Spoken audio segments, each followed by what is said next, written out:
Okay, good afternoon. Welcome to the Governance and Legislation Committee meeting for Thursday, the 3rd of September, 2020. I'd like to call the meeting to order. I'd like to also entertain a motion to conduct the Governance and Legislation Committee meeting without the public in attendance per the provincial order. Okay. Second. It's been moved and seconded. Any discussion? Okay. All in favor? It's unanimous. Adoption of the agenda. That the Governance and Legislation Committee adopt the agenda for 3rd September and to be continued September 4th, 2020 at 8:30 a.m. as circulated. May I have a motion? Any seconds? Moved and seconded. Any discussion? Okay, all those in favor? Unanimous. Council's Strategic Priorities Planning Session. Jerry Berry of JB Consultants Incorporated will facilitate the discussion in order to bring forward an enhanced new list of Council's strategic priorities. The July 27, 2020 corporate report titled Council Strategic Priorities Update is included in the package for reference purposes. And turn it over to Mr. Berry. Thank you very much. You're welcome. Oh, Chris, is this mic on for you? Yep. Okay. So I just want to start off with introductions because I don't know you all, and to tell you that my name really is Jerry Berry. I'm actually Jerry Berry III, I was explaining to the mayor, because my dad's Jerry Berry, and my grandfather's Jerry Berry, and my son's name's Christopher. And one of the things we're going to talk about a little bit about today is about change and how we can evolve and adapt. So just for I know that the council has gone to extraordinary lengths to accommodate COVID and to accommodate the requirement for public business to be done in public. So this whole session is going to be taped and available to the public so that you can see what's taken place, which is a major adjustment on our theme about evolving and adapting. That's an adjustment for me because I don't tend to stand in one place, so I apologize if I move around. And just as was demonstrated, it may be difficult for input from the floor of any length if you don't come up to the microphone. So we're all going to be cognizant of how we can best serve the public as their servants. And that'll mean some adjustment to the procedures here as we go along. And I've asked Chris, and I'll also invite any of the rest of you, that if I do go off camera or I forget to acknowledge someone to come to the mic so we can hear them, or if we've got Carl at home tending to his young daughter, if somebody's out there remotely, just remind me so that we can deal with that because it's out of my normal experience. I want to start with hearing a bit from you about who you are, maybe your background with your personal background very shortly, your background with the local government, because I know many of you are new members of council, and we'll also deal with the staff. And maybe something that you think nobody in the room would know about you as well. So one of the things you don't know about me is I was a international figure skating judge at one time in my life, which is a whole long story related to my mother's interest in figure skating. But not too many people know about that because I haven't done that for 40 years. I can start with you, Your Worship, if you'd like to just tell us a little bit about yourself and background for my purposes. So the background is primarily in mental health. I spent 40 years in an institution. I got out somewhere around 2014, which was also about the time I got out of my involvement with the labor movement. So they've been kind of two of the big pieces of my life. I've lived in this community since 1970. Theater brought me to this community, which is another piece of my life that was most enjoyable. At one time, I was involved almost on a semi-regular basis for 2.5 years, actually making a bit of a living at it. And so I fell in love with this community, and this is where I made home ever since I was British Columbian, born and bred. This is my home. Something that you probably wouldn't know about me, but I actually rode in the back of a paddy wagon with Clifford Olson, probably the most renowned, who Clifford was. So that was part of my job in mental health. We had to ferry the gentleman to different tests and so on. I'm not sure I did want to know that. Oh, yeah. My goodness. That's very interesting. Are you getting the volume that you need from people then? That's great. So Anthony, how about if you go next? Anthony Manning, first-term counselor. I also work for Jazz Aviation as a safety and quality auditor. Lived in White Rock since 2014. Many years ago, in another life, I used to manage cinemas in San Francisco. Oh, interesting. I was just talking to Eric about the fact that my daughter lives in San Francisco or on the boundaries. Yeah. Cool. Thank you. Erica. Erica Johansson, I'm a first-term counselor. I'm born in Australia, raised in Toronto, moved to San Francisco, moved back here. And I've been retired for about 12, 13 years. Took up the political interest of our city, and here we are. Something we might not know about you. I didn't know you came from Australia. Yeah, I used to play piano, and I'm going to start it up again. Cool. Thank you. Is it Chris? Chris. Hi, I'm Jerry. How you doing? Good. My name is Christopher Trevelyan. I'm a city councillor in City of White Rock, first term like many of us are. I'm also my day job, I'm a high school teacher. And something you don't know about me, I don't know. What do I have that's good that won't give me trouble? I don't know. I gotta be careful, it's a broadcast, so. Your car, man. Oh, what's that? No. Come back to me. I will come back to I you. gotta do some stuff editing here. I will come back to you. Scott. Scott Christensen, first-time counselor. I was off in Ottawa and London, working for Nartown Networks for 26 years. I didn't retire, but they did. That company went under, so I decided to come back here and work on a doctorate at SFU and started teaching. And now I'm still working in high tech, but first-time counselor, and I'm thrilled to do it. It's great to be able to help out with the city and try and make things better. So that's why we're here. Something you don't know about me, I was in Ottawa last week and rented a big Denali 4x4. I have a farm out there, and it was the best thing ever. I got to drive over logs and stuff and cut the grass just by running over it all. It was the best. Sounds like something G would like. Yeah. We'll come back to that. So I'm going to start with the staff, and I've got all the council members, right? We're missing a couple tonight, for sure. For sure. So let me start over here with Donna, same thing. If you could just tell council a little bit of background. Are they going to be able to hear over here, Chris? Yep, okay. Okay, I'll try to speak loudly. So I've been in BC for 1 year now, and so I'm from Ontario. And always thought that I might live by the ocean one day, so this is pretty cool. Pretty cool. I have had some experience with strategic planning at the City of Burlington, so was involved quite a bit in the strategic plan there in terms of being a participant, but mostly an observer. And something people wouldn't know, I'm going to pick something different from the previous piece. I was a broadcast reporter for a cable station, volunteered for a couple of years, so that was kind of fun. Something I probably never talk about, so. Cool, great, thank you. Ed, I figured out you're the fire chief. Yep. Yeah, you figured that. Right. So my name's Ed Wolf, and I've been with City of White Rock for 30 years. Relatively new to the position of fire chief as of May this year. Prior to that, I was deputy chief for 6 years. Something you wouldn't know about me.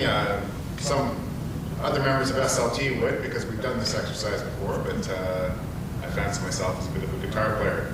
Jeremy and I are going to set up a jam session here soon. I could tell you about Guillermo and guitar and some background, but I'll come back to that. Great, Jackie. I'm Jackie Johnstone. I'm the Director of Human Resources. I've been with the city for 10 years, and I have close to 30 years in human resources, all in government, and I love it. Something you don't know about me is I grew up on a pig farm and rode horses and rolled around with the pigs and the dogs and the cats and loved it. But that was in Manitoba, and although I loved it there, I would never go back. I love BC even more. Cool, thank you. We're back to, is it Colleen or Corinne? I've forgotten. Colleen, I'll have it in a minute. Yeah, Colleen. So I'm Colleen Fontaine, I'm the Director of Finance. I've been in municipal finance for over 23 years. I started working for the city right at the moment that COVID pandemic started. Oh, great. Yeah, it's been fun. And I love long distance cycling, but I also grew up in a pig farm, but there were no pigs. I just had 4 brothers and 3 sisters. Wow. But it was very similar, I'm sure. And which one are you in that pecking order? I was number 5. Right in the middle. Stephanie? Stephanie, I've been with White Rock since 2015. This is my third municipality, and so it's exciting to see the city constantly evolve and to be part of it. That's awesome. And something you might not know about me, I have been a classical pianist for 30 winters. Oh, cool. Way to start a whole band. Good. Jim? Yes, I've been Director of Engineering here now for close to 3 years. Prior to that, I was the General Manager of Engineering at Abbotsford for 13 years. And before that, I was Staff Engineer in Vancouver City, Vancouver. What you would know about me is although I was born here in BC, I spent my teenage years in Sri Lanka, where my dad, an engineer, was working on a 4D project. Oh, really interesting. And when did you leave? How old were you when you were in Sri Lanka? I was 17 when I left, so I actually did my high school by correspondence. Very interesting. Very interesting. Tracy? Tracy Arthur, Director of Corporate Administration. I've been with the City of White Rock for just over 12 years. Prior to that, I was with Langley City for 5 years. Something you don't know about going way, way, way back. Maybe I played the flute and piccolo all through high school. There we go. Since we're on an instrument. This is going to be a very eclectic band, yeah. Yeah, cool. Eric? My name is Eric Secure. I'm the Director of Recreation and Culture. I've been working for the City of White Rock now just over 8 years. White Rock is the 5th municipal government that I am working for. I actually spent 7 summers working in public works for the city of Vernon. So I started as a rodman at age 15, and then for many years I'd go back each summer and work on public works and parks crew. In terms of how long have I been in municipal government, well, if I count all those years plus all the years with other communities, including Burnaby, Salmon, Richmond, and here, it's now 45 years. So I started when I was 6, I guess.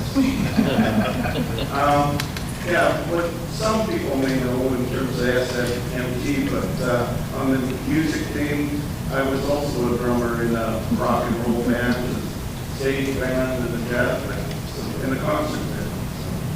So we've got the full band. We do. Good. Great. Thank you. Chris, you're not going to escape. My name is Chris Zora. I'm the Manager of Information Technology with the City of White Rock. I've been with the city for a little bit over 11 years. Prior to that, I spent a couple of years with the Township of Langley. And prior to that, I was in the private sector in the IT industry. And something you don't know about me, at some point in my youth, I spent a number of years in Finland. And so I used to speak fluent Finnish. I think it's pretty rusty right now. But yeah, it's one thing I don't think most people knew. And you've never been back? I haven't been back ever since. No, I'd like to go, especially Christmas time. Yeah. Been looking for Santa ever since. Cool. And G? Guillermo Ferreira, I'm the CEO of the town. I've been here for about 3 months. I came yesterday, and I'm very excited. I love this community. In the industry for about over, let's say, 14 years. Something that you know about me is the reason why I say all the time everything is possible is actually Mrs. Barry's fault. I always used to say everything is possible was about resources, and he told me that it's about resources and consequences as well. So, and I also think so. And you might hear some more of that tonight, too. And Jerry? Oh, yes. Don't forget Carl. Carl. Where's Carl? Oh, Carl. Hey. Thank you. Thank you. Can you hear me there? Not only can I hear you, I'm so impressed that you're right there on the button. Great. Yes, thank you very much. I asked Tracy to remind me. I appreciate it. Thank you. Carl. I'm Carl Isaac, the Director of Planning and Development Services. This month actually marks my fifth year anniversary with the city. So I've been in the planning department, moved into the director role last year. I did start in the municipal setting in a large city actually in Africa, where I was an intern in Dar es Salaam, Tanzania, and that was over 10 years ago now, and I had some private sector experience mixed in along with Fraser Valley Regional District before arriving here. What you may not know about me is my vacation plans were canceled last week. So we did the girls' grind yesterday in Lindeman Lake earlier in the week, and had a good time enjoying the local hikes. Cool. So I've done some FCM work in Tanzania twice actually. It's quite an interesting really? place. Very Yes. interesting. Yeah, very interesting place, both in Dar es Salaam and inland. So, yeah, thank you very much. Thank you. So usually I do these sessions all over Western Canada and sometimes even Eastern Canada. Burlington, I was just in Mississauga doing a similar type of session. And it's rare, in fact, I don't know that it's ever happened recently that somebody's been around longer than I have. So I've been doing this for about 40 years, not 45 years. And I was city manager in Nanaimo for 22 years, and I've been all over the place after that. So I have the advantage of working with many councils. My core niche is municipal ethics these days for a bunch of reasons I could tell you about. And I get to work with all these municipalities, but you know what is great being here is hearing people say that they're new council members and they're into it 2 years and they're having fun and they're enjoying it, they're here for the community, and the staff are saying the same thing too, long time still enjoying it. That's not the case with all my clients.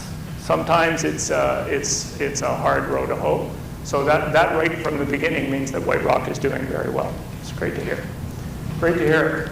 So because I do this a lot, I have my own little ideas about how we might organize things, and you've done a lot of work with the community already. But before I do that, I always like to start with hearing from you about what your expectations or hopes are for the session so that we can tailor it to fit and hope that we don't miss anything. So one of the things we like to model, and we've just done it through hearing from both the staff and council, is the best performing municipalities have a well-performing partnership between the staff and council. So I'd like to hear from both staff and council what you're hoping to get out of the session. But I'll start with council, recognizing their elected position. So what would you like to get out of this next day and a half?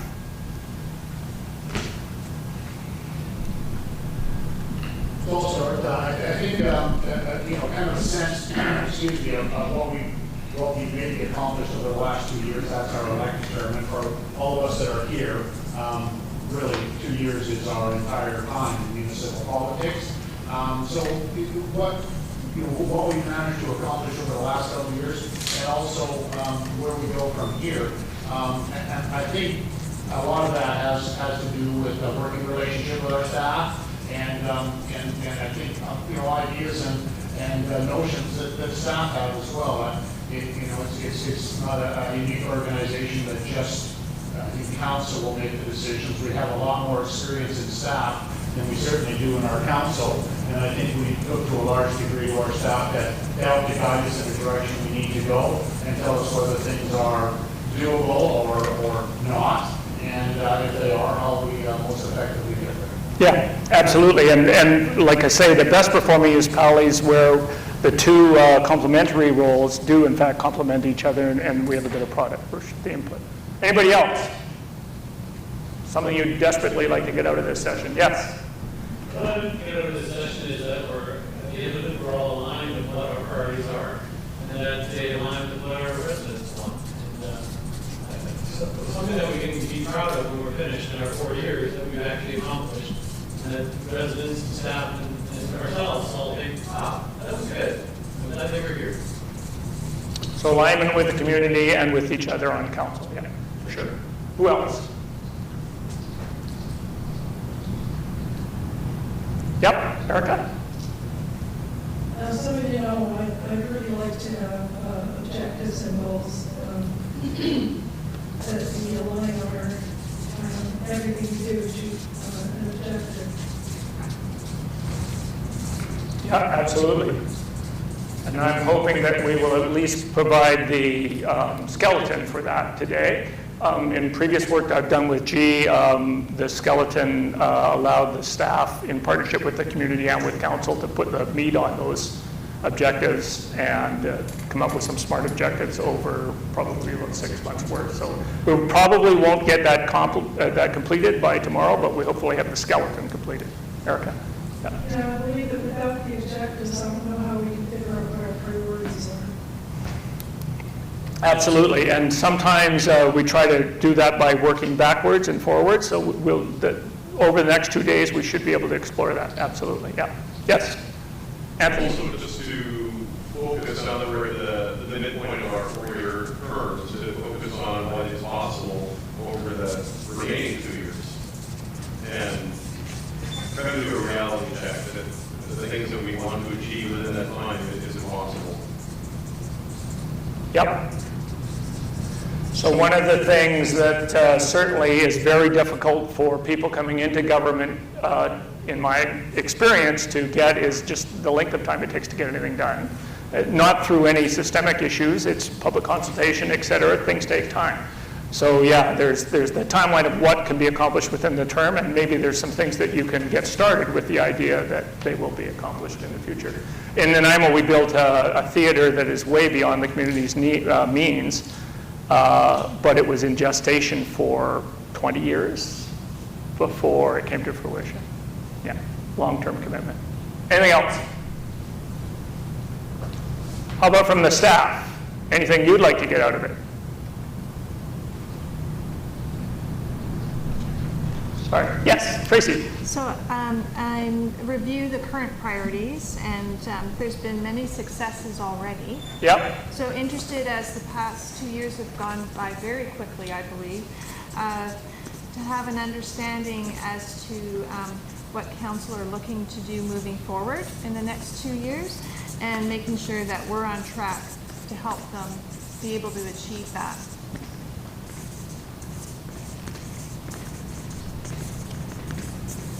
So,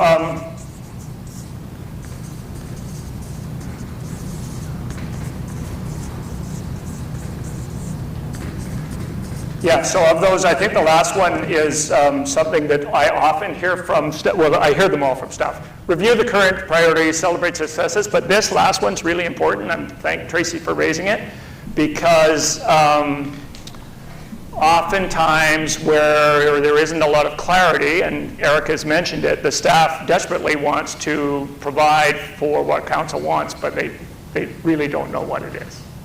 And hopefully through the next day and a half, we will help to provide some clarity of that, for sure. For sure. Anything else? Now or never, because if it's not in there, we're not doing it. No, I'm just kidding. Yeah. Just kidding. So maybe I'll stick there. Yes. For me, it's all about, I think you're going to use an analogy of the ball because I've seen you doing that before. But to me, it's all about No. the course. Yes. It's all about the course of work we're going to. Yep. We really have a very high-performance team on the staff side, and we want to make sure that we match your expectations. When I say you, I say council expectations. And in order to match those up, having a good course where we should take the boat is so about in my view. And I think this is we have done a tremendous amount of job already setting the course, and the exercise that we're going to do in the next couple of days and probably in the next few weeks as well is to refine that and where else can we go and where else do you want to go so we can match our resources to pick that course. That's really what it's all about. Yeah, so Guillermo and we come from a similar background on this. Absolutely, course check-in is my primary issue, and maybe course correction if that's what you want, because this kind of aligns to the issue about how much you can get done, how fast. The analogy I usually use, and I'll certainly use repeatedly over the session, is this super tanker, which represents any government. And the super tanker is moving, and you can change your course, but it takes a lot of effort, and it takes a consistent turning of the wheel, and it takes a lot of time. So the earlier you can provide that clarity, the earlier you can change the course to end up where you want to be. Where you want to be, for sure. Okay, anything else? That's good, because that's what I'm hoping to do. Works out nicely. So some ground rules just for discussion. So I'd like to invite everybody to participate, this really is a team effort. I like to be informal, so if you don't mind, I'll probably use first names if I haven't already. Anybody object to first names? So I have some council members there, some mayors really object when I use the word your worship, so I try not to do that. Listening and decorum, many of my clients, that's a big discussion, that's no problem here. Safety, so the whole thing around safety is typically involving exits, et cetera. Obviously, we're in a place here where there's no problems with that. But the COVID thing is an issue, so we're just going to remind the public that one of the reasons that we're meeting in this format is because it's just not safe to have an environment where we have many hundreds of people potentially in a room. So we're trying our best, and congratulations to the council for doing their utmost, and to staff. Chris, thanks for all your work here on trying to accommodate public awareness even as we're in the middle of this pandemic. This is completely new for me. I have done strategic planning sessions in open before, but I've certainly never done one with COVID realities. Life goes on, and Scott already mentioned that he's got a crisis of the moment at work. Don't ask people to turn their cell phones off because things are happening and people have to be able to check in and the like. So please do use them, but we obviously want to be as attentive as we can out of respect for other people as we go on. Bathrooms are outside this door. Anything else about procedures or questions? No. So here's the proposed agenda. We've been through the introductions. I want to talk a little bit about the purpose of the session from my point of view, and I think we will hit on all these things that have been mentioned from you. I like to talk about the primary roles of government because it goes to the heart of the roles of the players in this task. And the players are threefold. The players are the staff, the players are the council, and ultimately the players are the public. So I want to talk about those different roles. And then a little bit of process. Tonight is not the strenuous portion of this discussion. Tonight should be pretty easy in that we're going to talk about process and we're going to talk about desires.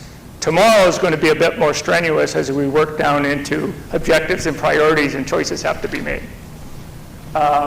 Course check-in, absolutely, we're going to talk about that because you have done a lot of work today and many people have talked about your successes today in setting the current vision. A little bit on strategic thinking basics, which is kind of common sense stuff. And then just to wake everybody up, there's going to be a little homework assignment for everybody that you can think about tonight, and Guillermo can think about tonight while he's trying not to scratch. So that's the proposed agenda for this evening. For tomorrow morning, that's when the work is going to start.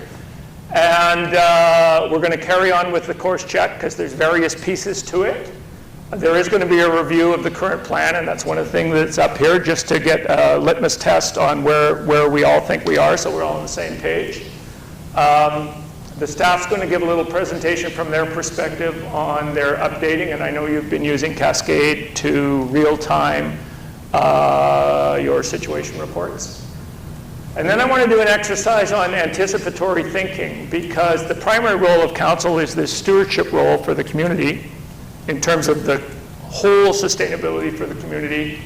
And it's helpful, and it's worked for me before, to have council think about that as a way of organizing their thinking. And then using a process for prioritization. So that's the proposed agenda.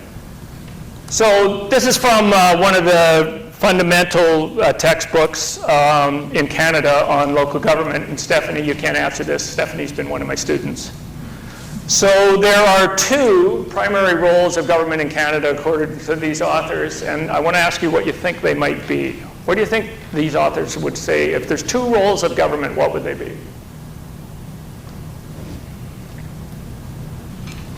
Yep, Anthony? Advocacy. Advocacy is certainly a role, absolutely, for sure. Anything else? Representation. Representation, absolutely. So you guys are way ahead of the curve. Most groups, when I ask them this question, They say providing services, community centers. If I was to ask Eric, and like, it's all about recreation and treating people, right? Services.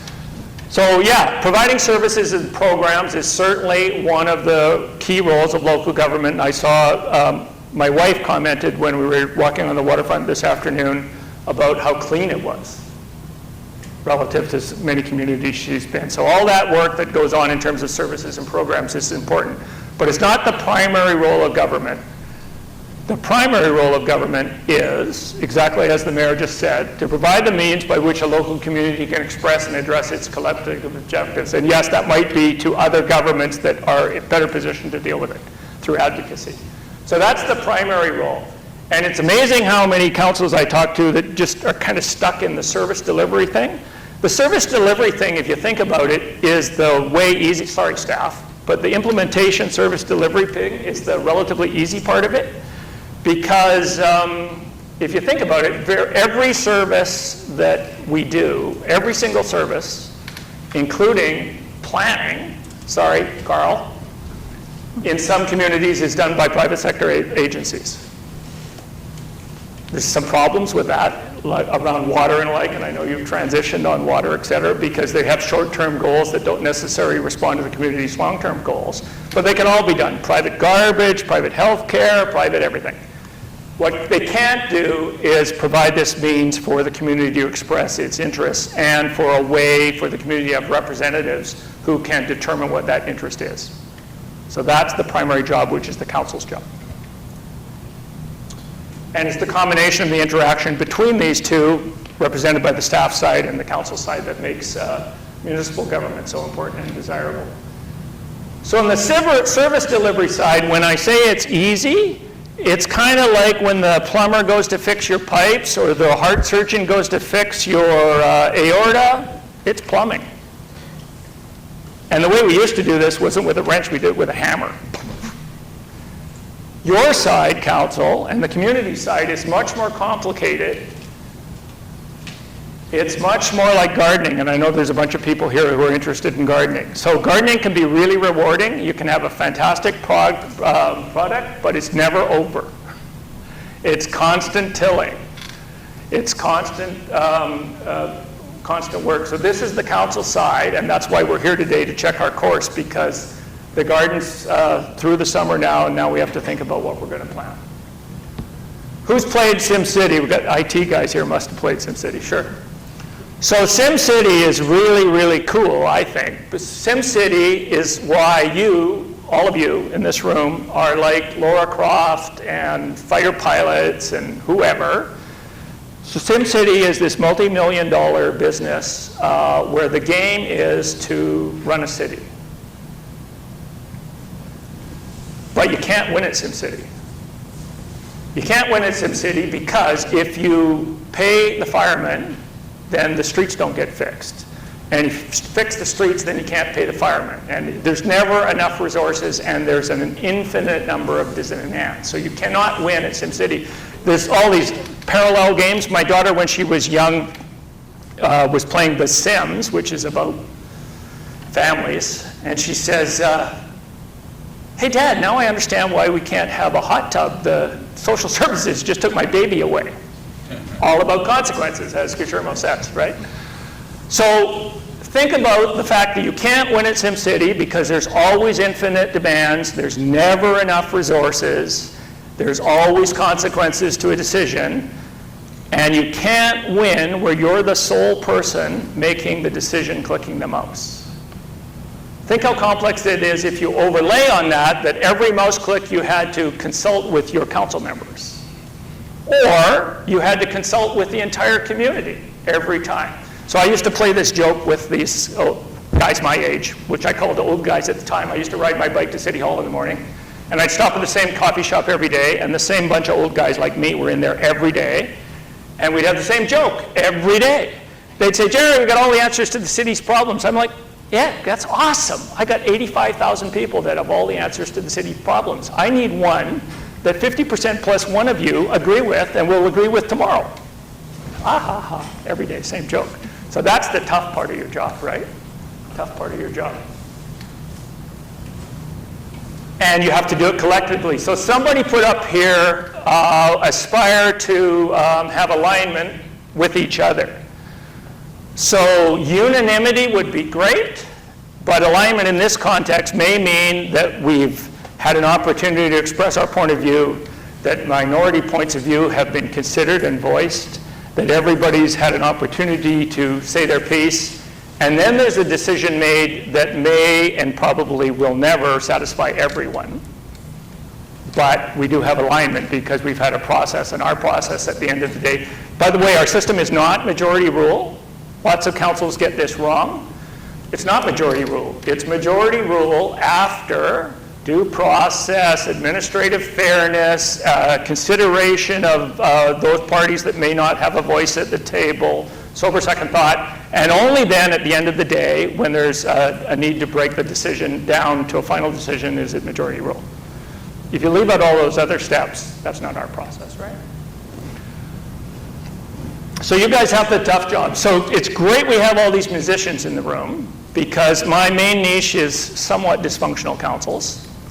And I like to remind them that this is not, it doesn't matter as a council member if you're the best, where is he? It doesn't matter if you think you're the best guitarist as a council member. It doesn't matter if you're the best flute player.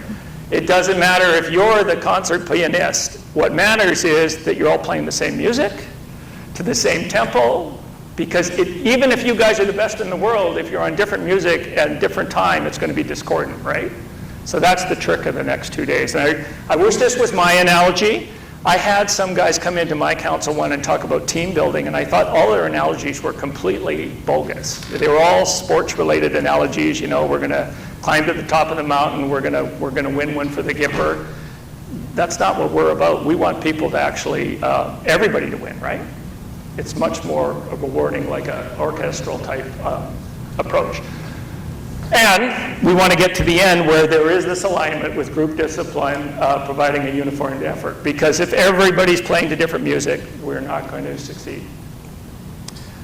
This is from Madam Justice Burgon, and I really like what she says here. She says, look, all of our systems in government up until now have been based on an industrial age model with consistency and fairness and bureaucratic rules and all those good things. But now we need to move to this model where we're exploring, conserving, exploiting, and adapting. So that's something for you to think about that, because it's a completely different model than we have now.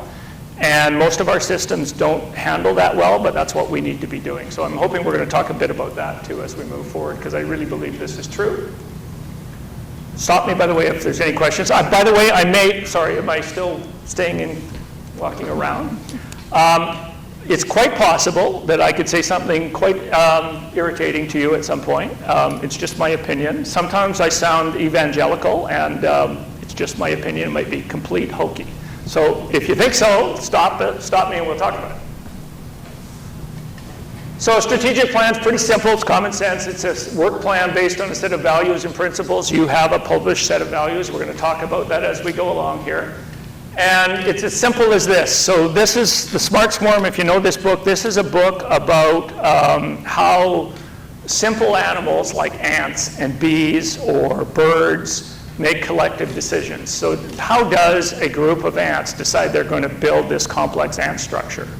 How does a group of birds flying through the air all turn to the right at the exact same instance? Interesting book. And what they say is, in nature, the way this happens is you seek a diversity of knowledge, you encourage a friendly competition of ideas, and you use an effective mechanism to narrow choices. Now, you've already done step one better than a lot of municipalities because you've had such a commitment to open participation and direct democracy. And we're going to work on 2 and 3 as we go through here. But it's pretty simple. It's the same as nature uses to make collective decisions. And just to remind you here that the leader's job isn't to have all the ideas, you being the community leaders, all of you collectively. It's to make sure all the ideas are heard and that the best one wins. Which is, I think, is a really good reminder about council's role. So these people that would have preferred to be here today And I know council would have preferred them to be here today, and absolutely, that's the way the system should work. The only reason they're not here today is because of the COVID restrictions, and hopefully we'll be back to normal shortly. So course check, which Guillermo talked about, is what we want to do here, and from my point of view, that involves organization and focus. So you do have this existing vision, which is well set out, and there's no intention on my part, for sure, to alter that vision if that's not what's desired by council. But we do want to check in and make sure that it's still valid and that the course ahead is still valid. And it may be that council decides that the vision that was set is exactly the vision that's appropriate, and what's required is steady course. But I did want to start a little bit on community today, and we're going to start tomorrow on future context, and then the final piece, this is just foreshadowing the process for tomorrow. Hopefully tonight we're going to do a little bit about community today. Tomorrow we will certainly do future context, and I think you'll find that a useful exercise. And then we're going to talk about council's revised ideas as the community's official representative.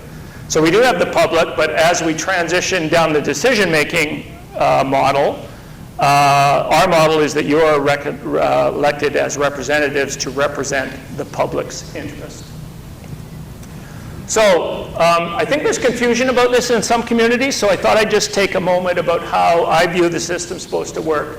So community stewardship has these three main players, if not more. So there's the council for sure, there's the staff for sure, those are easily identifiable, and then there's the public or publics, many, many publics, right? And depending on where you are in your decision-making cycle, different elements of those players are at the top of the heap. So always the top player is the public, because that's who we all serve. So we always start with public input, which you've done, as I say, probably better than many, many of my clients.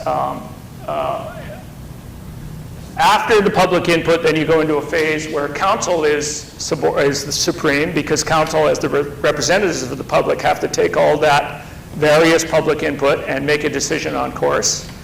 And then we shift into implementation phase, where staff is actually the party leaving the process, because the council, I like to say the council's the what-if team with the public, and the staff's the how-to team. So depending on where you are on any individual item, this process moves forward, right? Moves forward. So as an example, this building, I don't know the background on this building, but I understand this building's from a amenity from a development. So there was a time when there was public input. That was when the public was foremost. Council made a decision in the public hearing. That's when council was foremost. And then when building and implementation went underway, that was staff foremost, following council's direction. So the danger with that is people forgetting that on individual items, that cycle has to go through and you just end up spinning, right? So it's a delicate balance on when do you stop taking public input because a decision has been made and we have to move forward, and when do we adjust? And forget public administration and however many years I've been at school. This Australian author says, you know, there's really only one question in public administration, and this is an important question for you who have such a commitment to the public involvement. What this Australian author says, there's really only one question, and it is, where on the continuum between efficiency and democratic accountability on any individual item are you going to land? It's all about choices. It's all about consequences. So we got a bunch of military historians here, which I like. So Mussolini made the trains run on time. Very efficient. Not so good on democratic accountability, right? Exactly. Exactly. So the point being, exactly right. It's about polar opposites. We obviously want to be somewhere in the middle, and depending on the item, you might want to be very much more to democratic accountability than to the efficiency end. It is a conscious choice. So I find that a useful tool to be thinking about, because everything has a consequence. Everything has a consequence. If I want to get something done, it might be a really good idea to ask my wife and kids, but it's not as efficient as me doing it myself, for sure. This is taped. I'm going to be in real trouble now. Okay, so there's no magic to a strategic plan. It's going from A to B. So we're going to spend some time on where we think we are collectively to get alignment. And we're going to spend some time through a process on where we would like to be. And in the middle there is one of the pieces up here on our 2 years left. How and when are we going to get there? And some of that may be a long go. We'll talk a bit about that. Some of these advocacy things may be a long, prolonged effort, and persistence will be required. So here's G saying everything is possible. It's all about the consequences. You're going to hear that from me over and over and over again because everything is possible, but you might not like the consequences. So City of Nanaimo wants to build a $100 million event center. No problem. Might be a 25% tax increase. That might be a consequence that council doesn't want, right? So some of these consequences aren't end of the world consequences. They're just political reality consequences and what's possible. So again, pretty simple stuff in strategic planning basics, but you're going to hear this from me over and over again as I work to have you focus on priorities tomorrow. You do get what you focus on. So focus on what you want. Very simple. And White Rock will be no different than any other community. You've got way more things that people would like to get done than you can possibly ever resource. So, you know, I don't know about you, but I've never, in my 40 years and 30 years of council meetings, I've never had a group come to council that didn't have a valid concern about something that needed to be done. It's always something valid that should be done. Whether the municipality should do it, or whether a private contractor should do it, or whether the senior government should do it, or whether people should do it themselves, that's an interesting one. Like one of the ones I've had a mayor recently, you'll like this. The mayor says to me, you sound like a city manager. I'm going, yeah, well, 30 years, I'm going to sound like a city manager. But one of the things that used to drive me crazy was council would say, well, the Croatians are the Croatian Cultural Center is having a fight with their neighbor over bocce. Go out there and solve that. Well, why don't I just go solve the Palestinian crisis, right? Like, this is nothing we can regulate. This is nothing we can do as a community. And frankly, we almost get in our own way because because they think we're going to take on the responsibility, the neighbors don't sort it out for themselves. All of those go into the discussions. But the original complaint that it needed to be solved was a legitimate complaint. It's just nothing that we could probably ever solve. Okay. And then someone mentioned the budget. I think that might have been Guillermo. So this is what we want to avoid through this process. So the strategic plan and the objectives and the priorities all lead into all your other plans. The most important ones are the budget and the 5-year capital plan and things like that. They're all informed by this. So I see lots of 5-year capital plans that have the huge wish list with no possible funds ever attached, which I call lying to the public, because without resources, it's just never going to happen.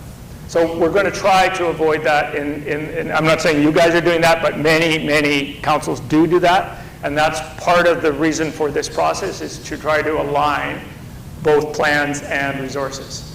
And resources aren't just money. Resources are staff time, council capacity. Do you guys, any of you guys know the Parkinson's law bike shedding issue? So that in Parkinson's law is a fantastic book about administration. It's dated and it's British, but there's some fantastic things in there. And he talks about his law of triviality. And the law of triviality is an analogy where they're building a nuclear power plant.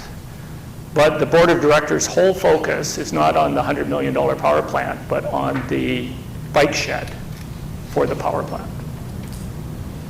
And that's one of the reasons we do this process, because if it hasn't happened to you yet, you're going to have a meeting where you've got a $100 million decision and it's like, well, it's the end of the day, let's get on with it, because you've spent 3 hours talking about a fire hydrant.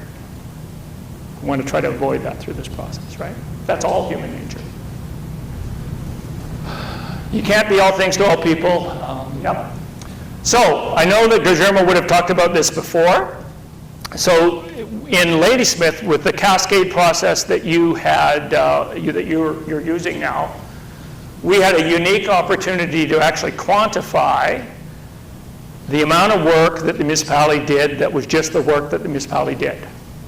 And it came out to around 80% of the municipal resources were occupied in cleaning the streets, picking up the garbage, responding to the bell, yada, yada, all the things we do, getting out the tax notices, right?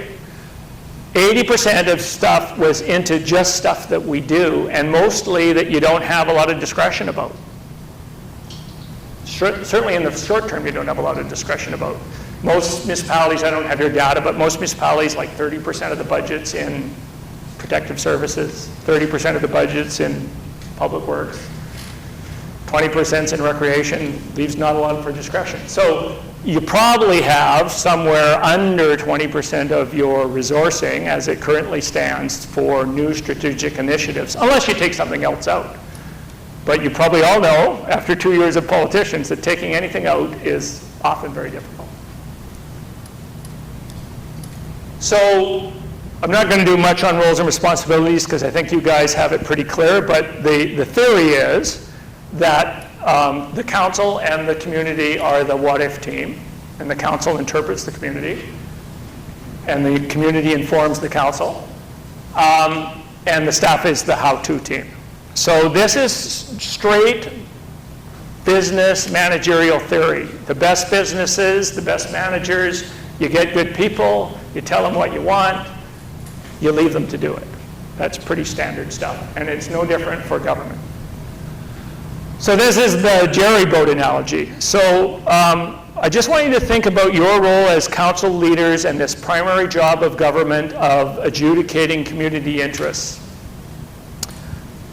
related to this. So I do thousands of hours of marine search and rescue a year because I like boats and I like to help the community, et cetera. And over time, I've become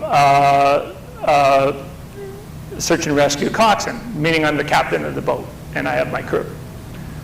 So here's the difference between strategy and implementation. So because of the way we train in search and rescue, or any sort of paramilitary type service, there isn't anything we ever come across where I don't know more as the captain than the crew. Because I've had to learn first aid, I've had to learn CPR, I've had to learn navigation, I've had to learn radar, I've had to learn how to run the boat in the middle of the night. So I've had to learn all that on the way up. But now I'm the captain of the boat.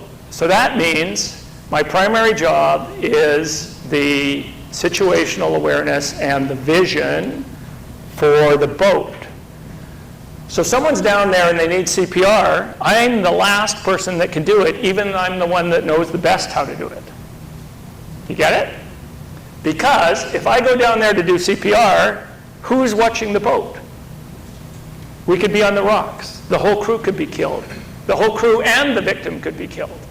So it's this kind of a weird thing where I thought, this is really important for council to think about, because the fact of the matter is, even though I could do CPR and first responder first aid, I can't do it in my role as the leader of the boat. And you as council, similarly, you can't possibly be doing the how-to and keeping your eye on the game. It's in a military, in a sports analogy, you can't be on the field in the scrum and be thinking about the business approach of the football team at the same time. Right? It's just not possible. You have to choose. So that helps me to think about, you know what I do now on the boat, because I'm bad at this. Everybody's bad at this because everybody wants to help. If we have an issue that involves the whole crew, I go on the helm because I can't leave the steering wheel. It's just a crutch to remind me that my job is situational on the boat, not doing the how-to. So that's a model you can think about as we move forward. I've never had anybody say that that doesn't make sense, but by me stepping down and doing the how, I can actually put everybody at risk, and we won't get onto our strategic goal. Any questions on that? No? No. That's not me hanging off the helicopter. So we are going to, I kind of modified Gandhi's statement here because this whole thing's about organization, and as Erica says, it's difficult to understand how you can sort out your priorities unless you have clear objectives and they're well understood. That's what we're hoping to do over the next day and a half. Organized primarily. So this chart is probably the best representation I've ever seen of what it takes to implement change. And it's really kind of interesting. By the way, I will provide this material for the council and for the public. They do have this chart. They do have this chart? Yeah. See? Yeah, looks familiar. He's such a great student, see? Yeah, so you've seen this before, and therefore you understand it, and we're trying through the next day and a half to make sure we're on the top line, right? All those pieces together. All those pieces together. Because without any one of them, you're in trouble. Okay, so we want to talk a little bit now, I said, about, everybody okay with where we are? Just check in, you're all good? Everybody's good. Okay, so now I want to talk a little bit about the next piece, which is the A to B piece, and I want to talk about the A piece specifically, where you're at.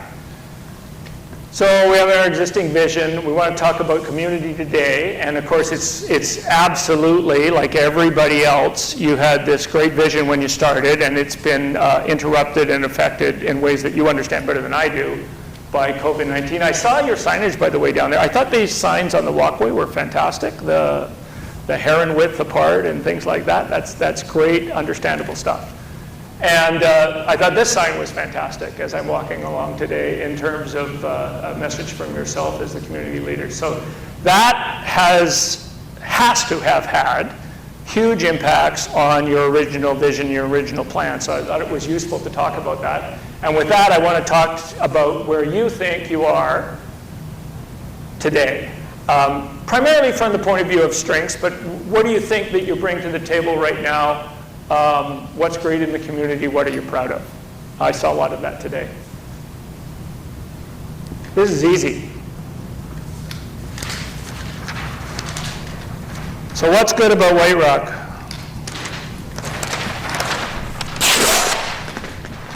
I saw lots of fish and chips places.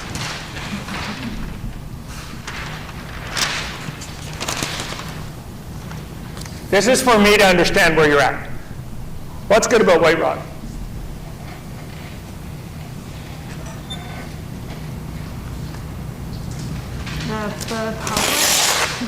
The public who care about their community. Public cares about their community, yeah. Oh, one thing I learned today, your historical markers. So I didn't realize that White Rock and myself are the same age. Both. I didn't leave Surrey, but yeah. 1956, I take it. Public involved. Thanks, Tracy. Okay, what else? Beautiful setting. Yep.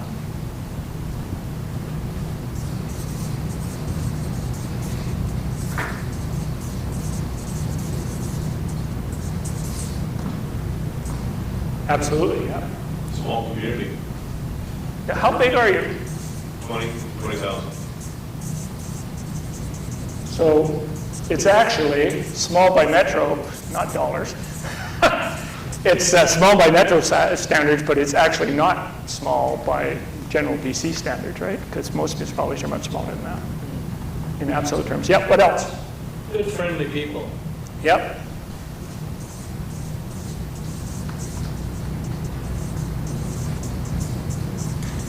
I saw that in the walk today too. Although I don't know how many of those people are actually from White Rock. I think you have a big influx for the beach, right? Okay, what else? Unique neighborhoods.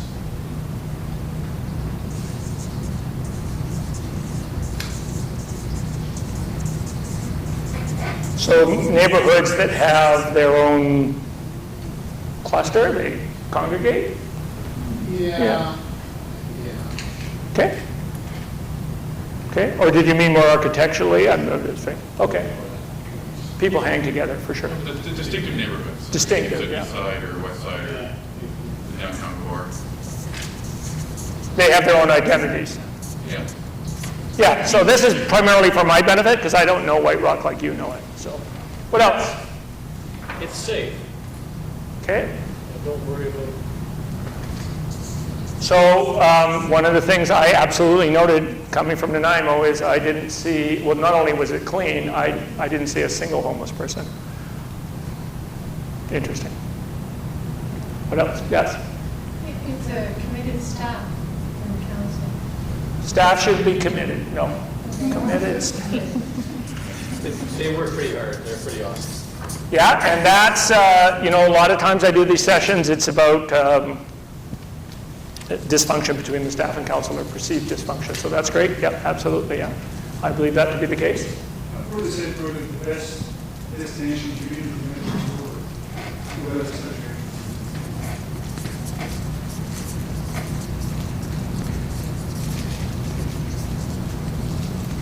And I'm referring to the beach Yeah, here. yeah.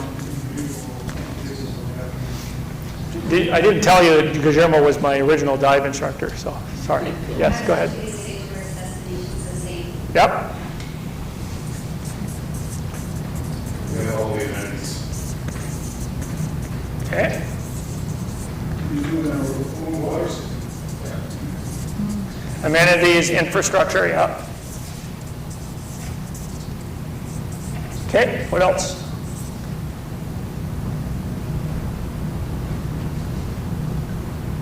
Some amazing small businesses. Okay.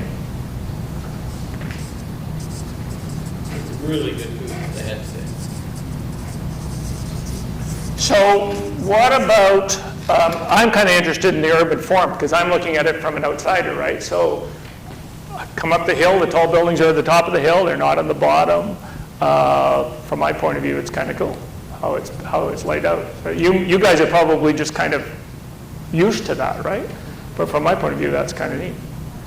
So anyway, the reason I don't want to belabor this because every council obviously feels strongly about their community, but what I did want to point out on this was there's lots of things that are going great, right? And one of the things we're going to talk about in strategic planning is sometimes the things that are going great don't get a priority that the public sees because it's already going great, right? And that's something that we have to think about in terms of this plan. I was giving the mayor an example when we talked earlier today. We had a big problem, and not a very sexy problem, but a big problem with stormwater runoff at one time in Nanaimo, and we spent millions of dollars fixing it. So for many years it was a huge priority with lots of resources applied, and then the problem got fixed and it, in the public's mind, went away. And there went away as a priority, but the work carried on, right? The engineers will understand this, right? That carried on, and therefore it came off the priority list, but it was still a priority, right? And we will have items like that. The mere fact that it's not identified as one of council's top priorities doesn't mean that that work doesn't carry on. It's a relative discussion. Okay, everybody got that? So you know what's coming next.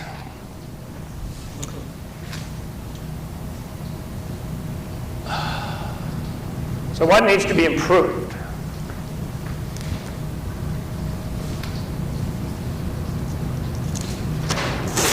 This is a pretty impressive list. In lots of places I have a much more negative list on the positive list. So what needs to be improved?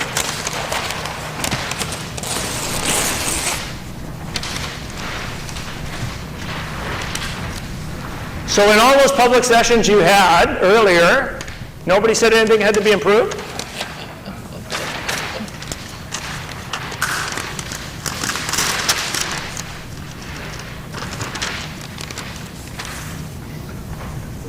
Well, especially with COVID, our businesses are suffering. Right. Right, so right now, COVID is a challenge by itself. So there's the COVID challenge. And they were suffering even before that with high rents and everything.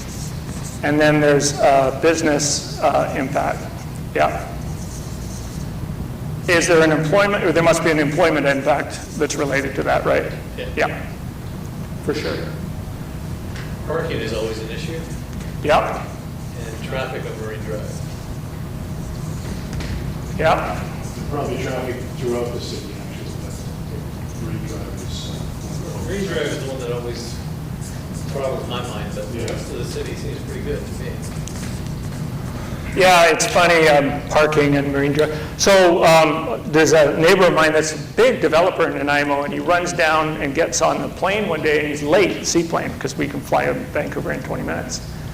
And he knows who I am, obviously, so he's complaining to me about, you know, I used to be able to run down here and get parking in 2 seconds, and now there's no parking. I'm like, do you hear yourself? You're the biggest developer in town. Like, that's good. You can't find a parking space, right? In his context. But people, it's about the convenience piece. So this is one of these ones, there's a great book called Management of the Absurd. So I recommend, if you're interested in governance, to read Management of the Absurd by Richard Farson. And he distinguishes between problems that can be fixed and predicaments that cannot be fixed. So the analogy would be like diabetes. Diabetes can be managed totally. You can have a life with no issues, but it can't be cured. Parking, probably not. Transit, walkability, and cycling opportunities. Yeah. So in Nanaimo, where I live, and I'm a big bicyclist, sorry, transit, walkability, and cycling. They just exploded during COVID. They're like, it's crazy. Can't buy a bike for love nor money. People are everywhere. Electric bikes are starting to be a regulatory issue for sure. Yep. So, yep, for sure. So a need for redevelopment, but a struggle with what that redevelopment would look like. Can I say managed redevelopment? Yeah, well, from our perspective, yes. Yeah. So is it about form, or just explain that to me? I think it's less about form and more about, you know, kind of the density issue and how high we go and where we go and what, you know, what that type of redevelopment is. So Guillermo has probably, have you shown him the three impossibilities slide, the intersection? Yeah. So the problem for local governments, every local government, is we're addicted to growth. Our only real source of, this is an advocacy issue for sure, which FCM's been on for the 40 years that I know of. So because our sole source of revenue is primarily property taxes, and we get property taxes from more development, we have this perverse incentive for growth, for more growth. And everybody has that problem for sure, and it is an ongoing challenge. Yes, sorry. I was going to say, this could be a negative or a positive for both. It's a desirable place to live. Yep. So, pressure to grow and the rest of the So it's interesting as an outsider observing things today. So I was looking at some of those houses on is it Marine Drive, I guess, where apartments were, it was saying apartments XYZ, this is the stairway, and I was looking at the stairway. So I'm assuming it's only older people that can afford those, and it's only younger people that can walk up there. So I don't know. I thought it was kind of interesting. Kind of interesting, yeah. But the other piece of that issue is, you know, like funds that are not from the community, people that come here and lie for the sake of lying. Yes. That are, you know, they're placing their money someplace. Right. And so, you know, there's always going to be the struggle of affordability. That's one thing that we talked to a large degree about when we were in the process of running the campaign. So, you know, what does that look like? What does success look like? Right. And you're right, old people own it, and only young people can get to it. So how do you balance that out? Yeah, well, because I can't help go places without looking at it from a local government point of view, but that struck me. Yeah, when my friend and I were my other local government friend and I were in Paris, we toured the sewer. It's like, who does that? Local government, yeah. Yes, Eric? Access to the beach. So that needs to be improved for pedestrians you're talking about? Yeah. Yeah. And I assume it's a big challenge with the railway because you've got that divided. Well, some of the accesses we have are quite dangerous. People slip on them. Right. Right. Of course, I was seeing it today in the sun, but yeah, so, yeah. Access to the beach. So is this primarily about safety or is it about? Safety. Safety. Yeah, actually more than that too. I mean, there's groups in the community that can't get there because of their mobility issues. So Yep. safety is a part of it, absolutely, but they're simply not getting a chance to get down there. So some of it's just straight accessibility. Yeah. Yeah, for sure. Yes, sorry. Sorry, go ahead, Scott, and I'll come back here. Access to the beach, we have a boat launch, but you can't actually launch a boat on it, so it's kind of weird. Because of the tides and why, tell me that. Oh, it's a 90-degree angle, so if I had a boat on a trailer, it's like, it isn't happening, right? You can do kayaks and stuff, that's what people use, but. Oh, if I actually interesting. had a boat, I would build that. But it's intended for boats. Well, I don't know, we've always called it the boat launch, I'm not even sure. There was a time. Was there? Yeah, it's a long, long time ago. I remember people actually, would get a boat dropped in, but you pretty much have to do something with a key on. Oh, I see. I'll come to Guillermo, and then I think Carl's trying to get my attention. I see him waving here. I'm learning this stuff. So, Carl. I think the seasonality of our business is very on the waterfront. You have some struggles in the off season or the winter time.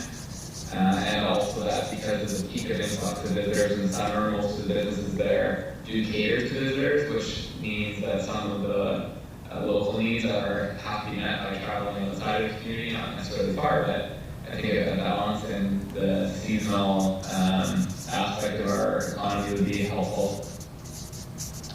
So my office is at a little coffee shop on the beach in Departure Bay, and through the whole summer they've survived by people drinking their coffee on the beach. So these kind of go together with the COVID challenge, because when I saw your picnic tables and the like down there today, but when the weather changes, a lot of these businesses are going to have an additional challenge. So I don't think anybody has a solution to that one yet or knows what's going to happen. Sure. So that's certainly going to be an issue for sure. And then you said one of the parts of the seasonality is that the locals get displaced because there's just so many people there, they go elsewhere. Is that right? Yeah, I think there used to be many more of the local serving businesses, like White Rock Break and Oscar can't survive on Marine Drive. The rents are very high, and right. You can get a lot more revenue out of a tourist serving business than a local serving business. That means that you don't have a 15-minute walk where you can accomplish most of your needs without using a vehicle. Oh, thank you. I misunderstood it as people, but yeah, exactly. The rent structure displaces these kind of community services for sure. Yes. So I think it's important to hear what council, thinks that can be improved. From the staff perspective, I think it's one of the items that we didn't talk about yet is about what is it that you're getting for the tax dollars, right? What kind of services are you being offered to the community taxpayers? And in many cases, I don't know, for example, members of the community know what is 1% tax increase in water. There are people that know that it's only $250,000 revenue. Okay. About that, so that only buys, it doesn't even buy a fire truck. And so it's not going to buy. Doesn't buy a quarter of a fire truck. So what I'm trying to say that in many cases, I like to bring information to the community so we can keep things in perspective.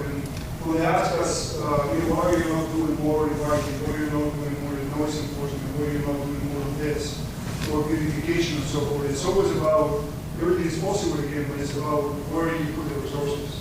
About having that information around saying the 1% tax increase $250,000, you can draw down your own conclusion based on the service that you pay. So that's something that that I always use is the 1% figure, because it really does put some sort of context on it. So for Nanaimo, which I'm most familiar with, $1 million now, or 1% is like 1.4 million. For you guys, it's $250,000. But places where, many of my clients, it's like $30,000. Ladysmith, $70,000. So that's one consulting contract, not for me, but for large engineering projects and like. So yeah, the advocacy piece also goes to an education piece for the public, because it is all about consequences. They could have all this stuff, but it would come with a tax bill that they might find indigestible. Yeah. Another thing White Rock needs is a more diverse demographic base. About 40% of our households are single person. Yep.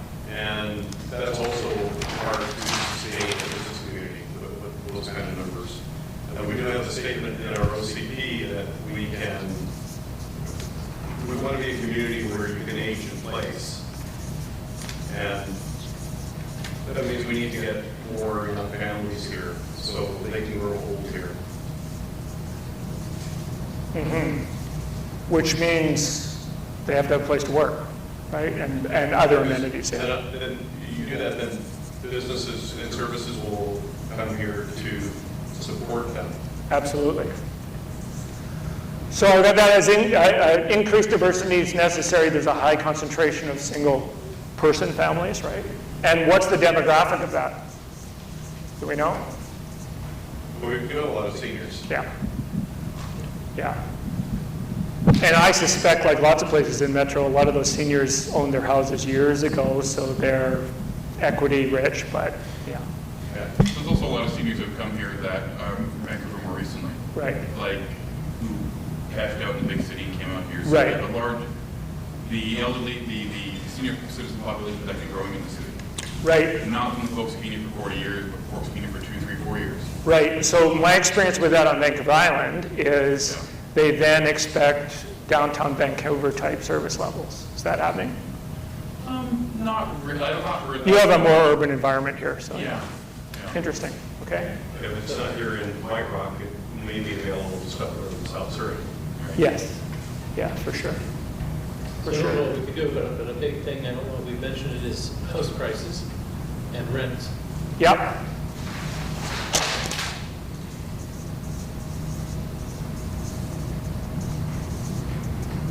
Well, yeah, exactly. That's an issue in many places, and of course, the issue is supply and demand and ability to. We have relatively low, very low house prices where I live in Vancouver Island, but we also have huge suburban sprawl. Yeah. Another problem is commute times. I'm sorry? Commute times. So many of us work downtown Vancouver, and Highway 99 and the tunnel are jammed, and buses are overcrowded. Absolutely, yeah, for sure. Eric, I'll come to you, Tracy.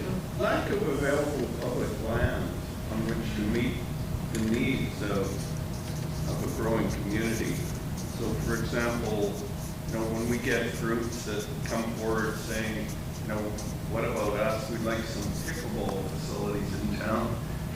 We don't Nothing to lever. have resources on which to put those. And so, it becomes a real challenge, working in larger communities. Richmond, Burnaby had large land resources on which to provide some options. All of North Vancouver's parks, and yeah, absolutely, yeah. But here, that's one of the biggest roadblocks to meeting public needs. Yeah, I know all about that personally because the mayor of Nanaimo for 20 years was the largest developer in Nanaimo for 20 years, and holding public land was anathema. So it's very hard to lever things without any land to work with, right? Sure, absolutely. Tracy?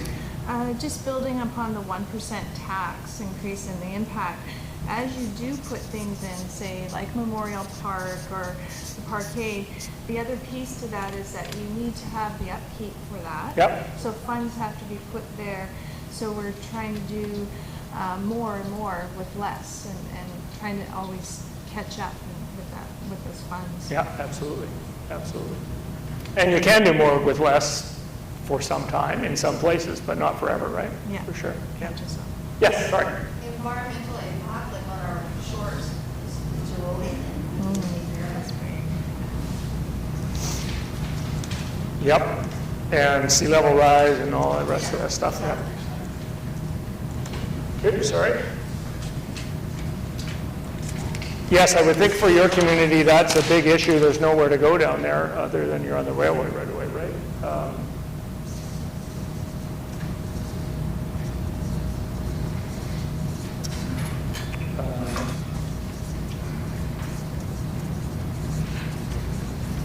Okay.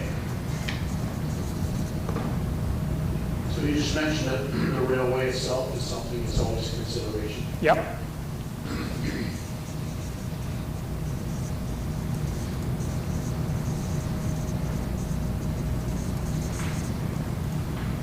I'm going to say that this council has done a tremendous job with this, but continue on improving the relationship with our organization.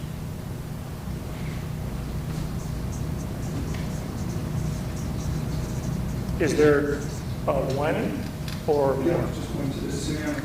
Yep.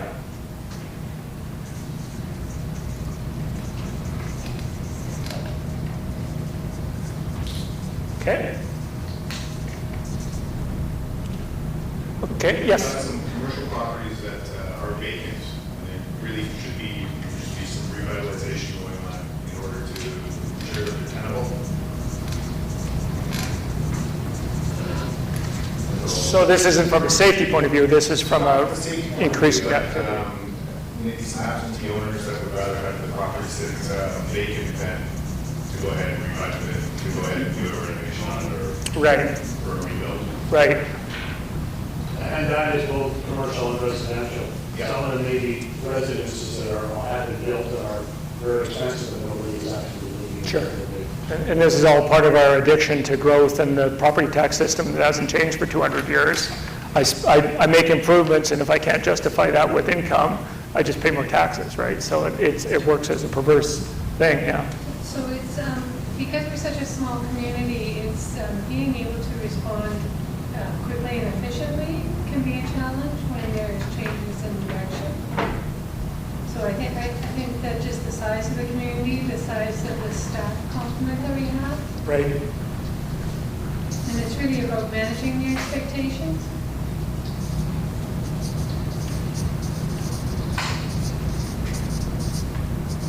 So, yeah, I had the, I was able to, when I left the city of Nanaimo, I worked for Pemberton pro bono for a couple of months for the Olympics as the city manager, just as a volunteer. And I can tell you, it's way, way, way, way harder for the staff in the small areas, having to do everything with fewer people and no sophistication. You know, when I was in Nanaimo, we'd farm it off to a department. So absolutely, that applies big times for all the smaller municipalities for sure, and you certainly have that here. Yeah. So with that, do you think aging infrastructure is covered under everything that we put down thus far? I don't think so. I don't know anything about your infrastructure situation, but yeah, you've been around for a while, and I don't know the situation, but what asset management, where is that? Well, Jim and Marie can comment. Yeah. We definitely have all the Yeah, we definitely have more work, and we have the funds to be able to complete. And do you have a handle, like do the asset management plans have a good handle on the state of the nation? We have master plans in place for water, sewer. We're working on the transportation one now. So we know what we need to do. Yeah. And I would say the infrastructure is maybe a little older, but it's not in terrible condition. But we don't have a formal asset management plan the way the accountants would like to have it. Yeah. So, and that's mandated, right? So that's something that has to be done. Well, yeah, but I think really from the accountant's perspective, it's just making sure that we're going to be able to address the asset replacement when required, to make sure that it stays safe and functioning and whatnot.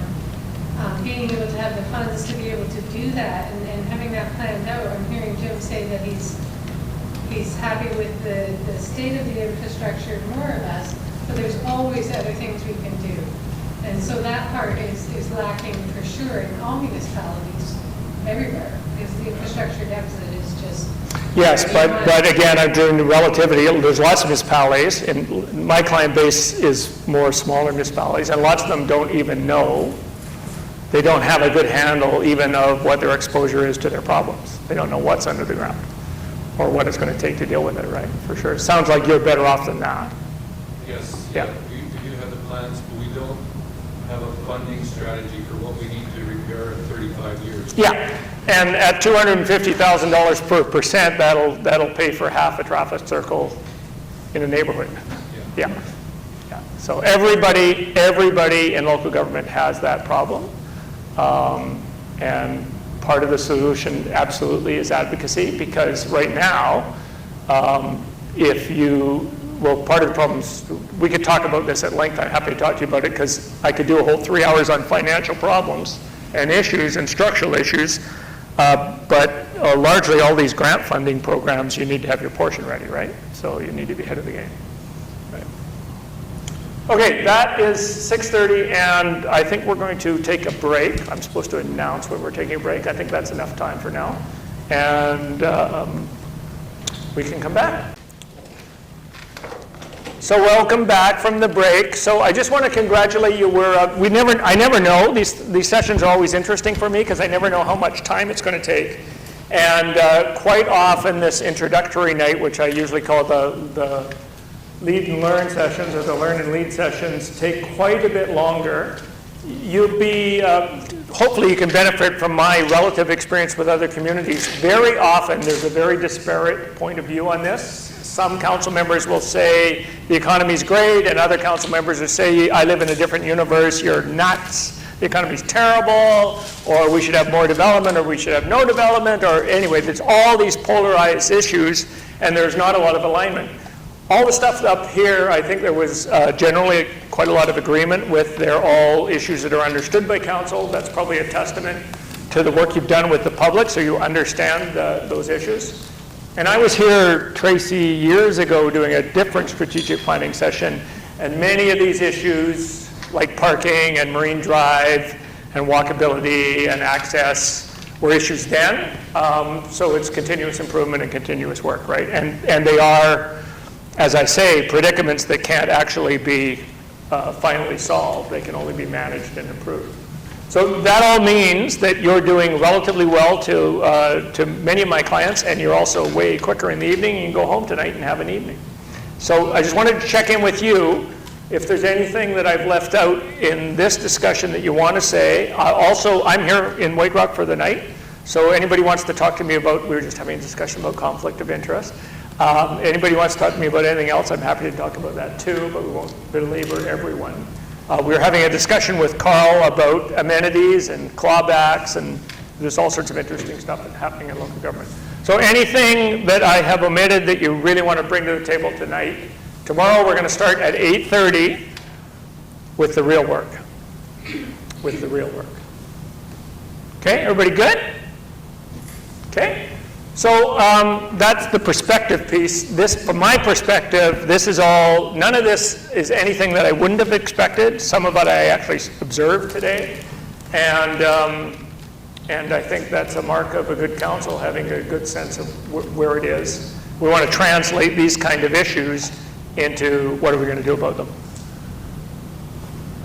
So what I would like you to do for the homework tonight, not very difficult, I want you to come prepared tomorrow with the 5 top things that you would like to see addressed in the next 2 years. The 5 top things you would like to be addressed for the next 2 years. And I don't want to put any further constraints on it. So Erica, some people will come with visions, some people will come with goals, some people will come with specific objectives. Those are all fine. It doesn't matter. If you want to talk about, I would like to solve world peace, great. If you want to talk about the fence height on so-and-so's property, that's great too. All of those are valid, and we'll use a process to talk about where they fit into the system. So everybody understand the homework for the evening? I'd like staff to do that as well, please, for tomorrow.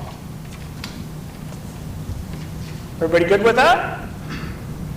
Not very hard. I'm sure you do it every every time you're at a council meeting thinking about what we'd like to get onto. So the top 5.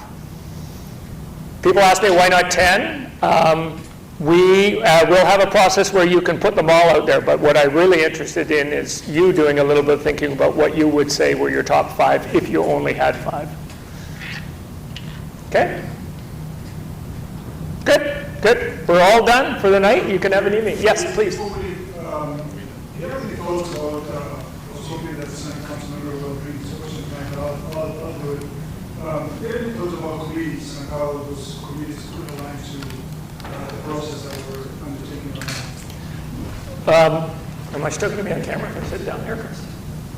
I want to make sure I'm available for the public. So the question, if you didn't hear it for the tape, is do I have any thoughts about committees? So I told you I'm a city manager, and I told you about the spectrum between democratic accountability and efficiency. So the short answer as a city manager is I hate committees because they get in the way of process efficiency. That's my glib, somewhat facetious answer. My experienced answer is I think committees are really, really valuable because there's just too much work to do and you have to segregate the work. It's also the fact that we are a public agency and we do want to include public involvement. So my views on committees are much more related to process and structure. Here's my experience with committees. I don't know anything about your committees. My experience, we talked about this today, my experience with portfolios is not good at all because my experience has been in darker municipalities, the party with the portfolio becomes captured by the department as their advocate, and they then have a relationship between the party director and and that particular council member, and then when new blood comes on council, this doesn't really apply to you, that director says, I'm the director of public works, like I'm the minister, and it's very difficult to implement change. From my point of view, that's a problem because it runs counter to rule number 1 of local government, and rule number 1 of local government in Jerry's book is all council members are elected equally, all council members are equal, all council members have equal status, including the mayor. So somebody who's on a bigger committee than another or is more equal than another violates rule number 1. So that's portfolios. In terms of advisory committees, the mistake I see councils make all the time, from my point of view, is having too many. So here's an analogy I usually use about strategic planning. So if you use a cattle herd analogy, so in the cattle herd, what's the strategic thing? You take the cattle from feeding in the summer down to the railhead, and they go to the abattoir, and you get steaks. So A to B, pretty serious. And what happens if a cow runs counter to the strategic plan on the way to the railhead? If the cow goes over there and breaks its leg, what happens? The cowboy shoots it because it's in the way of the strategic plan. But what municipalities tend to do is the cow goes over there and everybody goes off after that cow.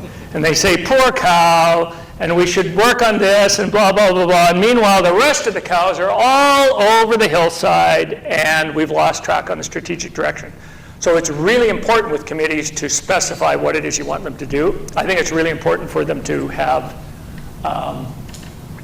sunset clauses, or else they go on forever because they become entitled. I think it's really important to have the right numbers of committees aligned with your strategic plan on focus. So what councils often do, which I think is a major error, remember all this is from a city manager point of view, it's not necessarily right. But here's what my experience is with special purposes committees that our council puts all advocates on. The purpose of the council is to take all points of view in the community, all points of view, and make sure they're all heard and that they're diverse. But what councils tend to do is they'll appoint an environment committee, let's use environment, and they'll put all environmental zealots on the committee, uniformly. And now, council buys property for a mixed-use development like this. And they say, refer it to the environment committee. And I go, no! Because the Environment Committee says, well, not only should you not use this for the mixed-use development that you bought it for, council, but you should remove all the invasive species and return it to its natural state. Well, that's only one perspective. There's many other perspectives in the community. So what you should do, in my opinion, in the world according to Jerry, is not have committees for special purposes, but make sure that they are representative of the community. So I put the polar opposites that have complete opposite points of view on the committee and make them work it out. Instead, what we do is we put all one perspective on a committee. They come to, so I'll give you that exact example. So council did buy, this is a real example, they bought a bunch of property in the community because we don't hold any property, Eric, in Nanaimo for community purposes. They bought a big parcel. It had a wetland on it and many other things. They were going to put some recreational facilities. They're going to preserve the wetland. They were going to this, blah, blah, blah, blah. And well into the process, planning process, council says, well, we should refer it to the environmental committee, which was all environmental zealots. And I'm a major environmentalist, don't get me wrong. Environmental committee comes back and says, don't build anything. Now council has to say, well, no, that's not what we meant. We have other stuff to do and we have to balance all these competing interests. And now they made a huge mess for themselves. So my view would be to make the committee you have committees so they can do the hard work that needs to be done. And the hard work is balancing community interests. So I would put all interests possible on there to try to work it out before they get to you. And if nothing else, if they come to you and they say we can't work it out, you say, you see, it's not easy, right? So sending it to homogeneous committees is kind of like asking turkeys if they want Christmas early. It's not really a good idea. Here, let me give you a cartoon here because it sounds too heavy otherwise. Here's a good cartoon on this point.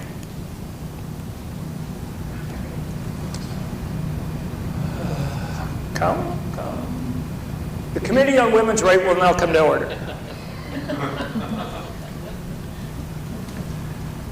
So I think you need to have committees. I think they're very important to have public input. I think that you want to have diversity represented because diversity is our strength and it's what it's all about in public input. And I wouldn't have any more than those that are dealing with your core priorities in my world. But I'm a city manager. So not having had any experience here in White Rock with the committees as yet, so I'm not speaking about White Rock whatsoever. Sometimes I find that the committees that other municipalities might have been using, that they were think tanks, where give us some ideas. Yeah. Instead of here's an issue that we want you to look at. Do you have any thoughts on that about the use of their time as well as their Well, I think it's really, just like any other members of the public, I think that you want ideas from the public. A think tank, as long as it's specified, I think council should be very clear on what they want. If they wanted to be a think tank, they should say that. The thing with the think tank thing, though, is they don't have the same incentive structure as you do. So let's not use environment, let's use economic development.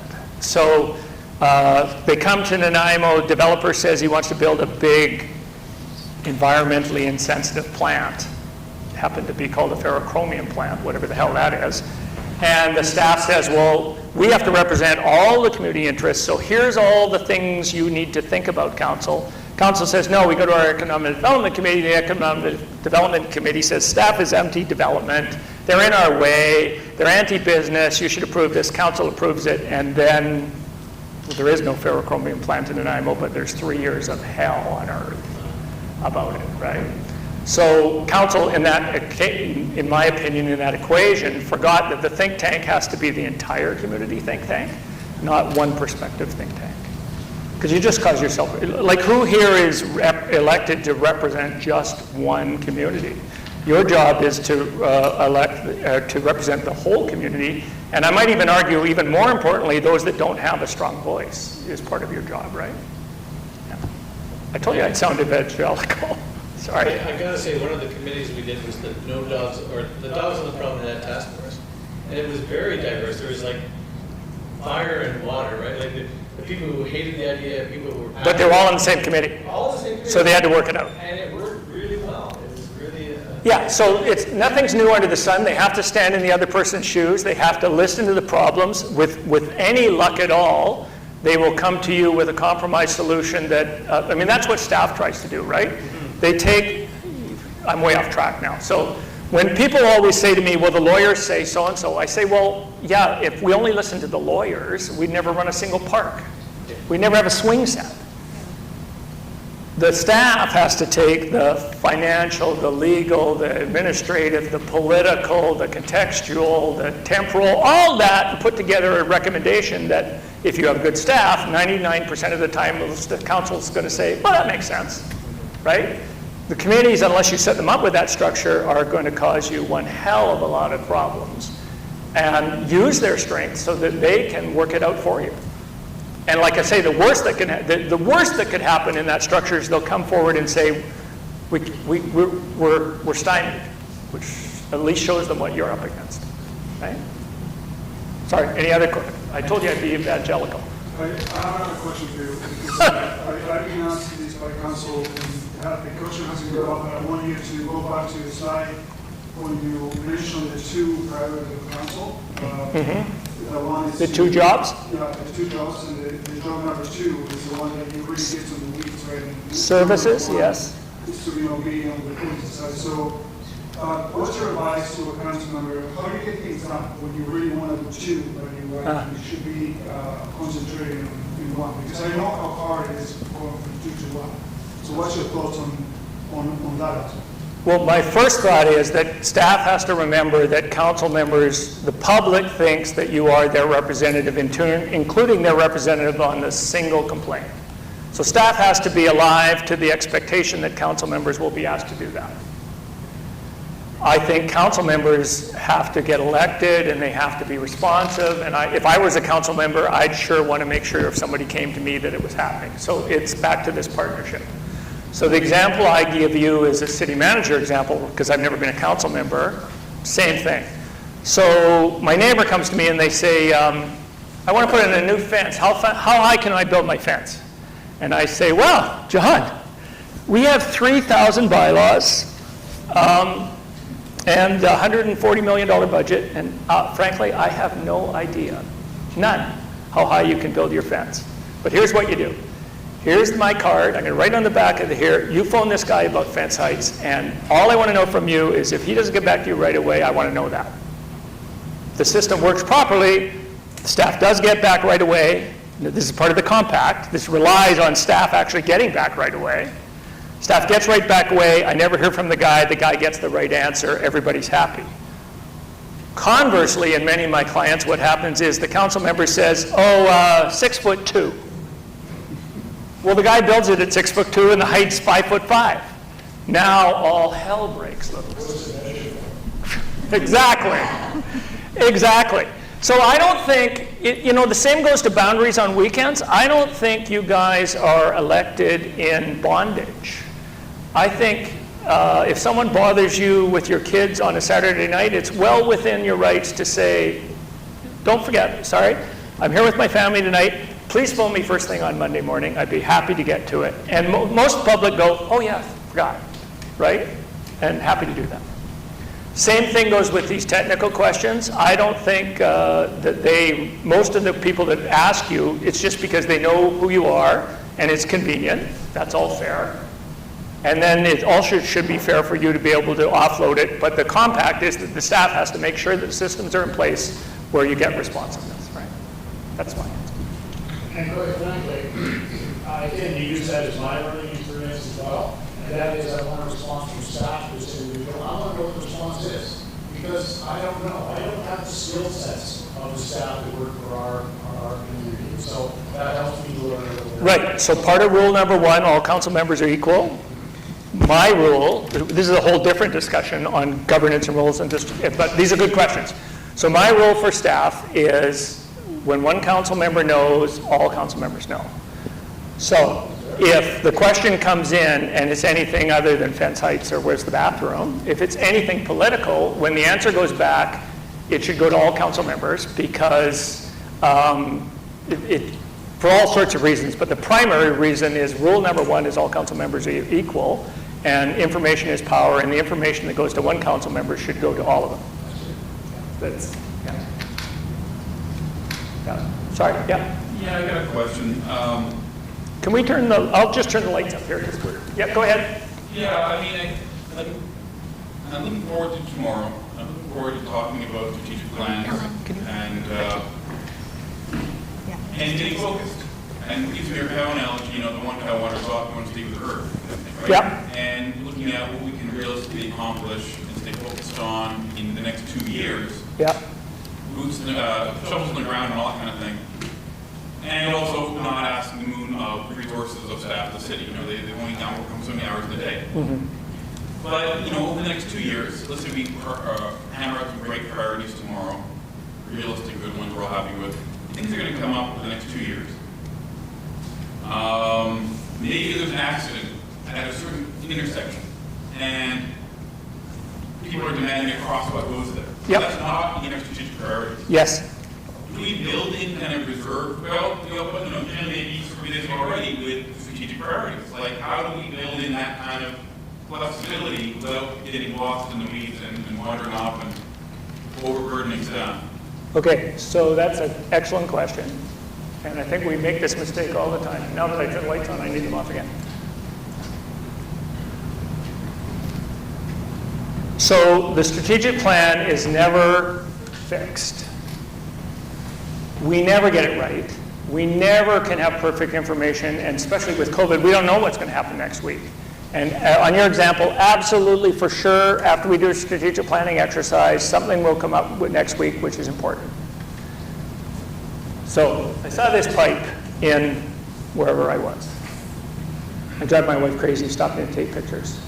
So the reason this pipe's important is we build all these plans sometimes as the big pipe, and we say then, okay, we did a strategic planning exercise, or we did an OCP, or we did an environmental development permit area, and now staff is saying everything has to go through the big pipe. No, because we never get it right. We never can anticipate what's going to happen, and stuff happens. We need to build these pipes with this little safety valve off the side that accommodates the example that you talked about, Chris. And the fact that you have this new software allows for that. You can put something in for sure. There might be a consequence to take something out or change resources, et cetera. So the problem becomes not, there is a problem with putting everything through the big pipe and saying we can't possibly deal with anything new. That doesn't work. As long as the pipe is 80 or 90% going through the big pipe, if it's 10 or 20% that's outside the strategic plan and comes up, that's life. That's the way we want this plan to be, because it's dynamic, right? The problem is when 100% of the stuff's going through the small pipe, it's just anarchy, right? So absolutely, there's no intent tomorrow to lock down this plan as that's the way it's going to be for all time. And you're quite right, there might be an accident next week, and safety at that place becomes a priority of the moment. You have to be nimble to deal with the crisis. COVID in particular, I mean, we could throw up our hands and say, why do any planning? Because who knows? We just have to do our best, but we have to be flexible. Jerry, if you allow me to expand on that, the other aspect is, this is the exact reason why we're doing what we're doing in terms of the Cascade software, being able to show you very quickly what is it that, in order to achieve something that you want to do today, because it's just happening and we got to address it, what is it that we may not be able to achieve from the other plan, right? And in many communities, because the staff cannot show you that, it's very difficult for the council to understand, okay, I get it now, because I'm expecting you to complete 100% of the strategic plan, plus what's happened as an accident, right? And that's just not realistic. So the conversation I would have done with this council is to provide you with a new report template that when things like this happen, there's the opportunity for us to say, yeah, we will address this project, but these are the projects that we not may be able to get at the time that we promised that we would be able to do, right? And COVID is a perfect example of that. I mean, this council wanted to achieve a lot of things during 2020. I'm assuming you, before even I came to the organization, you have all these plans to be achieved in 2020.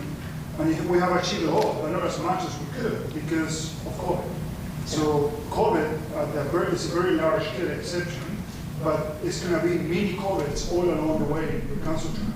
And that's just the reality of the business. It's just the way it works. So we need to be flexible, but council needs to understand the consequence of being that flexible, right? So that's... Yeah. If I can ask a quick follow-up, kind of, Yep. Is it wise then, when you're coming up with those strategic priorities, to factor that in? Meaning, let's say you come with 5 or 6 strategic priorities, and they're just at the limits of what, Carl and Aline and Jim can do. At the limits, maybe we can do in the next 2 years. But there's or is it wiser to kind of like be a little slightly more modest with our strategic priorities to allow for... Well, I think this is what Erica's talking about. At the end of the day, I don't want anybody to say maybe we can do it. I want them, and I don't want them to say no, we can do it. I want them to say, with these resources and given all these things equal and things change, we can do it on this date and it will be done by then. That's what we want. What happens in many cities, and Guillermo's absolutely right, you guys are so ahead of the curve on having a system that can even attempt to quantify this. What happens in most cities is the council continually adds to the list and staff throws it on the pile. And then council gets really, most of my sessions are, well, we have a strategic plan, we have 8,000 items and none of them ever happen. Because they're on the pile. Yeah. So we don't want to maybe, we want to, with this we could do it, and with more we could do it faster if things changed, right? And Guillermo's committed to that for sure. So I got to start with my points. But the other thing that I want to point out, for example, when I've done this exercise with the ladies, one of the things that the council asked me to do is, Chairman, I want you to build in 20% of extra capacity for things that just happen, right? So the process that we're going to undergo, it doesn't stop tomorrow. So we, as a staff members, we're going to take that information and all your wish lists, and we're going to come back to you and say, this is what we can realistically complete in the next 2 years. Then we're going to reprioritize. Maybe there's something that you want to have before sooner, right? But if you want me to build in a 15%, 20% capacity on top of that, I can definitely do that. Because I agree with you. So I'm just going to say things will happen, but you can replace our word. And the reality is that having 15 or 20% capacity for those things that will happen is probably a wise thing to do, right? Because they will. So that's kind of I like that model, because if you have 20% extra capacity, we can still get done what we want to get done and catch the other things. But what I also find is that if you give that extra capacity to staff, there's often things that they want to do that they know is the right thing to do, but council or whatever never says, let's do that. We don't even think about it. They won't waste their time. They'll go off and fix things, make things even better, create systems. So I like that extra capacity, for sure. And you were also saying that if we ask for something, you're going to tell us what we have to drop or what's going to be delayed. I think that's fantastic. Yeah, I think I owe you that, because as a staff members, what we want to do is we want to please council, because we know what you want for the community to be. So the whole idea of implementing a system that allows you to see that, to me, is priceless. Because now I can come back and say, yeah, you got 10 projects, it's called that. I can always give you 8, because now we have a new crosswalk that we have to design and implement and so forth. Have the ability to do that live in a report to council, to me, is very valuable. And I think the community and yourself, I mean, you can be more transparent than that. And that's what you're running with that. Right. So I was going to do this tomorrow, but it's probably timely to do now. So this is just a really simple graphic. So we know the things we're doing, and it's all in your cascade list, and they will talk about that tomorrow. So there is a discussion about whether you have enough resources to get it done. If you don't have enough resources, you need to do fewer things or have more resources, and it comes back. So that's pretty simple, right? It's just like your house. If I want to buy a boat and my roof starts to leak, I'll shift my priorities. I got to fix the roof, and I may not be able to do the boat, or I have to delay the boat. And the system will allow you to do that. There's the things we want to do, and many of those are on this list, about things that the council wants to do. We're pretty good at that. And it's the same thing, enough resources, we can have more resources or do fewer things, and this comes back. That part we're really good at, where we are and what we want to do. What we're not good at, and we want to build this in tomorrow, and this was the questions back here with Jim and asset management, is the things we're going to have to do anyway. And they're not sexy things. They're build a new water filtration plant, or build a newer sewer line, or yada, yada, yada, right? Those things tend not to be in the public eye, and they're not politically sexy, so we need to build those in, because now I'll get myself, we'll have to have a beer if I say this, but your job as council is not to give the public what they want. It's to give them what they need. And you're better informed about what they need than they are. Give you an example, I'm not being glib. In Tofino, they had a referendum for a new water plant. The public said, no, why would we do that? And the next year, they had a drought, nobody had any water. They got what? So part of your job is educating community values about some of these things that you're going to have to do anyway, because that affects your resources. Does that all make sense? I mean, if I know next year that I'm going to have to replace my roof, it affects my boat discussion, right? It's got to go into my strategic planning. All simple stuff. Yeah. Yes? Every time I don't know if you watch the show Love It or List It, I always think about our work. Love It Listed. They have a budget at the front end. They have all these plans. Yes, we can do it. And then something goes sideways. Yeah. And then they look at it and they say, okay, what do we have to drop to get where we want to be? And we have to figure out what we want, what's more important to us. And at the end of the day, if the planning is right, they end up getting a product they love, because the contractors, they put their trust in the contractors to make the right decisions at the end of the day. Sure, exactly. None of this is rocket science. You do this, all of you do this in your own life every day. Yeah. It's the same sort of thing, and these are great questions. I haven't seen Love It or List It, but my wife tells me I'm not allowed to bring anything else in the garage unless something else goes. It's the same thing. Same thing. Yeah, these are good questions. And hopefully, we won't get this done tomorrow, but hopefully, as I say, the idea is to build a skeleton which will allow the staff to respond to all those questions. And you're absolutely right, Chris. The mistake would be to lock this down as if it's not going to change. But I do hear from staff, like people spend tons of money on doing fancy, elaborate strategic plans, and a municipality that will go unnamed. I didn't do their strategic planning, but I asked them, this strategic plan's fantastic, it's blah, blah, blah, blah, and the all staff goes like, yeah, well, nobody uses that. So it has to work both ways, right? Okay? That all makes sense? These are great questions. Great questions. Are we all done? Yeah, I think the chair needs to close the meeting. Yes, thank you. Excuse me, yeah, not to close. We're going to adjourn the meeting until 8:30 tomorrow, September 4th, here at the White Rock Community Center.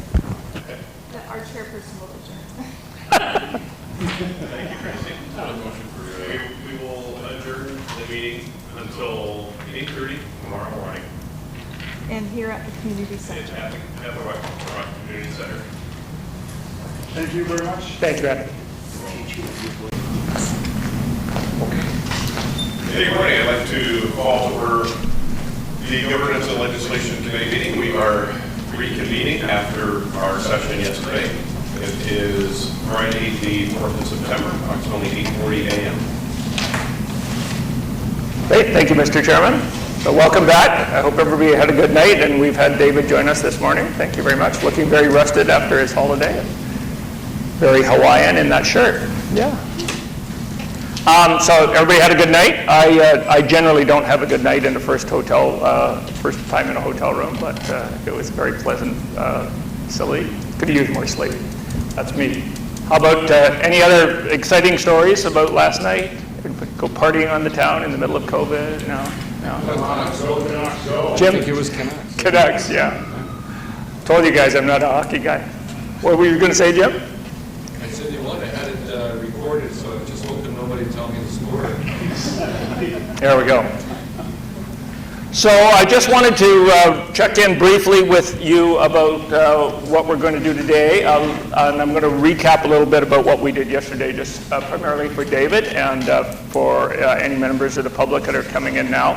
One of the things that we've done, if you haven't seen the previous sections of this seminar, This is a council seminar in committee regarding the strategic thinking for City of White Rock, but council's gone to extreme efforts to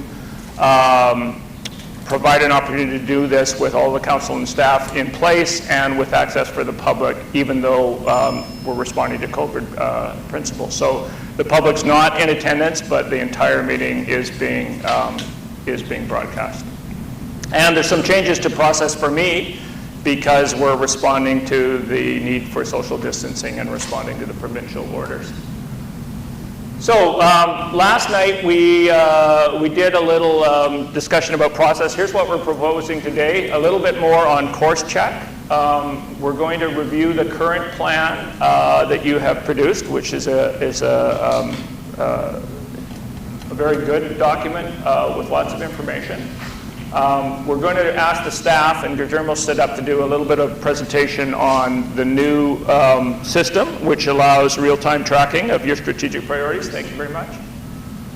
I'd like to do a little exercise that I like to do on anticipatory thinking because we really want to, I think COVID is the ultimate example of showing where we need to be thinking about resilience of the community and thinking ahead, and that of course has to inform your strategic thinking in terms of what trends we can identify and things that you might be coming down the line that you might either have to enhance or try to combat through policy. And then finally, the real work in the afternoon likely will be about organizing the work for success.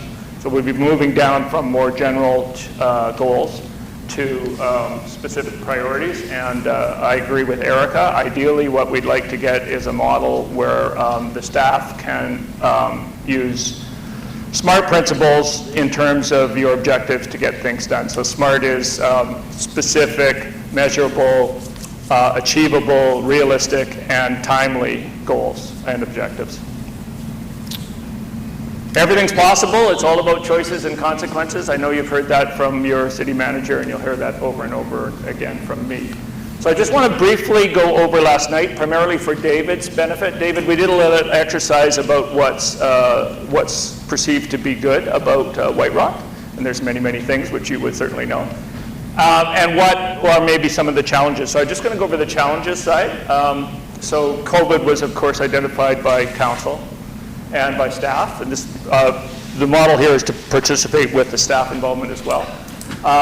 There was some discussion about the business impacts of COVID and also employment impacts, and of course a lot of that's unknown because we don't know how long this will persist, but we do expect that as the weather changes, the service industry will also experience some additional challenges that they've been able to work around in the summer, somewhat with the community's help. Parking was identified as an issue. Traffic and Marine Drive was identified as an issue. Walkability and cycling and transit were identified by issues. I think when I was here more than 10 years ago, all of those were identified as issues. One of the things we talked about, David, were some of these issues can't be solved. They can only be managed, and it's an ongoing challenge. Value for your taxes was raised by the participants last night. There was a discussion about environmental impacts, and particularly because of your location on the water, sea level rise impacts. And with that, the railway came up as sort of omnipresent and an issue that White Rock has to deal with.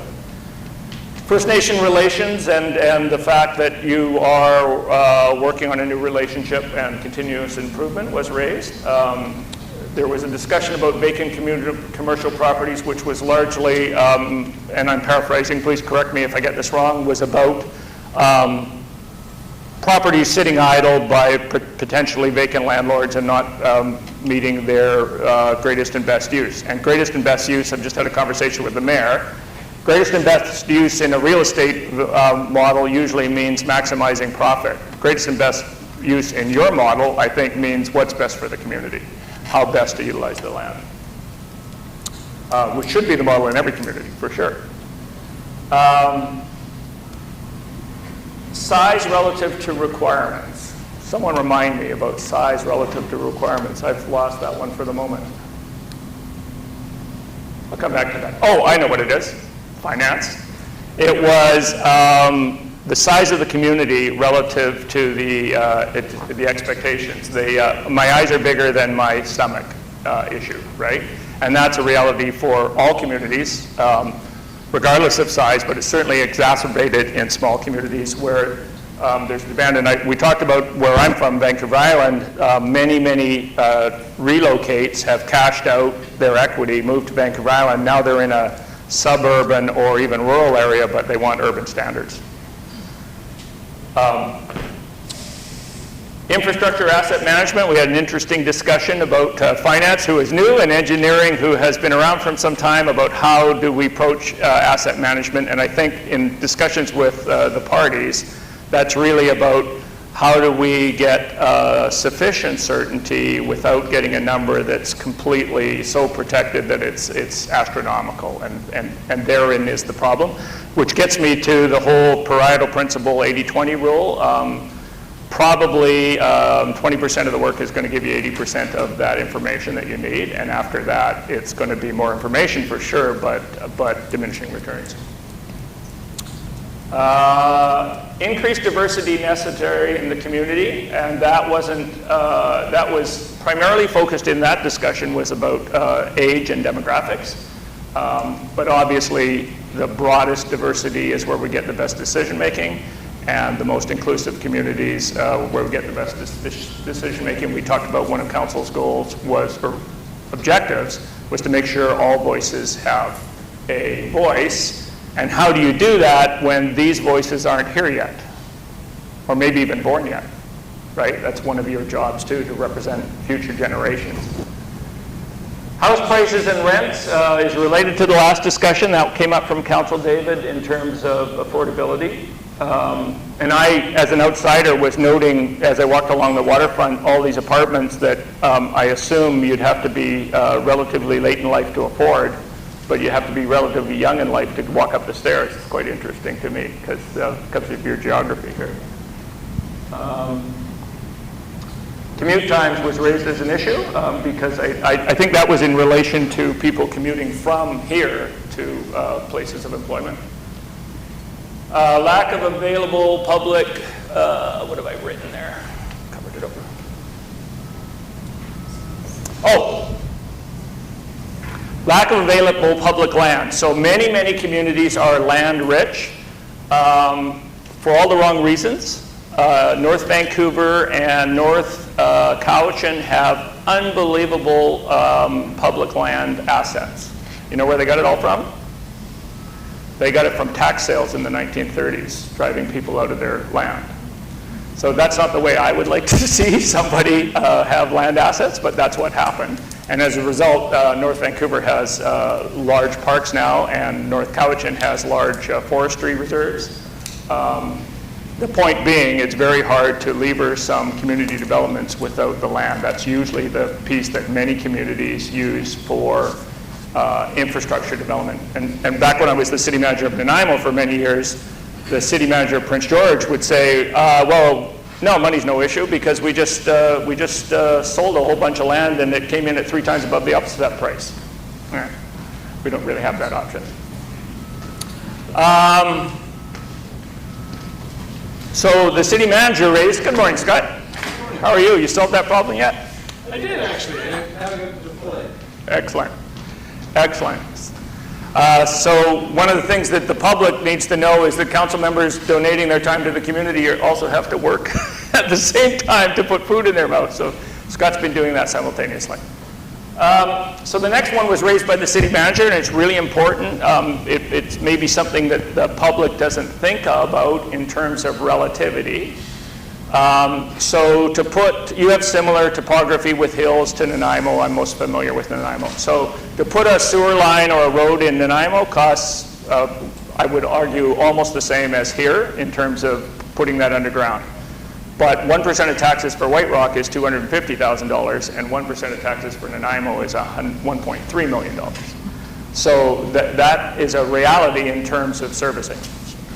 It's a reality in terms of everything, because to you and I, $250,000 sounds like a lot of money, but you might remember that last night I talked about a fire truck costing $1 million. The fire chief corrected me, the last one cost $1.5 million. 6% of taxes.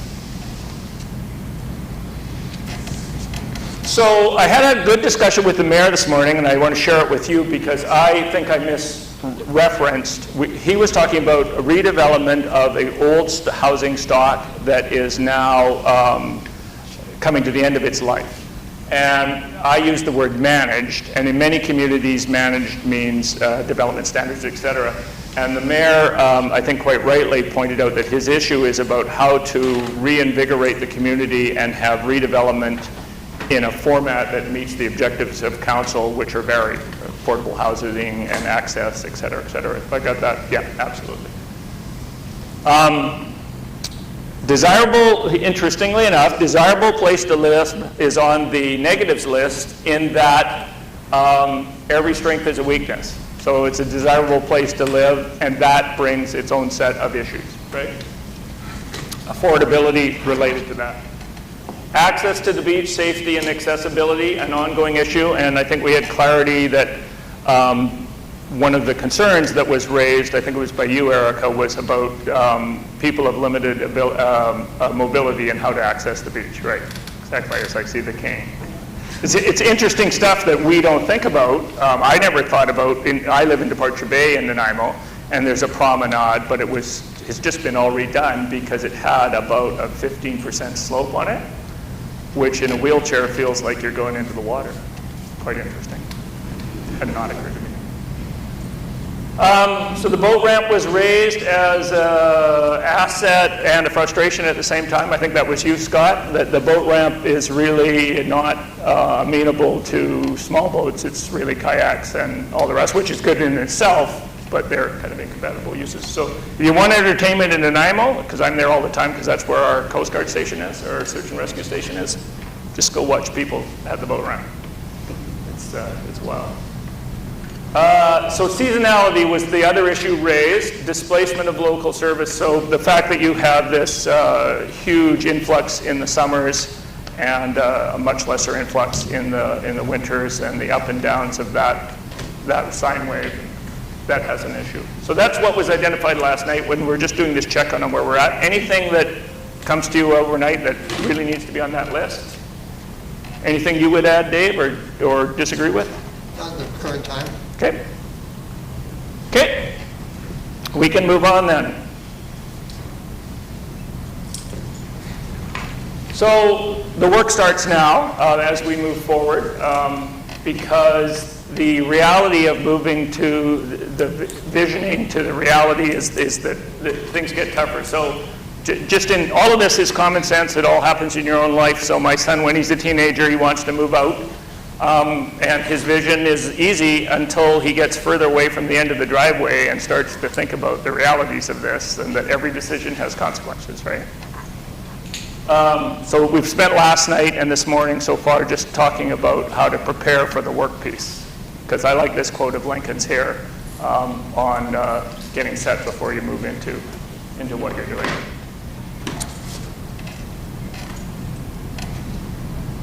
So last night, this is primarily for David's benefit. So last night we talked about the analogy of the super tanker, and the fact that we also talked about people's learning curve on, I think Erica said that she got elected thinking she was going to change everything overnight. Some others expressed not some regret, but some observation that things take longer than you would expect. And everything in local government and government does take longer than you would expect.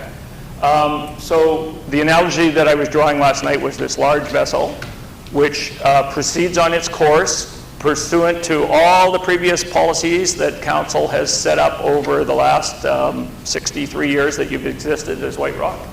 And the staff's obligation is to follow all of those policies until such time as they're changed. So that's why we're here today, to make sure that we understand which policies can wait and which policies need to be a priority to change, and which things need to be, because the supertanker will keep going until it runs aground unless you make the course changes. And the course changes require, you can change course, but it requires long, sustained effort. So if the analogy is the council's the navigator for the community and the staff is on the wheel as the helmsman, the council gives a new course, The helmsman has to change the wheel, and the helmsman has to hold it there for a long time to come onto the new heading. You can't say, 090, and now it's 180, and now it's 270. That just results in the boat carrying along on the original course, right? So really important to be doing what you're doing. So where I wanted to start with overlaying on your existing vision. Oh, I wanted to do one more thing from an observation from last night. So I have the benefit of doing hundreds of communities all over Canada and talking to them about their issues. And my observation about this list of items is you can't believe how well off you are. White Rock. You can't believe how well off you are, because everybody has problems and issues, but it's an issue of degree. Many of the communities I deal with, there'd be two things happen last night and today. There'd be a lot of interplay amongst council members where there was no alignment or agreement in terms of philosophy. And that can be good as long as the conflict is respectful and with decorum, and often that's not the case. So that's something that you guys are way ahead of the map on. And the other issue is that these issues are the kind of issues that you would expect. They are not, like many of my clients who are dealing with resource communities where the mill's gone and what are we going to do? Or the fire's been here or the flood's been here for 4 months and what are we going to do? Or we don't have a water system or any logical supply without huge amounts of money, and what are we going to do? So in that sense, not to minimize these issues, but these are the kind of issues that are existent in a community that really has its act largely together. And I don't know how to really adequately convey that, and except to take you to some of these other communities. So talk to some of your compatriots about what they're dealing with compared to this. And you're doing very well. So we did the whole community today thing. I want to talk a little bit about your existing strategic priorities and a little bit about framework and terminology. So you do have a vision, a mission, and values. I'm just going to run through those briefly just so I can do a check-in along the where are we today, that those are still meeting your needs. I don't expect that they are not. So vision is just a clear statement that describes what you want the region to be, sorry, wrong slide, what you want the municipality to be. The mission is your description of the organization's fundamental purpose, what it exists to do. It may include supporting principles. So yours is very short, which shorter is always better. Values, expectations, and standards that guide behavior and actions of the people in the organization. So yours are well set out. And we'll go over them very briefly just to ensure that they reflect your point of view. I have some interesting observations about values generally that I've just been doing some recent reading that's helped me, so I'll share that with you. And then priorities. Goals the organization will pursue and or initiatives it will undertake in keeping with its mission towards its vision, organized by theme. So organized by theme is, we'll see how that goes. Your current plan is a bit atypical from ones I've seen elsewhere, and I would have an objective, if you agree, of seeing whether we can organize some of those by theme in a more streamlined way. We'll see. We'll see. There's absolutely nothing with the current plan, and that might be the decision of council to stick with where we are. So here's the vision. White Rock will provide all its citizens a high quality of life where the environment's protected and nurtured, the community feels safe, secure, and friendly, opportunities exist for business to prosper, arts and culture flourish, and our heritage is celebrated. Municipal boundaries are less important than a strong sense of pride and connection to our community, and we can all live, work, and play in an enjoyable atmosphere. From what I heard last night, that pretty much encapsulates a clear understanding of the vision that I heard. So I'm not going to spend a lot of time on this. Lots of strategic planning sessions. They'll spend a whole day on vision and mission. I just want to ask, does anybody have anything that rubs them the wrong way or anything that they would change in that right at this moment? So I don't think there's anything that would rub it the wrong way, but the idea of involvement and input from the citizens of the community, I'm not sure that that's necessarily covered out there. Correct, but it is, and I'm going to have a comment about that relating to your values, but it's interesting to note that that isn't in here, and that might be something, so just with the council members are here, is that something that you'd like to see also identified? Because my understanding of your vision is, as the mayor has said, that that's a key element for you. Anybody disagree with the mayor's statement? No? No? Nope, no. So let's think about doing some wordsmithing, not with the group here, but we'll do some wordsmithing and come back to you in the report on, so you can shoot at that. But I think that's a good observation and something that might be added. Okay. The mission, building community excellence through effective stewardship of all community resources. I actually like that. It's short and kind of all-encompassing. I think that's what we do, is you look after the community, right? Everybody happy with that, or anything that you have an observation?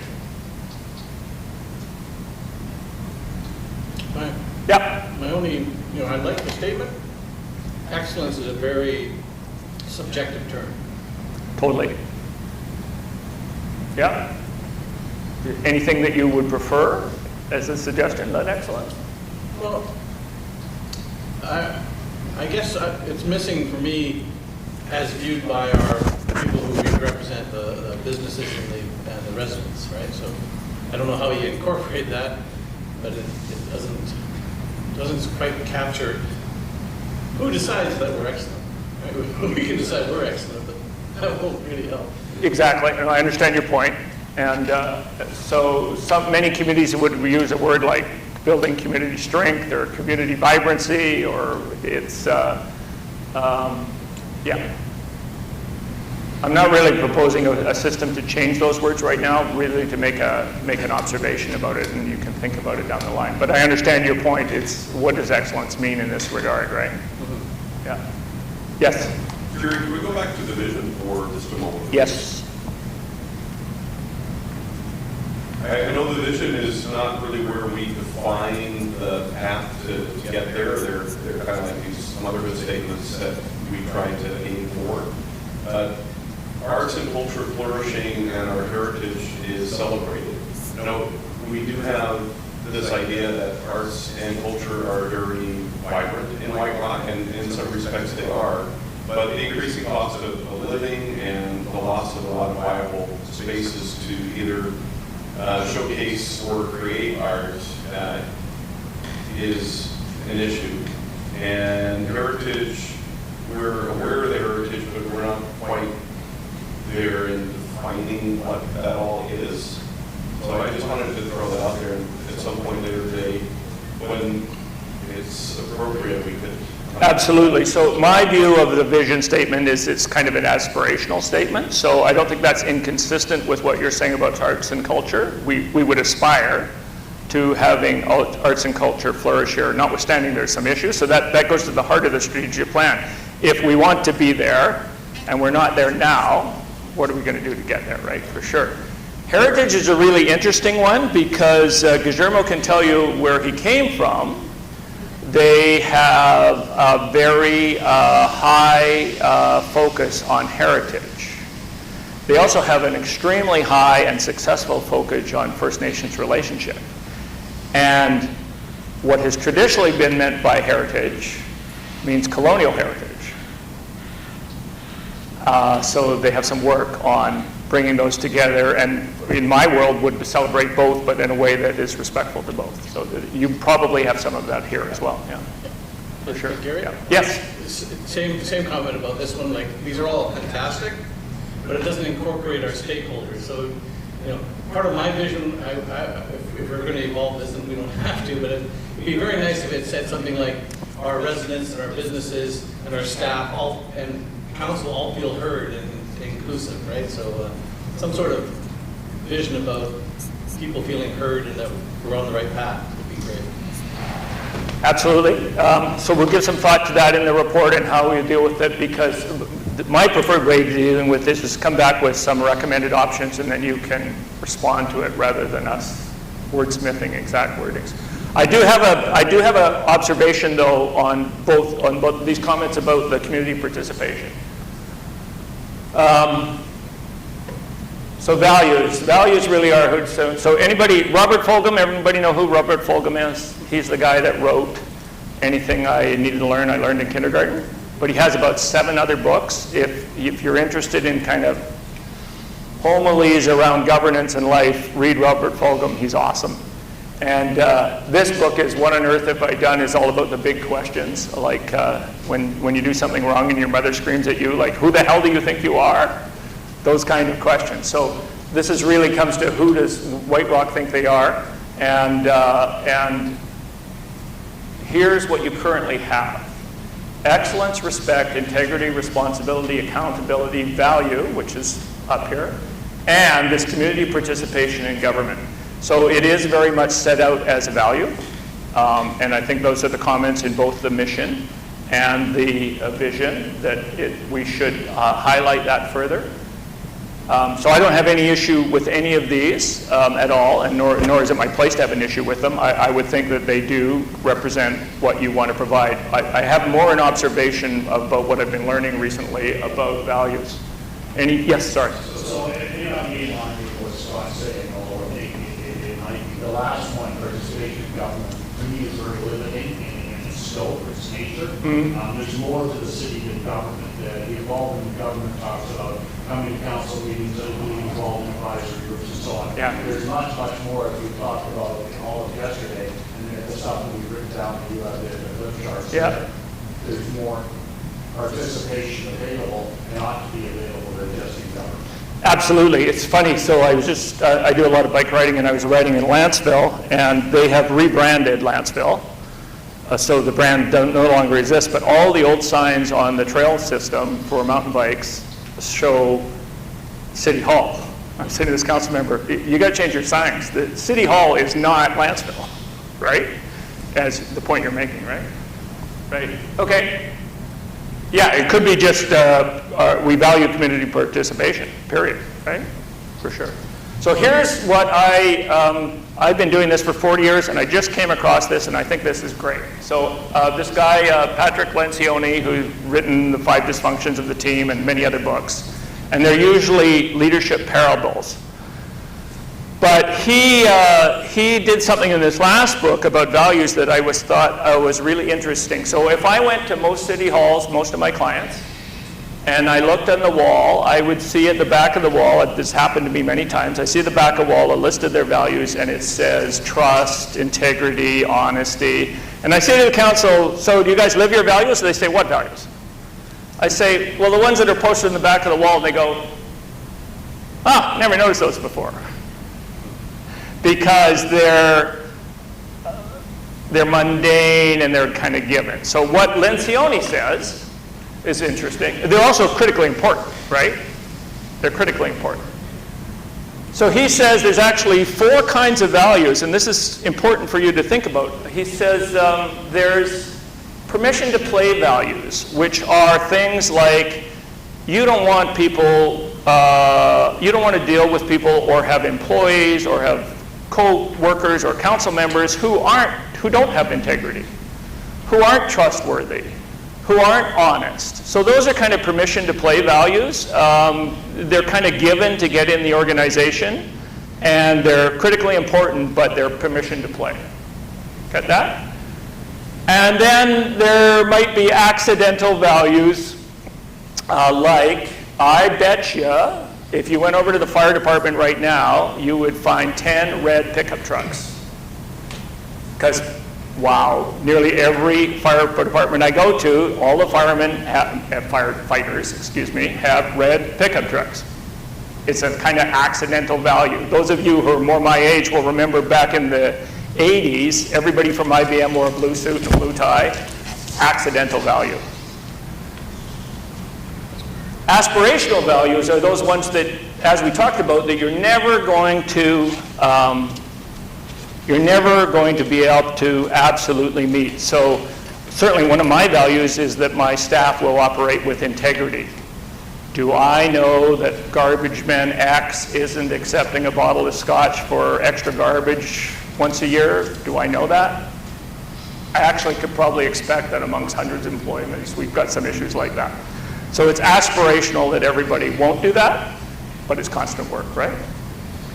The core value one is the important one to me. The core value, which Lencioni says you should only really have less than 3, is really about who are you about. And I think, from everything I've heard from today and from this council, that most of these values, the first 6 are probably permission to play values, and the last one is, however you describe it, is a core value of this council, because you've made it such an important, and I think rightly so, that the public's business should be done in public.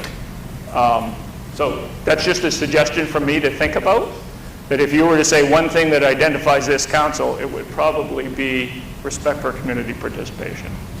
I'm not putting words in your mouth, but it's just a way to distinguish between, that all these values don't have the same point of view at one time. That makes sense to people? When I read that, I thought, yeah, that's brilliant. That's brilliant. Anyway, something to think about. Any disagreement that the public participation piece is what really identifies this council?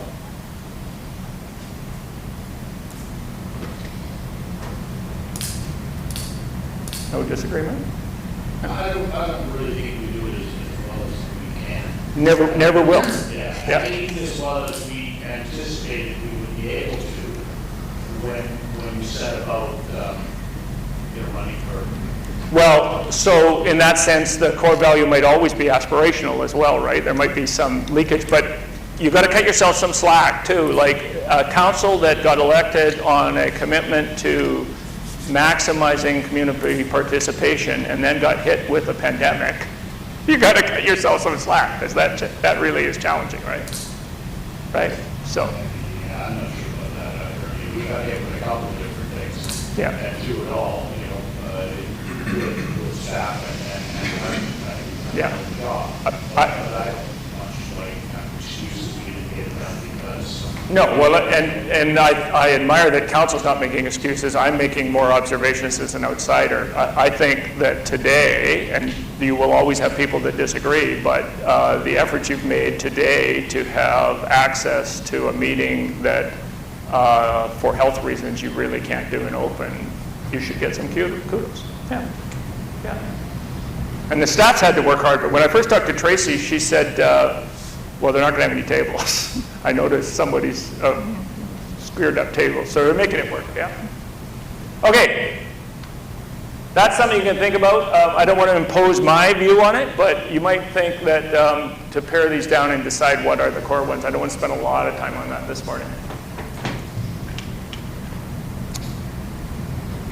So, in your current strategic plan, which you're all more familiar with than I am, you have these, I think there's 11. 1, 2, 3, 4, 5. 11 items. And you've done a lot of work on setting these out. So I just wanted to remind you of them, because as we move forward, we want to make sure that these are still valued and they're still captured, and there's some subheadings. Some things I don't personally like to have a strategic plan that says things like next, because next to me means the never, never plan. And without specificity and resourcing and a timeline and accountabilities, they may never happen, which wasn't your intent, I think, for sure. So we're going to try to provide more specificity. So everybody understands, I'm sure, all of these. I wasn't going to spend a lot of time going through them. I do have them individually if you want to talk about them. But I just wanted to highlight that these are items that when we get down to identifying things that need to be done, I'm taking these as a given in the given as we do our review. Any objection to that, or concerns, or any observations? Some of this stuff actually that gets us into the staff stuff. Some of this stuff is largely underway or done. Yeah. Okay. Some of it may need to be ramped up. We talked, I think, Anthony last night about the advocacy piece, and some of that may need to be ramped up with some folks. Because every organization, not just governments, but businesses as well, have this challenge from moving from the strategy, which is really easy, I'm going to do this, to the execution. So I'm trying not to drink right now. Little gap between my strategy and the execution, which every time I say I haven't drunk, my wife says, what about that glass of wine last Tuesday at 10 a.m.? No, not at 10 a.m. So that's human life problems, right? So what we're trying to do today is eliminate as best we can the potential gap. And lots of councils don't worry about the gap. As I told you last night, they pile things on the list and they make promises in terms of delivering things with no real expectation or means of ever getting it done. And I call that poor public policy and at its worst, lying to the public. So we wanted to try to avoid that. Governance in the 21st century extends to building the resilience of societies to absorb shocks, embrace change, and prosper in unpredictable and unpredictable circumstances. So I mentioned last night that one of the things we're up against is it was relatively easy for me in the 80s and the 90s when we were still into public administration systems that were focused primarily on producing predictable results in a predictable environment. And we're a long way out of that. So your challenge is quite large now. Okay, I want to talk about the staff perspective on this stuff because it looks different from the other side for sure. So I'm going to turn it over to Guillermo just for a minute to talk about what we know from the latest Cascade update, which the information you have, but this will be for the public as well. So what I'm going to do is just for benefit of the public, just because I know the public is going to probably ask me what we're doing today. Sorry, Eric, I don't know how to do this. Repetitive presentation that we've done with council before. But really, what we're talking about here is we're reading one bucket. And I really like the analogy Jerry made yesterday about the 80-20%, right? And obviously, when I presented this information to council, I call it a 70-30% because I was a bit more optimistic, okay? But I like this better because that means that we can build the 10% contingency over there that we just really do, right? So the reality is that we only have one glass in the organization. This is what we deal with. And this glass is about 80% operations. So all of this is false, okay? Jerry said yesterday, this is what it takes to run the organization. Doing development applications, somebody coming from paying parking ticket, issuing it, pilot permits, whatever the case may be, this is what it takes to run it, about 80%. Okay? The rest that we have available space is what we're here today. So this is about creating all those items that you see over there and how we can make all the dreams happen in the next couple of years. Obviously, this 20%, you have all your strategic plan, right? But that is not the only bucket of information that feeds that. So the strategic plan is only one bucket that council here. But then you have council meetings where you have delegations, or you have requests from the public, or you have committee requests and so forth. So those would be another bucket that I call it underlying, or something that is not really in your plan, but is important to you to do. And it needs to be somehow put inside this capacity over here. So I'll give you an example. I know that parking is a big issue for this country. And in terms of defining how we can address some of the parking challenges that we have in Guardo, council gave us direction to look into doing a citywide parking review. So citywide parking review is actually not in this bucket, but it is in this bucket. So what we're here today to do is I'm going to give you an update on where we are with this.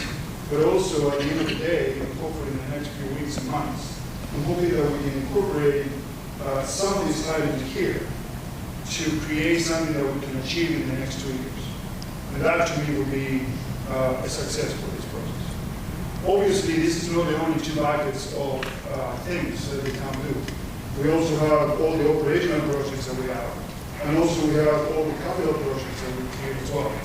So all of those will come to council later on when we do budget discussions and we deal with the capital plan. So today we're really looking at this. We're really looking at the strategic level projects and how our available time could be incorporated into achieve those things. So yes, you're probably thinking, can we do everything over here? Yes, we can, but we may not be able to do much from this bucket right here. So the idea that Christopher and I were discussing yesterday is let's build some capacity until you come up with a new list, so the new bucket. This is your dream, new updated strategic plan that we can realistically, just let me put that here, real, right? Real, realistically achieving these 2 years. And then obviously there's going to be some projects that they belong to these 2 buckets that they may not be able to be completed in those 2 years. That doesn't mean that we're not going to do it. We're still going to be able to do it later on, but we may not get it in these 2 years. You know, if we build some capacity on that, and instead of going 30%, we build a 20% capacity. Then if something comes up in the middle of the next term, then we'll be able to achieve those goals. So I wanted to give you this as a preamble because what I've done, and this staff that you have all around that have done a tremendous, a very good job, is to really quantify all these buckets. So we actually incorporated the information that is in each one of these buckets into a software system that allows me to report. And the community, talking now to the community have seen this already on our website. So if you haven't, go to our website and search for strategic priorities, and there's a dashboard that will show you this bucket. It will show you exactly what percentage of each one of those items is completed. It's not showing you as a rest. However, the exercise is to be able to work with you to come out with those for those numbers. Any questions, comments, concerns? Yeah. Well. Absolutely. So I think this is great. I really am pumped about this. But given the top 20% is the only thing we really have control over, I think it's also important to have visibility of the 80%, right? And so that when we say, oh, we want to have a gold-plated, doors to the community center, you're going like, yeah, you're going to impact all those 80%, right? And then we can communicate that to the residents. It's like, you know what, this 80% is really important. Any of these things would affect that. It would be nice to have the visibility. And sometimes we hear rumors from other communities like, oh, there's stuff we're spending that we don't need to. It would be good to be able to say, no, here's what we're doing. That's what that 80% represents. So I'm hoping at some point, I know it's a huge amount of work, but I'd love to see that there too. And you made a great point. So obviously, when we're talking about the 80%, we're talking about service delivery. And some communities in the past have gone to some service delivery reviews, where they can actually see, are we doing enough or are we doing more? So that would be a completely different exercise for council.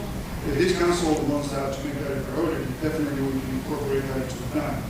However, I can tell you from experience from my communities, and probably Jerry can comment on this in many other communities, that normally about 80 to 70% of the time are really spent on those things to run the operations. Now, how much?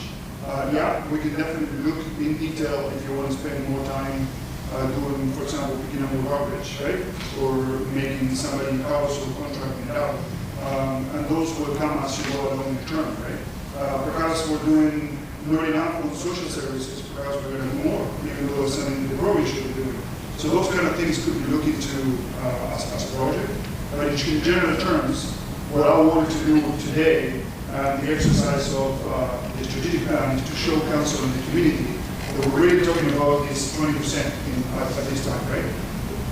However, I'm not saying that 80% is not important to review or something, if that's what council wishes to do. Well, even just giving that information out to the public, so they're not saying, oh, we gave you $25 trillion in taxes, and we're only seeing 20% of it being accounted for. It's like, no, here's all the stuff that our staff are doing. Well, what I would say is that I think one of your key roles as council in community participation is not only receiving that input, because that person is always going to say that. Yeah. But also in giving information out to the rest of the public, because it may not land there, about what our constraints and realities are. So I could give you a whole talk about the core review process that was very sexy in the last 10 years in the province. And the core review process was really about what are those things that we're doing inefficiently that we could do away with. Well, first thing to remember is every single thing that the community is doing was considered important at one time by council or your professional staff and got into the list. And most things in local government, this is not that we can't change, but just to alert you how difficult it is, most things in local government are like a ratchet. So once you've provided the service, good luck. So for instance, because I know this is a problem in human reality, I've never been in business class in a plane in my life. And I don't ever want to be, because once I go there, I know I'm never going to the back of the plane. I don't know any different right now, because I've never been anywhere but steerage. So once you add on these community services, good luck getting out of them. And the example I give you, Eric, I'm sure has lived through this one. So one of the things that the consultants do is they provide you a whole list of things which Guillermo and I could provide you in 10 minutes, and the staff here, on the back of an envelope of things you could do that people have tried in terms of deferring capital, blah, blah, blah, blah. We can do all of that. It doesn't deal with the political reality. I had a famous conversation with my council members one day that said, you know, I can identify 10,000, I've been here 30 years, I can identify 10,000 things that I think we do inefficiently that could be done better, and that person will tell you about. I can't tell you one that a majority of council will agree to not do. And that's the real test, because for instance, my definition of never is turning down the thermostat on the senior's hot tub 1 degree. If you want to be hung from a lamppost, try that. Seriously. Very, very, very difficult. So the short story on the core reviews that happened over the last 10 years is they set out to get recommendations. They got a bunch of recommendations from private consultants. And in the end, they didn't implement any of them. It actually cost them money because the consultants were so expensive to come up with their recommendations. Penticton, Prince George, go talk to them. In Nanaimo. I try not to talk about Nanaimo. Prince George, I think some time ago now, but they had close to 200 recommendations, and the council wouldn't even talk about more than 12 of them, because they were not consistent with council's values and the community's expectations. So that's just a caution. All right. And Scott, I know many months in your comment that you brought it heard me yesterday. One of the things that I said is, right here, this is my contribution, value for your taxes. I think it's important that we could do better than that. I think as a CEO, guiding my staff will do a better job trying to show the community where they can put the money that they're paying. Right? So it's possible you shut down the building, turn up the outsides, that's how it's really it's up and that one is up and the middle is down. So can you show this lights? Yeah, we're working on that now. Yeah. So what I'm going to do is these ones are on the outsides if possible, and the middle one not. Yeah. I think it's important to show you where all those buckets reside, the kind of the software that we're using to track all this. So what I have here is called Cascade. This is the software that I'm using to track all the information. I'm not going to get in detail into each one of these, but you can see over here that that's the first bucket. You're very familiar with that bucket. The community is very familiar with that bucket because that's your plan. Those are the strategic priorities that you have. Very quickly, you can see that each one of them they're on track, behind, or complete, whatever the case may be. This is the one that we have in the dashboard on the website. So the dashboard that shows on the website, what I'm going to show you here as well, shows. Let's see what that is. See what it is here. So the dashboard shows that we're about 53% completed. So let me start by saying that for a new council that created a 4-year strategic plan, being 53% completed in the middle of your term, given COVID-19, it speaks very highly about the work that you have done. So I just want to take a pause and congratulate you because being a 53% completion of the plan is remarkable. Okay? We do this for you, so take the credit. This is your plan. You're 53% completed in a COVID-19 where we spent almost 9 months struggling with this pandemic. It's remarkable. So is this in essence what would be considered the 20%?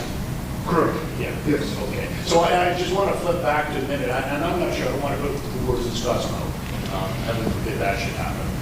But a lot of it to me is not just what the 80% looks like. And I think what I thought you were going towards is educating the public about what that 80% looks like. Correct. So that we then have a little bit, if you will, wiggle room, because they're not saying, no, you're only doing that, you're not doing anything else. This is the gist of what we do. Taking out garbage, taking care of parks, cutting grass, and so forth. And so they know that. And that gives us a little bit more flexibility, I think, with the 20% more that. And that's exactly right, Your Worship. I mean, we need to do a better job communicating that to the public because one of the challenges that we have as staff, as CEO, and of course council, is public understanding exactly what the government really does, what that means. You've already heard many times, I mean, we're already enforcement, for example. I'll just give you a small example, right? We're already enforcing, goals on heat right? And really that's what the jurisdictions come into play. Sometimes we get asked to do things that they're not even in jurisdiction, right? That's the federal government jurisdiction, the provincial government jurisdiction. So how is that fair, right? So in many cases, that piece of information, I need to do a better job communicating that to the public and make sure that the public understands, yeah, I'm going to pay $5,000 a year in taxes, so where am I getting that? It's just garbage? No, it's not just that. This is all the rest. And all the social aspects as well, right? That, you know, I don't have, like I said earlier, I didn't have a kid before, but I still pay school taxes, right? So this doesn't mean that you're not paying in your tax bill for things that you don't use, right? So you may not be a senior, but you are paying for the senior center because that is a good thing to do. And I completely agree with you, Darrell. I often do a thing on finances, and I think all of the communities can do a better job because that information is really in your 5-year capital program and in your budget, right? And some communities have done a really good job of communicating that by doing things like, even the statement $5,000 in taxes starts with, do you know that only half of your taxes goes to the community? The other half goes to these other governments. And then a thing that I've seen being really useful to do in terms of education is to break down your monthly cost for core issues like water and protection of blah, blah, blah, blah, blah, and compare that, for instance, to your monthly cable bill. And you'll be quite surprised about which is the larger one in terms of relative value to you. People just don't make those comparisons. So we can help them with that, and I agree. More information is better. Sorry, Anthony. I'd like to link Scott's comment with something that you just mentioned and you touched on last night as well. I think it would be very useful for our residents if on our website there's just a simple graphic that shows for every tax dollar that you give the city, say, I don't know, 45 cents goes to engineering, 10 cents goes to recreation, so that they can visualize what value they get. And lots of people have done that with pie charts and sort of simple graphics that are quite understandable. Yeah.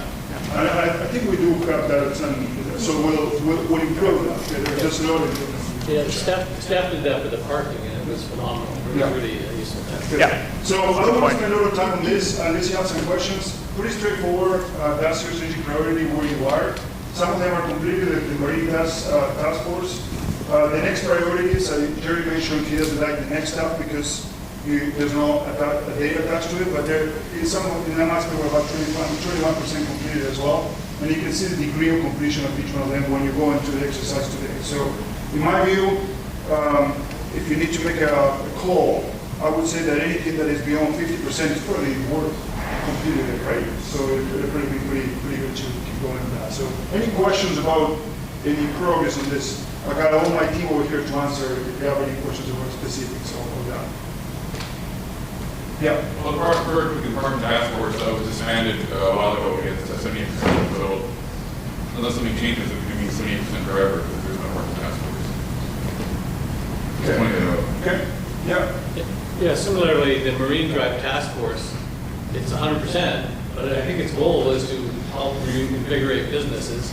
I know we now have the COVID one, so the messaging seems a little bit hard to understand. Like, are you saying that we've successfully reinvigorated businesses because it's 100%, or no? But that's what people might think we're applying there. And I think that's why Jerry at one point made a comment that the way this strategic plan is laid out is a little bit unusual. Normally, when I work with communities in the past, they have what ERICA always wanted to have, which is a little bit of categorization and goals. So have you achieved that goal? So if the goal was to, like if the goal today comes out to be the most important thing is to revitalize waterfront, right? Then have you achieved that? So then obviously that is not going to show the 100%. But in this case, you identify the Marine Task Force to be informed, and each one of those inside there, by the way, there's a lot of projects, right? All of those projects are completed. So in our view, and you're right, the message to the community is you're completed. Now, the objective, which is not reflected here, which would be what you just mentioned, maybe we're 30%, 40%, but we can't really quantify it because it's not here. Make sense?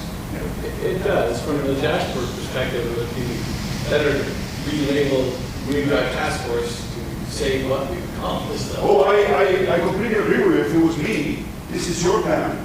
If it was me, I'll do it all over again, and I categorize it in a way that it has more ways to show that message you were referring to, right? Right, but for example, you could say Marine Drive Task Force has identified a set of issues and their mission is complete. I know it's wordy, but then people aren't,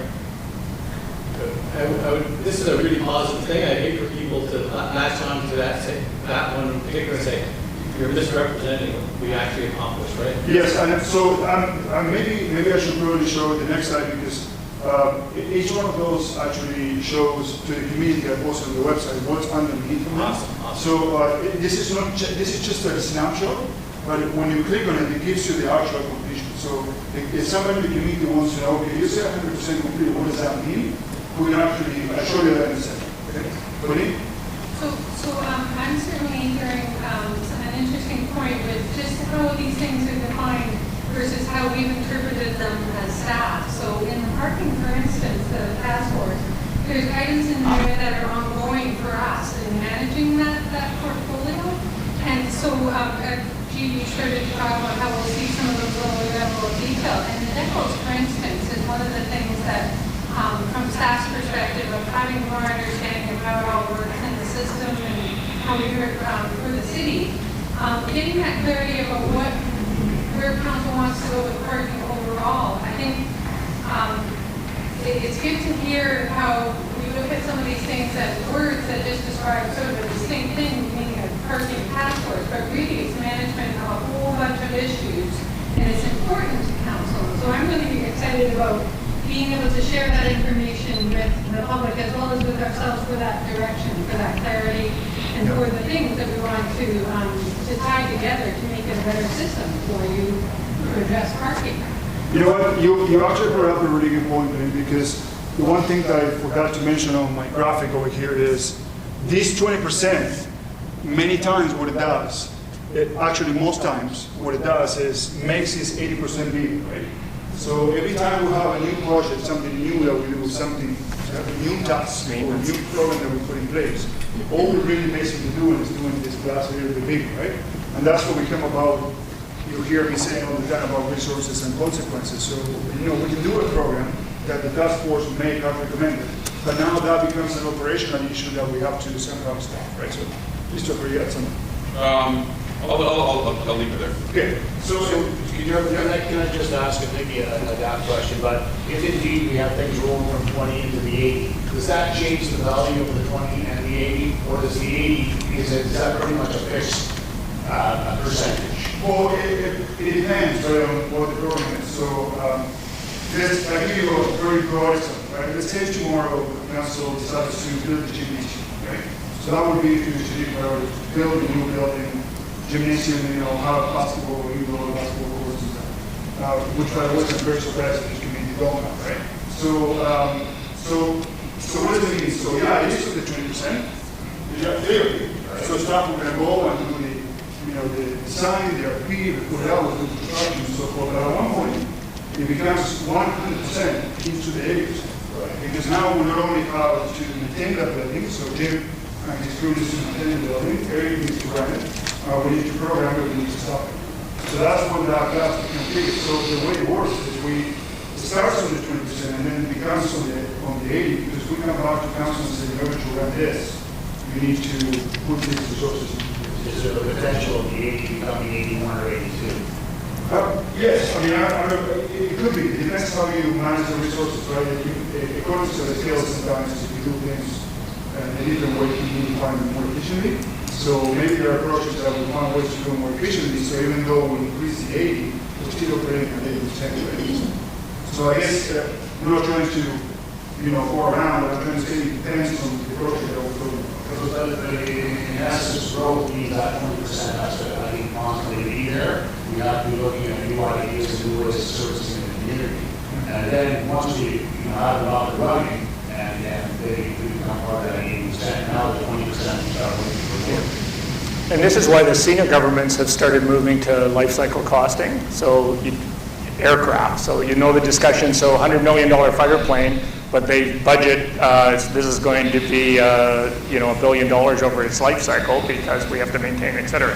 That's if it's moved from the original purchase into just operations, right? Yeah, and we historically have done a very bad job of that. We build the building and nobody thinks about things are going to require maintained maintenance, or they get older, or standards change, all of that. Any more questions about that? Okay, so I wanted to show this again. The community has access to this report. We post this report on the website quarterly, and it also will be updated on a quarterly basis. So these are your current strategic priorities. So it's called to answer your question. The community can go and see the parking task force, exactly what has been done. So they establish the terms of reference, they appoint the members, the review recommended waterfront parking rates, they do all the stuff is all completed. So they can be, not only know exactly what they've done, percentage of completion on the right-hand side has an update from our team. So whatever is the latest update on the project, we put it there. So this is given to the community in a quarterly basis, and council. Okay? So in that one, just to understand, Marine Drive Task Force is labeled 100%, but I see some gray bars. I can't read the text, but... Or from refund signage. Yeah, so because gray bar, I assume, means it wasn't done? Yeah, so there's it's probably like 99.something% like that, right? So that's what it shows over there. Oh, okay. But anyways, if I'm going to get into details of that, I'll I'm just trying to understand in general how the data gets wrapped up. Thanks. The other bucket of information that we have is the one that we'll probably be talking about today is some of the underlying projects, right? Another project over there. So those are given to council already in a report prior to this meeting. And those are things that they're important to council, but they didn't get into a strategic plan. So the whole idea is like a citywide parking review. That's something that council really needs to see in the next couple of years. So we're going to go through the exercise with Jerry, and I'm hopeful that that will be incorporated into the plan. Okay? So I capture them all, and I make this information available for the public as well. This is public information. But this is kind of the things that, when the council meeting, somebody came and did a request to council, and council did a resolution and all the signings on the reports, right?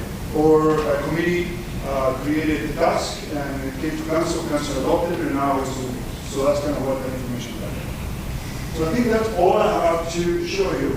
And then we can get on with the meter stuff that you're waiting for. So, yeah, so I leave it there. Unless there's any questions, comments, concerns. Guillermo? Yeah. I'd like to see that made more visible on our city website. To be very honest, you could search and not find that all day, the average person. I'll put it, how about if I put a link on the homepage? Like right on the homepage. Picture something that, how are we doing, check up something. Be very honest. I think it's a good. Really about that later.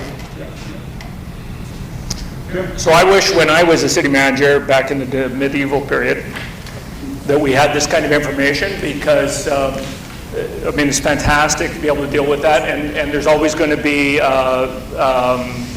demands for better access or better understanding as people get on with it, but even it gets into the 80%, because in order to maintain this is now a new obligation from staff, and respond to questions is a new obligation from staff, so even that seeps into the 80%, right? Good stuff to do. Okay, we're going to take a 15-minute break if we can, and people can grab coffee, etc. We'll come back right at 10 o'clock if that's okay.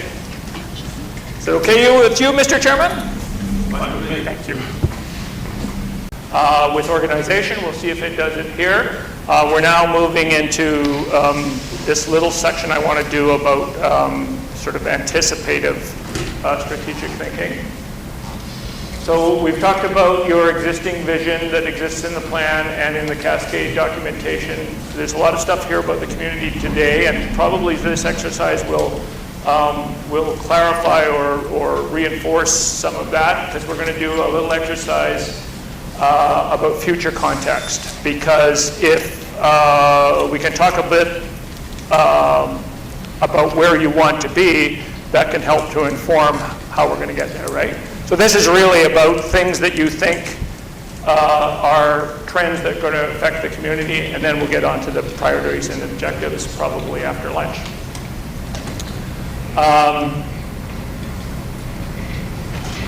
So I stole this from your materials. Focus all your energy not on fighting the old, but on building the new. And so this is just a time to talk about what do we think coming down the pipe is certainly in the next 2 years, but even beyond, because a lot of this change requires a long, sustained effort.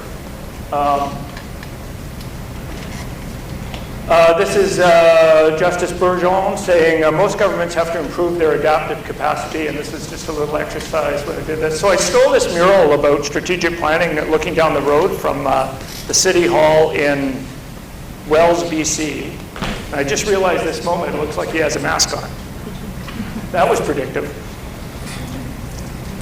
So I want you to think about the forces, the trends, the realities that will shape the future in which White Rock exists as a community. And many of these are up here about affordability or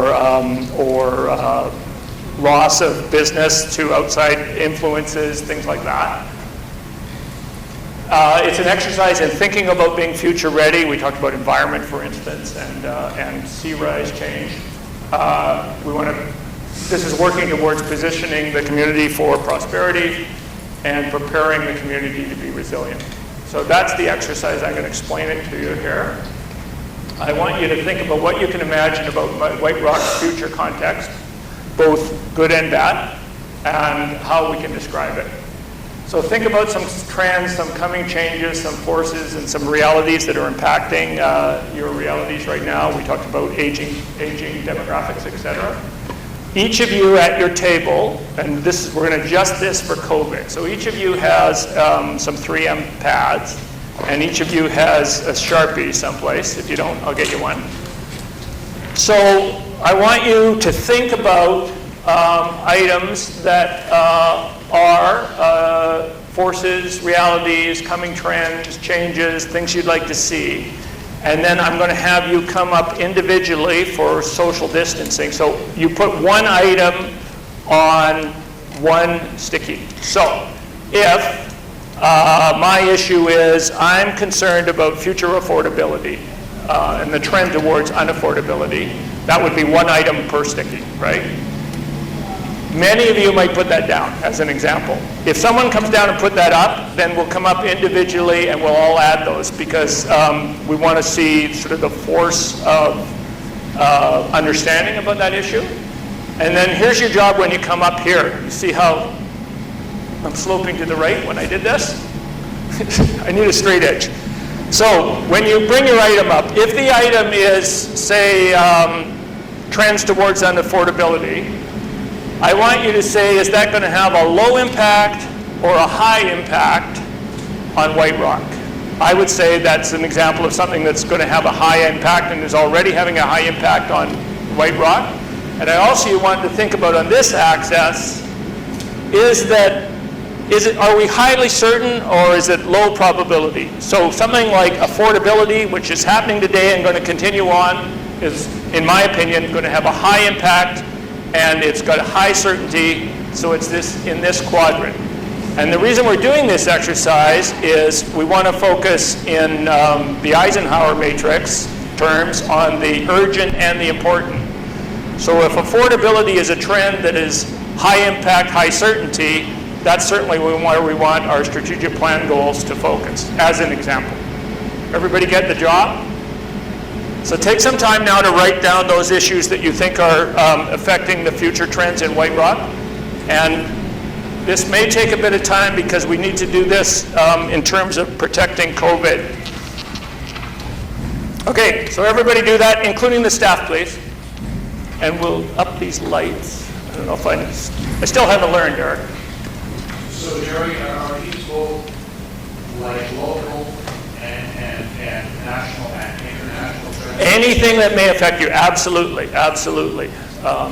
And yes, that's a really good point because you have a strong focus in your strategic plan about advocacy, and a lot of the trends that we're dealing with are. So let me tell you a story about homelessness while you're thinking. So we had early days, because we have a big homeless problem in Nanaimo, we had a major success with my council where we were able to access some senior government funding. And I can remember it was a Liberal government of the day, which is just by the by.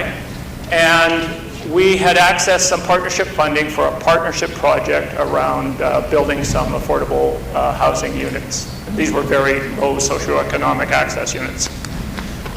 And so the province, as you know, they do their whole photo op thing, and we go to the minister's office, and the minister's handing over the check. And as the minister's handing over the check, he's saying to my mayor, "So happy to be able to help you with your problem."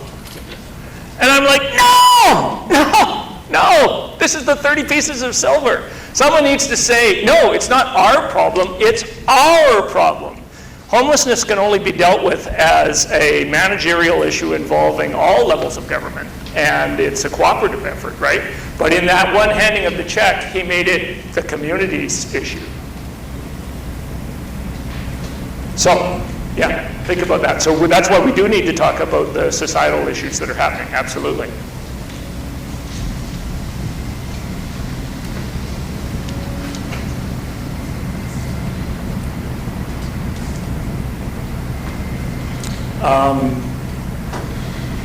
You're an all-professional fire department? Composite. So all across BC, as an example, like your public may not be aware of this, but your fire chief certainly will be. It's increasingly hard in most of BC, I don't know your circumstances here, to get paid on-call firemen because the world has changed from the old days. Very hard to get day shift volunteers. All of that has an impact. But I'm assuming some of those issues are applying here as well. Yeah, mostly retainment. Yep, so that's one of your challenges on public participation and also public education, that things that you have assumed all your life, all my life, paid on-call firemen, they were always there. But they might not be there in current circumstances, just as one example.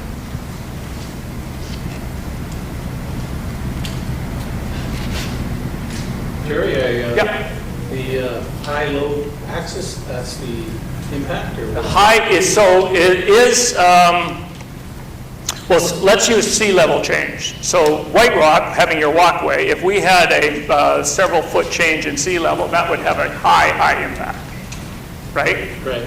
Its certainty is unknown, depending on who you talk to, but we know that, so it's probably mid-level certainty, because depending on which scientific source you talk about, it's happening tomorrow or it's happening whatever, right?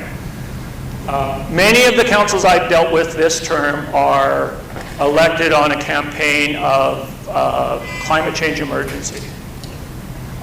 So from those councils' point of view, there's a whole bunch of things that we need to do, right? Sea level change is an interesting one for me, right? Because it's actually, the sea levels are rising ridiculously fast, as everybody knows. Yeah.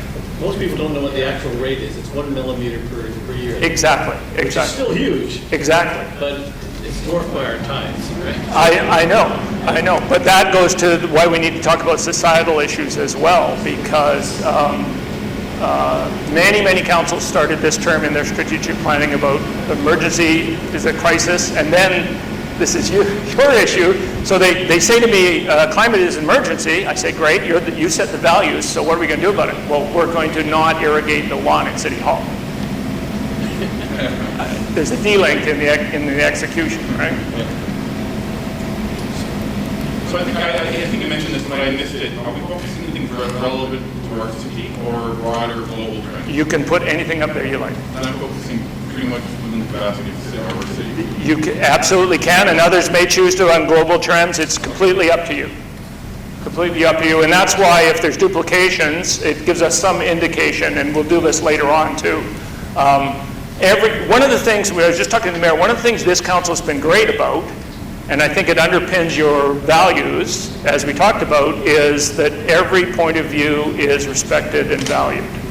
But they're not all the same. So we're going to later try to build that into priority setting, because a council member may see one thing as critically important to them, and it is important, but it's not important to the majority in the same relative sense. We'll try to build that in. Okay, so who's ready to bring one up? Because we're going to do this individually. Scott says, we're going to do this for COVID reasons. So from the public's point of view, people are becoming in and out of shot here. And you need to explain what it is when you come up to, please, Scott. Well, this one doesn't need a whole lot of explanation, but COVID-19 is obviously huge impact. And highly certain. So it's way up in the corner, I would think. Yeah, I would think so. Everybody agree with that? Anybody else have COVID-19? Probably everybody. Right? So what I put in the small print is the impact on business and community, right? And Totally. gatherings, right? So it affects social and it affects our economics. Totally. So for the public, so were they able to hear all of that? Have we got the right voice level? Awesome. So we won't put COVID up there from others because we know that that's omnipresent. I saw a bunch of hands. Okay, so who would like to go next? Dave?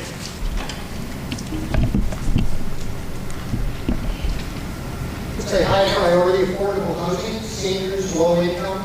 I think we've all talked about this, we constantly talk about this, and I think this is, at the end of the day, I think personally for me, at the end of the next 2 years, I would like to see that we've addressed and started to move towards that. The disproportionate seniors population in our city, I think we owe it to them to be pioneers to help grow this city. So I saved you. Sorry, excuse me. Oops. So I saved you guys money and bought the non-heavy stick ones. That was stupid. Go ahead, Dave, and I'll fix it. Yeah.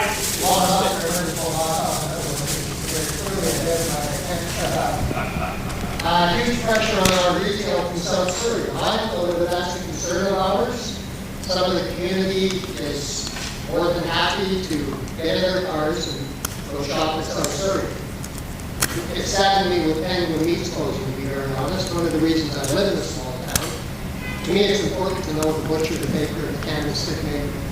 So, on a personal, it's high. I think on a professional level, I think it's also high too, for us to try to figure out and work with the community and find out what the community wants, what the community needs, and what we can do to stop that. So, sure. Yes, thank you. Thank you very much. So you know how 3M stickies got invented? They were working on an adhesive and it didn't work very well, so then they made billions of dollars off of this stuff. It's not working very well on the paper. There we go. Who's up? Anthony. I have a couple that are related to what David Scott already mentioned. Related to COVID-19, working from home, I think, is going to be a bigger and bigger issue for most people, and I think that will be a permanent state. That's going to increase demands on resources and infrastructure in the city because people are going to be spending their working hours and their leisure hours here. Yeah, I strongly agree with that. I don't think there's any going back. No, yeah. No, so one good thing, we're not downtown Vancouver. That's probably going to haul out quite a bit, but that means there'll be more people in our community 24/7. And also, seniors getting squeezed out by rising costs as well as development. Even if they are strata owners and not renters, the rising cost of strata insurance, the rising cost of strata fees, that may make their homes unaffordable even if they're paid off. And just the long-term viability of such a small community with limited resources. And I put them all. Yep, great. I'll double tape them here. Thanks, Rick. So anybody have elements of those, just to save everybody coming up? I'm sure there'll be some overlap. Yep, sorry, Erica? I have housing options, which is sort of what Dave was. If it's a different in your mind, we should put it up separately and you can explain why it's somewhat distinct.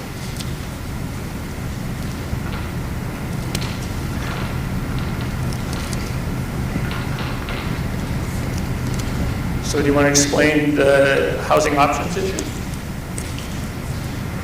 Well, we need options for affordable housing, obviously, for seniors, for low income, essentially that's what you brought up here, Dave. For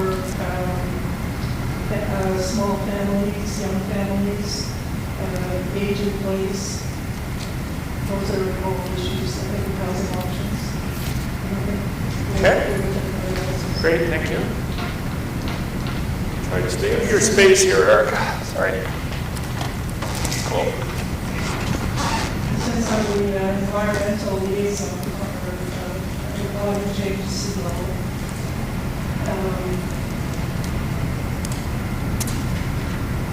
there's not a lot we can do about it, so I don't know where we go here. Good point. So I think from the point of view of this thing, it would be uncertain. We know that there is going to be change, the pace of thing, and it would be high, probably in this corner as well. One thing I have is technology has an influence on what we can do. There's also an issue of 5G to save the environment. Absolutely. It's,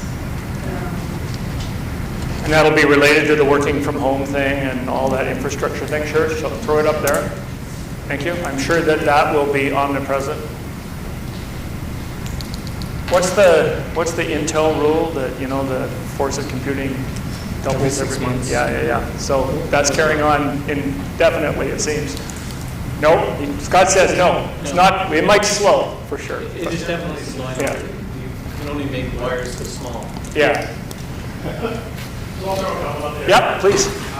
They are related locally. I think the first one is internet or generational change.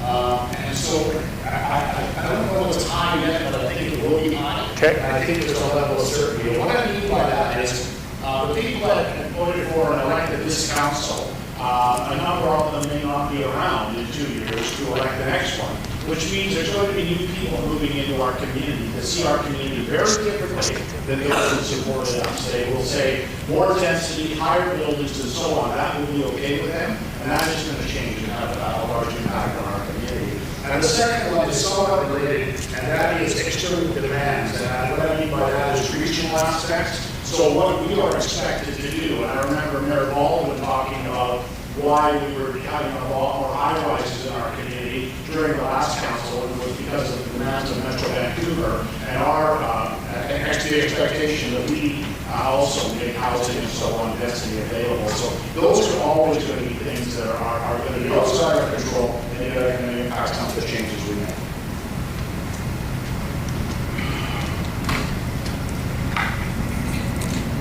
Yeah, that's a really good point that hasn't come up before. The whole regionalism model and growth management model includes some collectivism with some outcomes that might not be of local preference, right?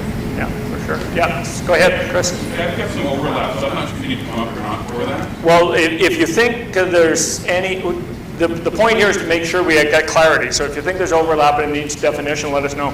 Well, I'll talk a little bit if I could. I can come up to you or what do you? I wouldn't mind if you come up because the public can't see you. Sure, you got it. Please. You grab some of these. I mean, it's all been touched on, so it's not really new stuff. So, thank you. But it's important stuff, so it's good to discuss. Okay, sure. One is being touched on already, and that is the issue of density. I have to, I think it's a real question where we want to see. And to the mayor's point, I heard someone, I mean, I actually disagree because there were so many people who are new to the city who came here that wasn't the downtown west side. So not in residents being here for 4 years don't want to change, but people are coming here because they like White Rock as it is, or similar to what it is.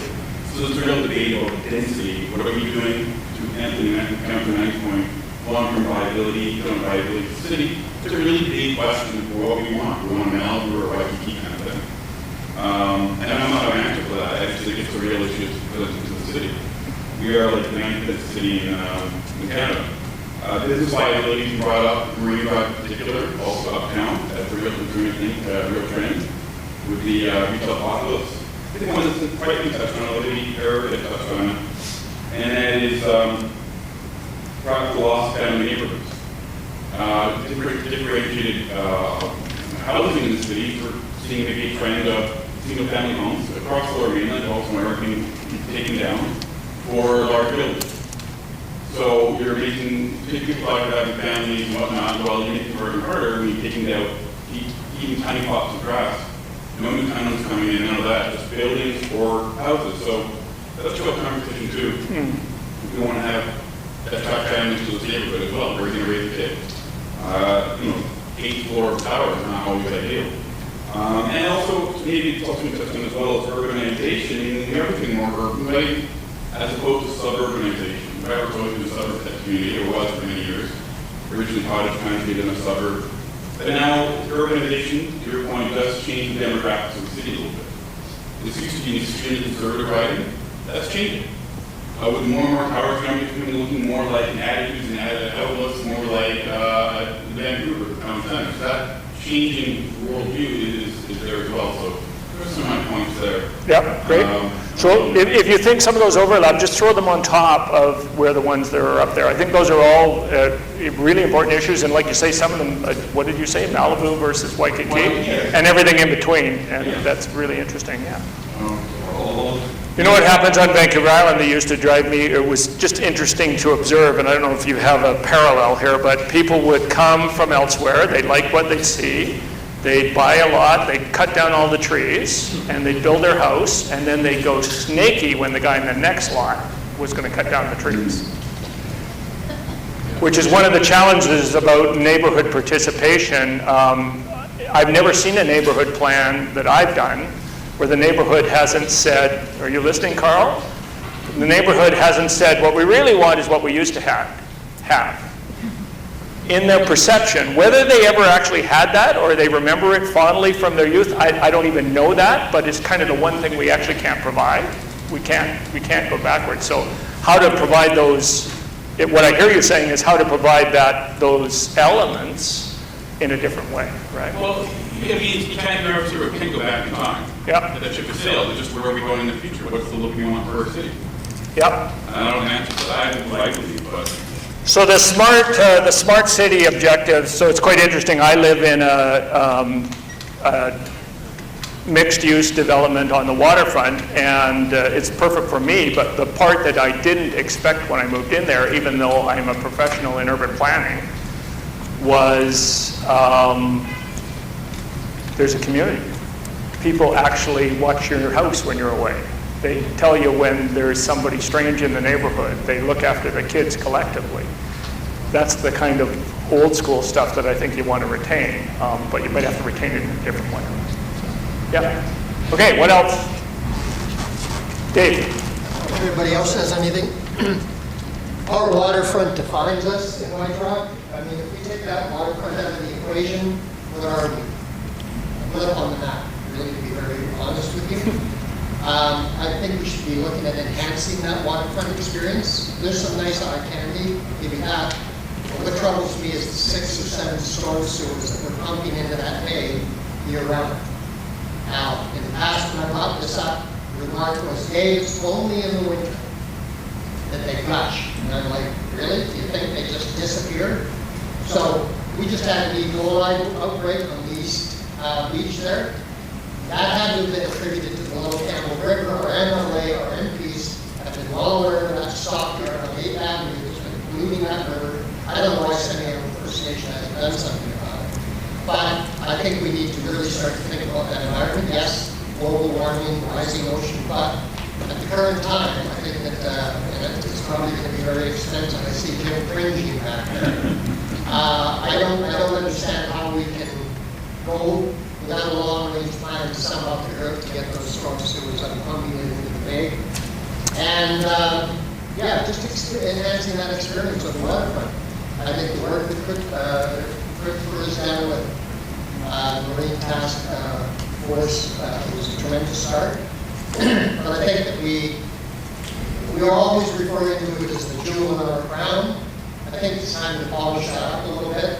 We're going to talk about retail at some point in time today, but I think right now, I just want to put this up here. Absolutely. As a high point, we either use it or lose it. Yeah, no, that's a really good point. And again, I want to give you some relativity about how relative well off you are. So you guys all know about Victoria, straight sewage into the Wanafuka. Prince Rupert Harbor, there's laterals that go into the harbor, straight sewage. Not storm sewers, sewage. And Nanaimo and Comox and places like that, back in the 70s when we did roads, rates, and rubbish, and we didn't do all this other stuff we're now doing about sustainability. If you go to the engineers, sorry Jim, and you say, where do you want to put a sewer interceptor? They say, well, gravity, lowest point.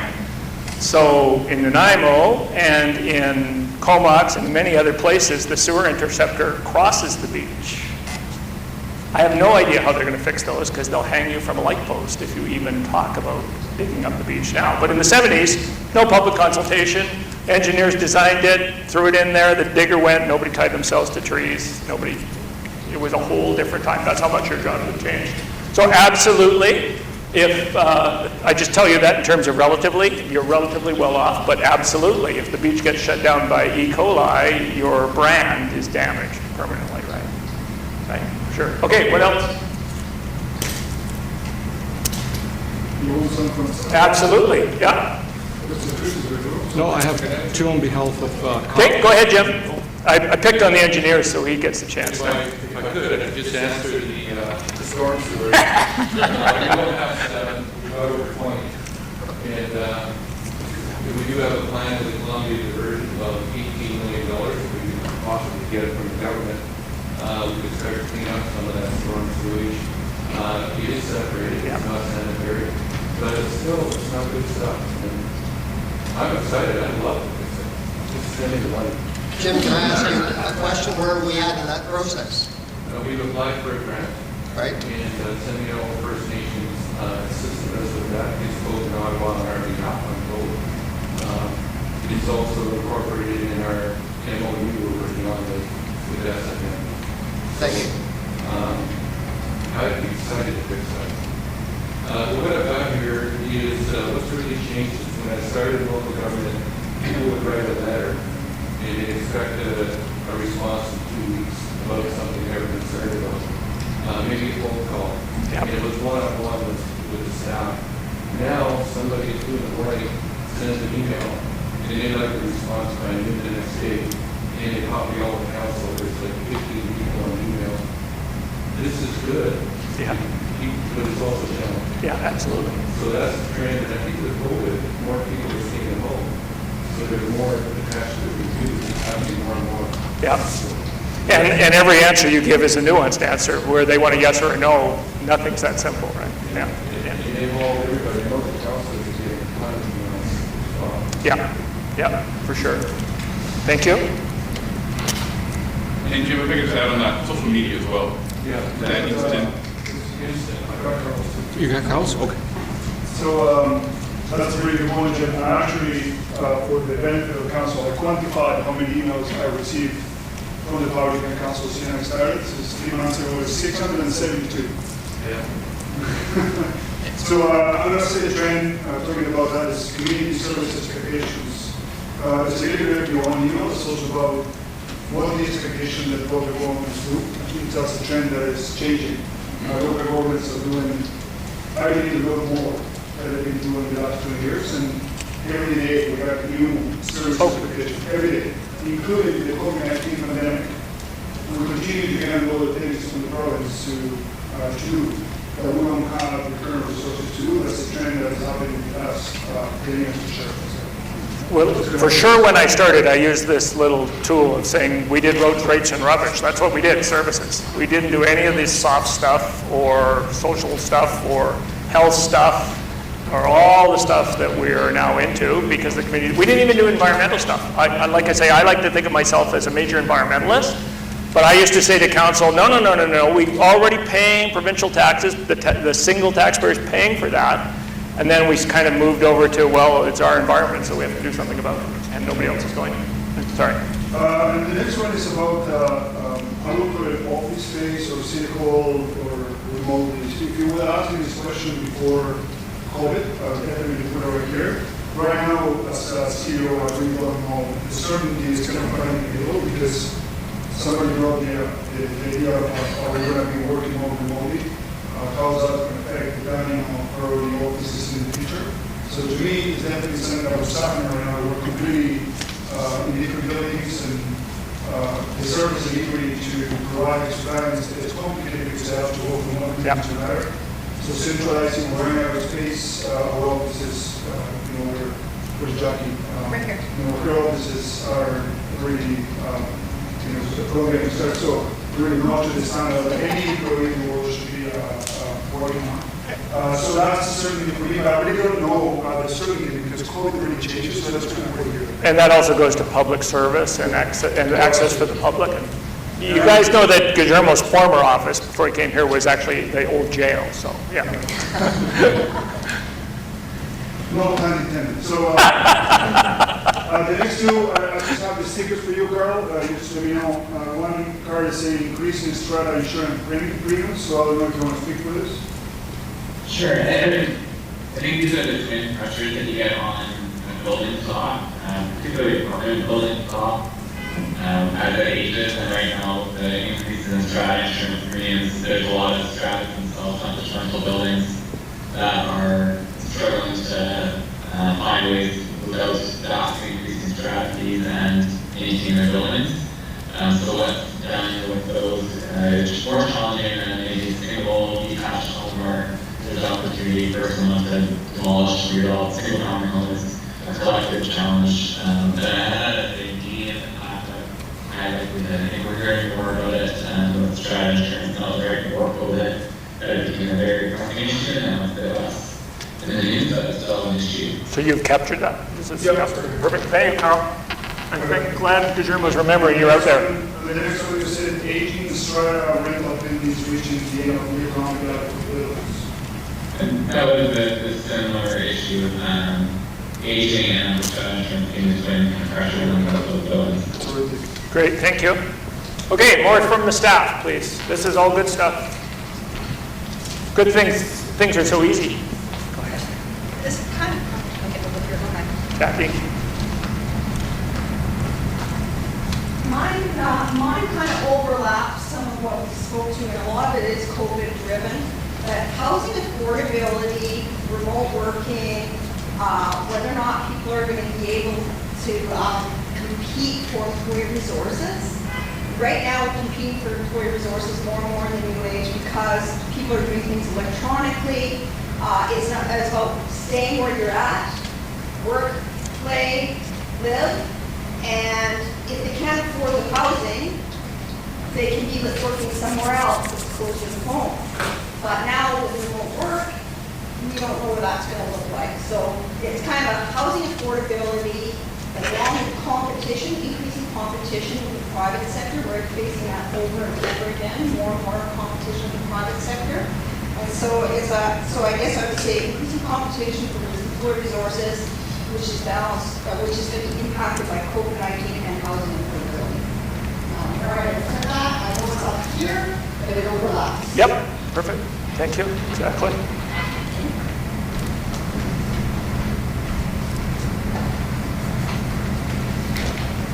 Yep. Very good. Thank you. So I have two things that in my mind they all relate to transportation.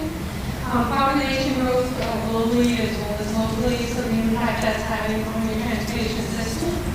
And I think that's pretty high certainty and positive impact. The aging infrastructure, I mean, it's all the assets, but certainly one of the big issues I have seen here in the city is about transportation, so accessibility, walkability, vehicles, parking, accessibility to businesses, etc.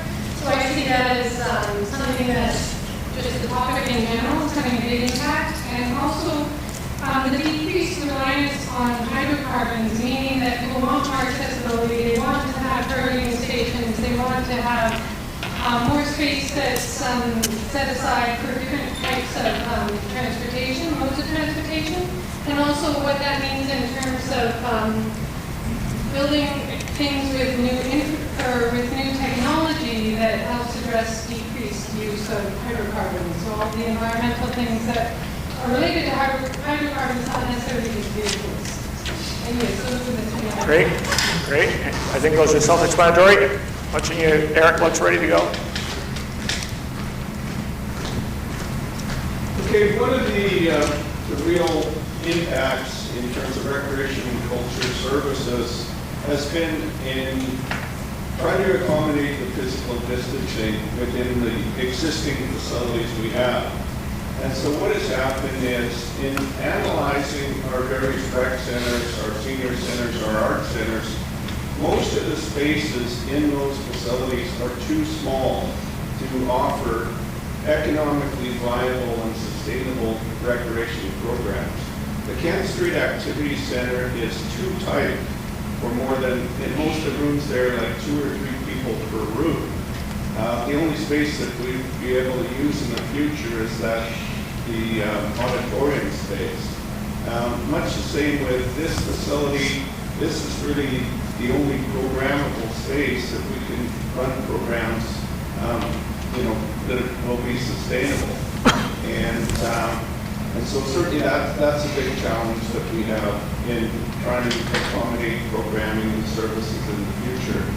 The second issue is with all these new housing developments around us, we're expecting another 2,000 plus people moving into this area very soon. And I don't think we have a plan ready for how we're going to accommodate them yet. And I think that's something that would need to be developed. It's not just recreation and arts and cultural services, but just all kinds of different services that these people moving into our community are going to be expecting. Okay.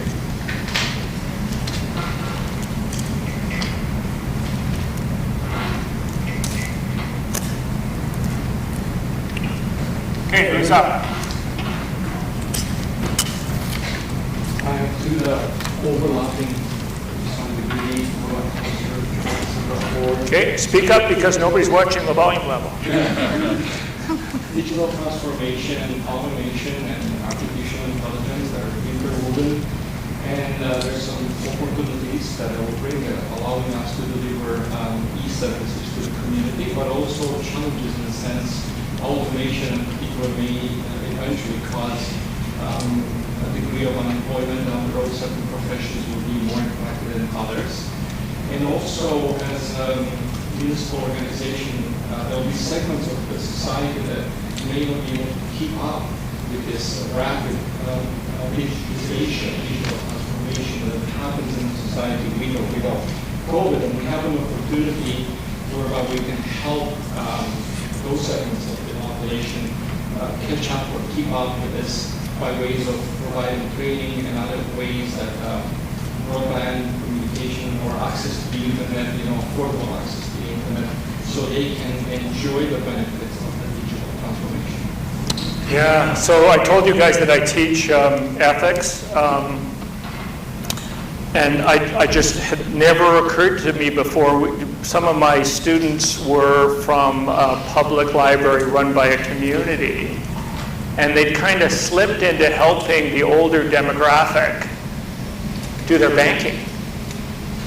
So these older people were giving these public employees their banking information and doing deposits and all this online, and I'm like, oh my God. I mean, they were doing it to help. But these are the kind of things that never had occurred to me about privacy and violations of other rules. All right.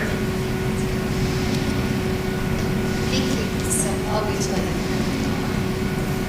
So I have two, and they're both spin-offs of COVID-19, I think, and the uncertainty around that.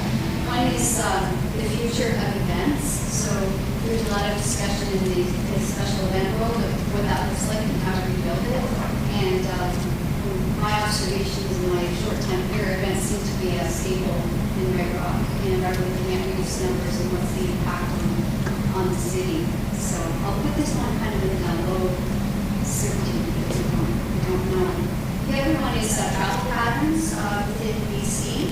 So within Canada and the world, the impact on tourism and possible increased competition between cities and towns in BC for that tourism dollar. Sure.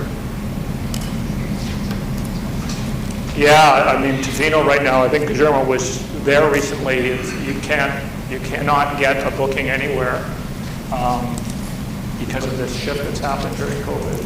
Yeah. And when that happened, I think you were saying about the motorcycles in BC, right? Crazy.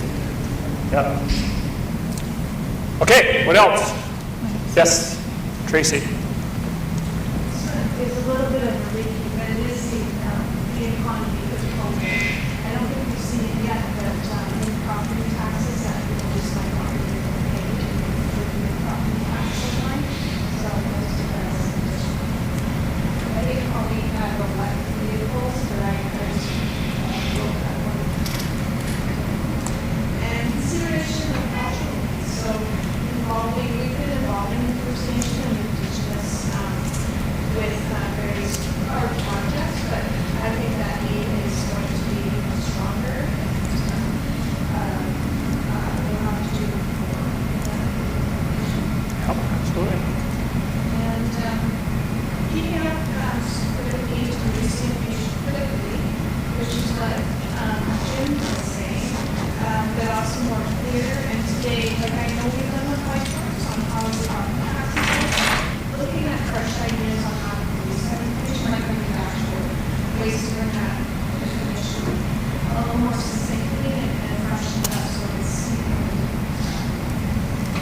So just as, yeah, cool.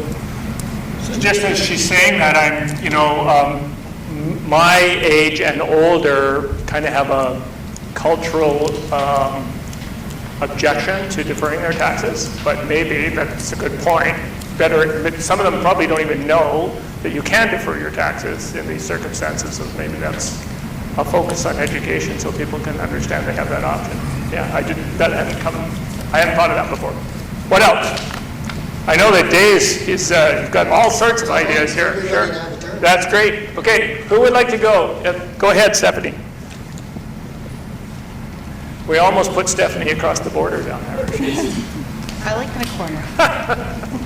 My philosophy is a little bit about virtual expectations. So the person is virtual dependency, and not just in terms of what's expected in terms of entertainment, making appointments, but also the impacts on inclusion to residents, whether they can actually access the ability to participate digitally, and also a new language for different demographics, not just seniors, but you know, again, access to children or whatnot, and teaching them how to do that. So yep. And then also digital expectation is kind of woven in there. I think that the community will have an expectation in terms of what is available digitally, but also for municipalities, us adjusting our expectations again, which goes to virtual dependency, how many residents actually have the ability to participate electronically, etc. So it's kind of finding a balance. Yeah, and so here's where all of a sudden, like many communities have been live streaming for a long time. It's an easy technical solution. It just makes it a priority and the resources and the time to get onto it, right? And now things have changed. Go ahead, Ed. I think we'd be remiss if we didn't mention the other health crisis, with the overdose crisis. It's an ongoing issue within our community. And this is more about raising the issue of advocacy and lobbying the higher levels of government for a solution. Yeah. Yep, thank you.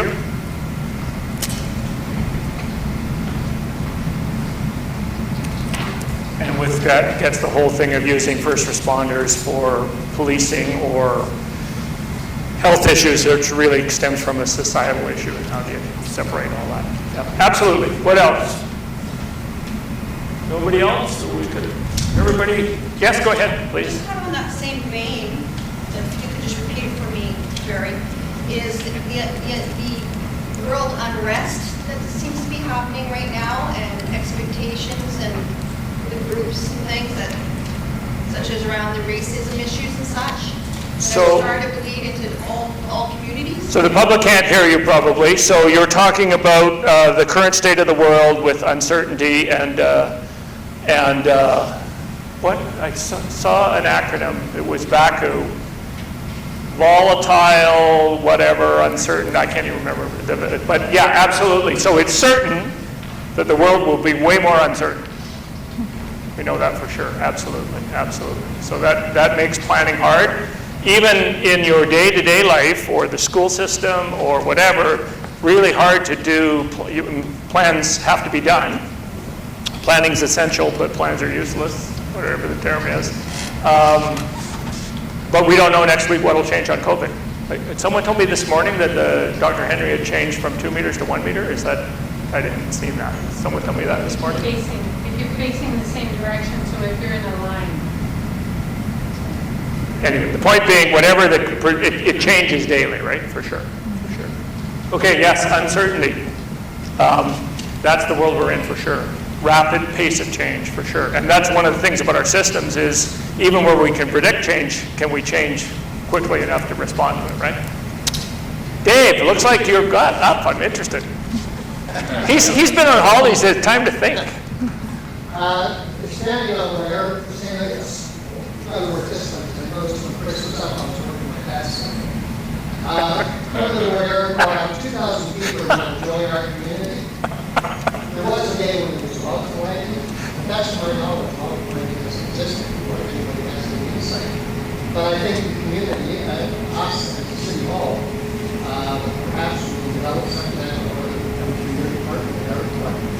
one way of reaching out to the residents. There's the association locally or something like that to inform them of what we can do for them at City Hall. So, and just one other thing.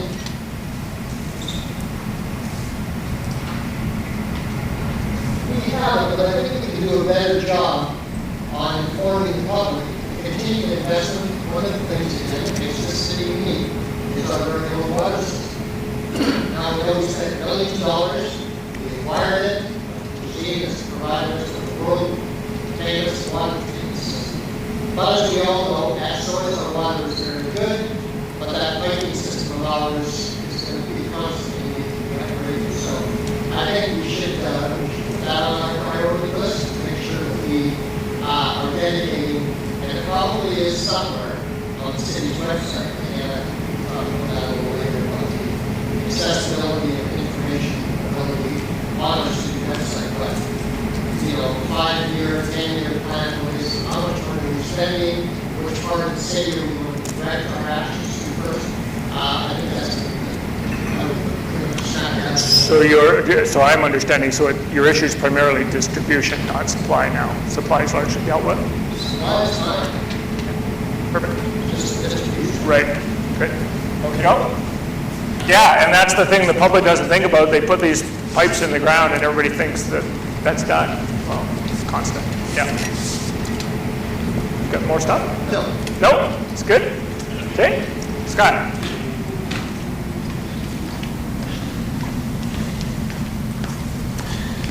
So we're constantly talking about, aging homes and the end of life and everything like that.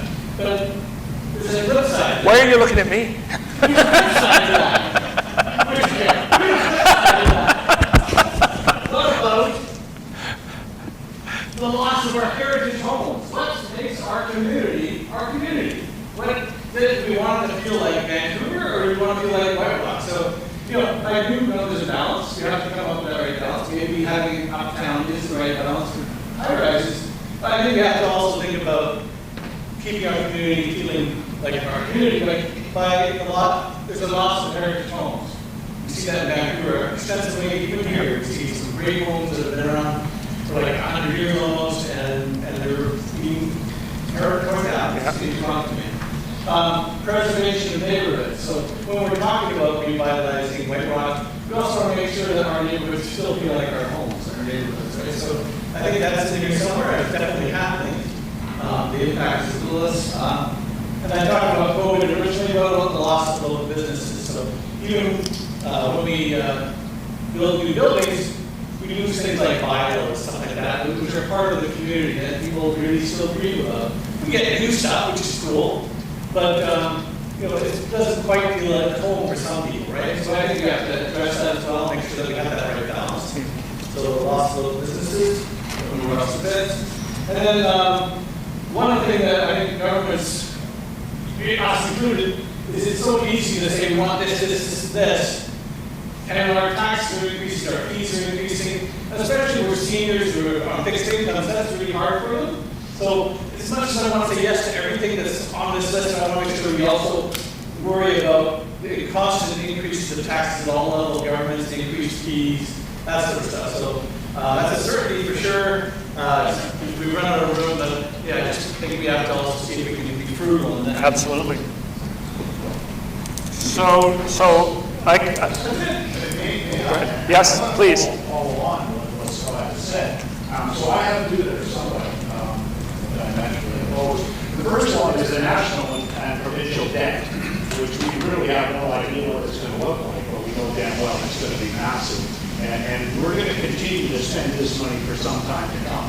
And so with that in mind, that we need to look at an economic system that may not work for us as well as it has for 100 or 150 years, and a taxation system that's probably just about as aging and decrepit. So I'm going to put this one right up here because it's absolutely, in my opinion, certain, and it's definitely hot, whatever that looks like. And then the second one's going to go way down over here because I don't see much chance of it happening, but I think we need to talk about it. And that just changes in a way that creates more flexibility for communities to be communities. And the one example that we have here is the empty homes tax or residential and commercial. Vancouver, because theirs is an old charter, has it. We've never been able to get it. And we're not the only community that's talked about it. Why can't the city of White Rock make money from certain enterprises we have, such as water? Why can we not have some kind of income coming on a regular basis that helps to support our residents and our businesses? Maybe keeps taxation down a little bit, but it allows us to run actually a business in our community, not just White Rock, but throughout the province. So those are the types of things I think we need to be able to talk about as we move forward, because this is not going to be paid by our residents in a way that's going to allow us to do all of the myriad of other things that we put on here. Yeah, so that's a really good point. There's only one taxpayer at the end of the day, and to the extent the senior government's pie is increasing, that's going to show up here at your end, for sure, absolutely. So you guys, we could go, there's a whole nother discussion, but you know that there's only a very small, under 10% of every tax dollar that actually goes to local government. And nobody ever believes me when I say this, but there's objective data that shows that local government taxes are actually less as a proportion of your overall tax bill than they were prior to the 60s. And every time I say that, and I'm sure you'll get a whole bunch of emails saying Jerry's full of it. But what happened in Canada in the 60s was, well, first off, before the First World War, we didn't have income taxes. So it was obviously a larger portion, right? Income taxes were a temporary measure in World War I, and off we go. And then in the 60s, we changed to much more of centralized state around Medicare and healthcare, et cetera. So the pie of the senior government health education massively increased. So as a proportion, yours is actually much, much less now than it ever was. Doesn't matter a bit to the end of the day to the taxpayer because it's only one wallet, right? Only one wallet. But it is really interesting if you look at it in an academic sense, what's happened. And in the 70s, when the Bank of Canada effectively went out of the business of being the Bank of Canada, and the IMF and the World Bank and so on, most of our debt now is not our debt. It's somebody else, somewhere else. Yeah. And that is problematic because that then allows a level of control in our country that many of us would not like to see. Yeah. So what level of debt is White Rock County? Who could tell me? Anybody? Like, is it a large level of debt in White Rock, or is it low? No, I don't think so. There was much more debt taken on for the water system at the time in order to acquire it. But compared to other municipalities, I don't think it's out of line with what we see in other municipalities. Yeah, because that's another, so at one point in Nanaimo, I think 10% of our revenues were going to debt servicing. Well, most people in their private lives would be really happy if they had a debt servicing of that level. And then there's a weird thing that happens with, I think it's weird that happens with MFA, because MFA in the province will say, well, here's the debt load you can carry. Well, it's an instrument that it's meaningless. It's like me going to my banker and him saying, well, with your cash flow, you can buy a big boat. Well, that's got nothing to do with whether it's a good idea, right? It's got nothing to do whether I could buy groceries. It just means you can afford the boat, right? So that all has to go into the mechanism. So there is a huge, I think, part of your educational role, and you've just touched on it. There's a huge misunderstanding about the difference between debt, which is for a long-term durable capital item. So if you build this community center and 50 years of kids access that, then you have generational equity. There's a reason to have debt for a long-term durable asset, and one of the reasons is to provide generational equity. It would always be cheaper to pay for it cash, but just like it'd be cheaper to pay for your house cash, except for you need a place to live in the meantime, so you have a mortgage, right? That's totally different than what you're talking about, which senior governments do, which is deficit financing their operations. We don't do that. right? So that's a challenge in educating the public too, that debt for a long-term capital asset may in fact be the best way to go about something, like acquiring property for long-term access. That might be something that would make sense. I'm spitballing around buying it now because it's only going to be more expensive, right? Anyway, that's a whole nother discussion, but it also goes to a lot of misunderstanding, in my opinion, in the community, because debt and deficit in the public's eye has often been now equated as the same thing. What the senior governments do is buy the groceries with their credit card. That's bad. That's totally different than your mortgage that gives you a place to live with a long-term durable capital asset that might actually appreciate. So much of that. Okay, have we expended this? Anything more that needs to be up there? Very quick, Eric already mentioned it, but explicitly infrastructure, keeping up with growth. Right, absolutely. Hospitals. Absolutely, absolutely. So in the case of development, Carl's listening, we had a whole we were talking last night about incenting development in the kind that we wanted and dealing with the affordability issue at the same time. And there's many cases where the city, in my experience of Nanaimo, decided to front infrastructure that would otherwise be paid for development because, frankly, if the development had to pay for it, it wasn't going to happen, it wasn't going to be affordable. Right? So a collective approach to providing infrastructures that allowed people to move forward, which takes a lot of foresight. Okay, so that probably enough of that. Look at Guillermo's body posture.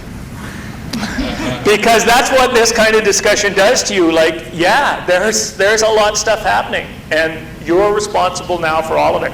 When I first started as a city manager, we'd say, well, none of this is infrastructure is our business, servicing is our business, the rest of it's not our business. But it's sustainability of the community writ large has become our business. And what do you notice? Virtually everything is in the high impact, high certainty quadrant.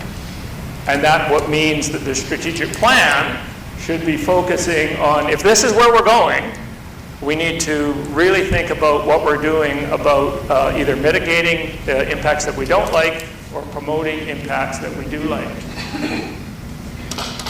This one here has been on the table at FCM for the entire 40 years I've been in local government. And we have made some progress, but I don't think the progress has been through advocacy, frankly. I think the progress has been because the senior governments, in their own self-interest, have realized that you can't have a functioning country without functioning local communities. So they've kind of been forced into funding things that they need to be funding, right? It hurt me badly when the federal government did away with the 1% on GST, because from my point of view, they should have just turned all of that over to local government and said, do what you do and make good decisions. We won't go back there. Okay, we're going to take a break. Hopefully you all have a bit of a headache now because, yeah, these are tough challenges. And everybody's facing elements of these challenges, right? Okay, we will take, let's take a 15-minute break, and I want to borrow, we're just picking on them. So welcome back. So that was, I think, I found it a very instructive exercise. I usually find it useful. It shows some of the challenges that we're up against. I've never done this without virtually every trend appearing in the high impact, high certainty issue. And this one is massive that the mayor raised, and it's been omnipresent for 40 years and never really been dealt with. And of course, I'm not optimistic that it will be dealt with, because for the federal and provincial governments to give you more room means they have to take it from themselves. So there's a political imperative to put the monkey on somebody else's back, for sure. And that monkey at the end of the day is the sole taxpayer. That's the reality. Okay, what we did with this is just to inform my thinking about where the sort of key areas are as we're trying to organize for priorities and objectives. So I had the staff, and this is not correct, it's just our kind of interpretation of where the major pieces lay out. So we saw a major piece around environment. We certainly saw a major piece, unsurprisingly, around COVID. Remember, because we're talking about largely over the next 2 years.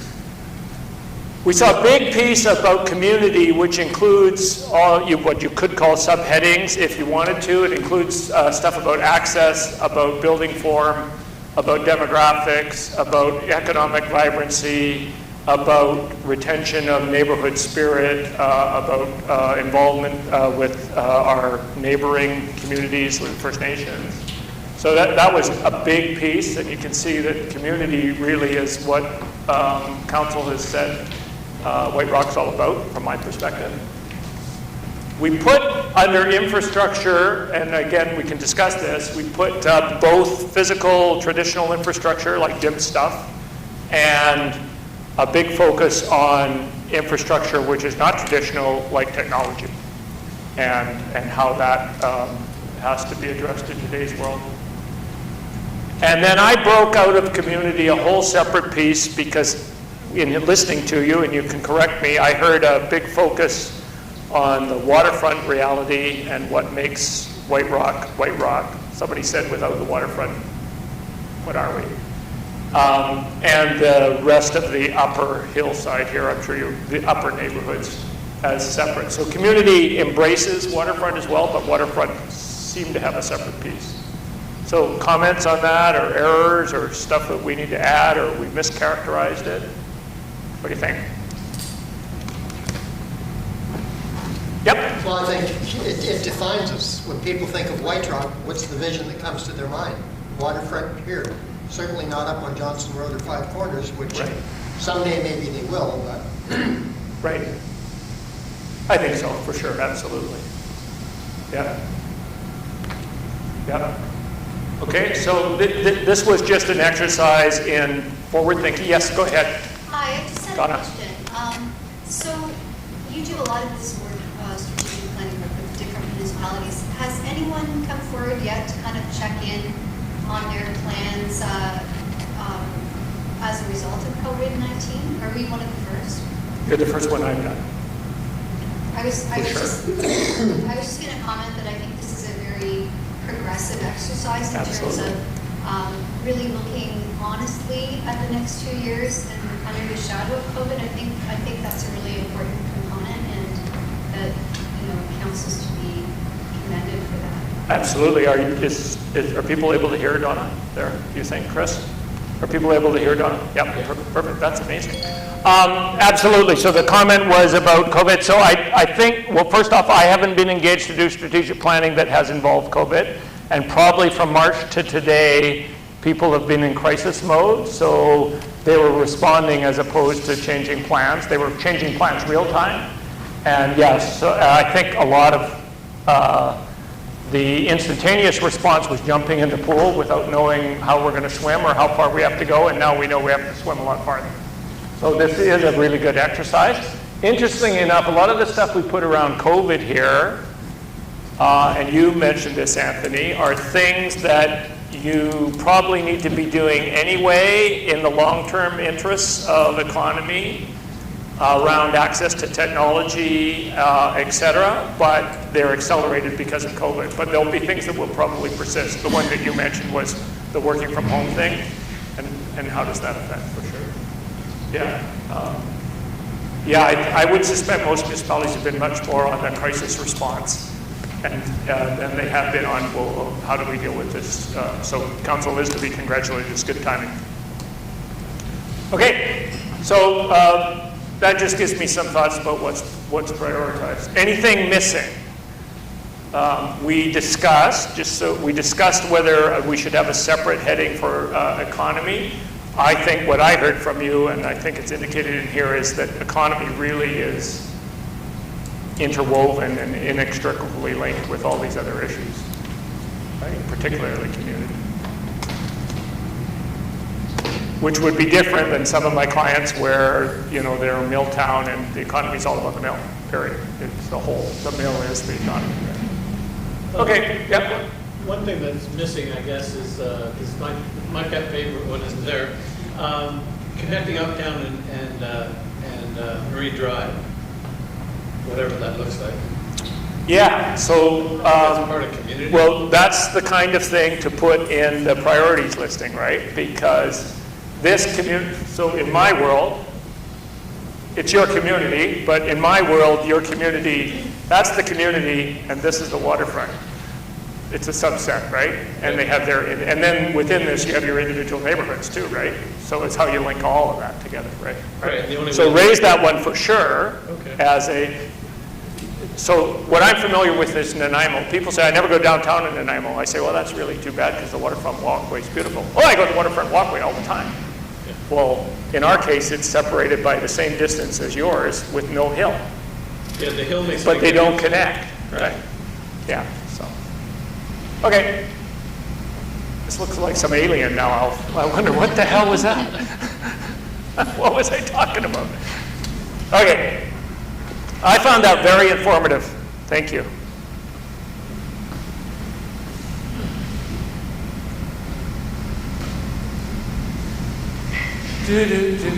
So, Eric, I still haven't learned how to use these lights.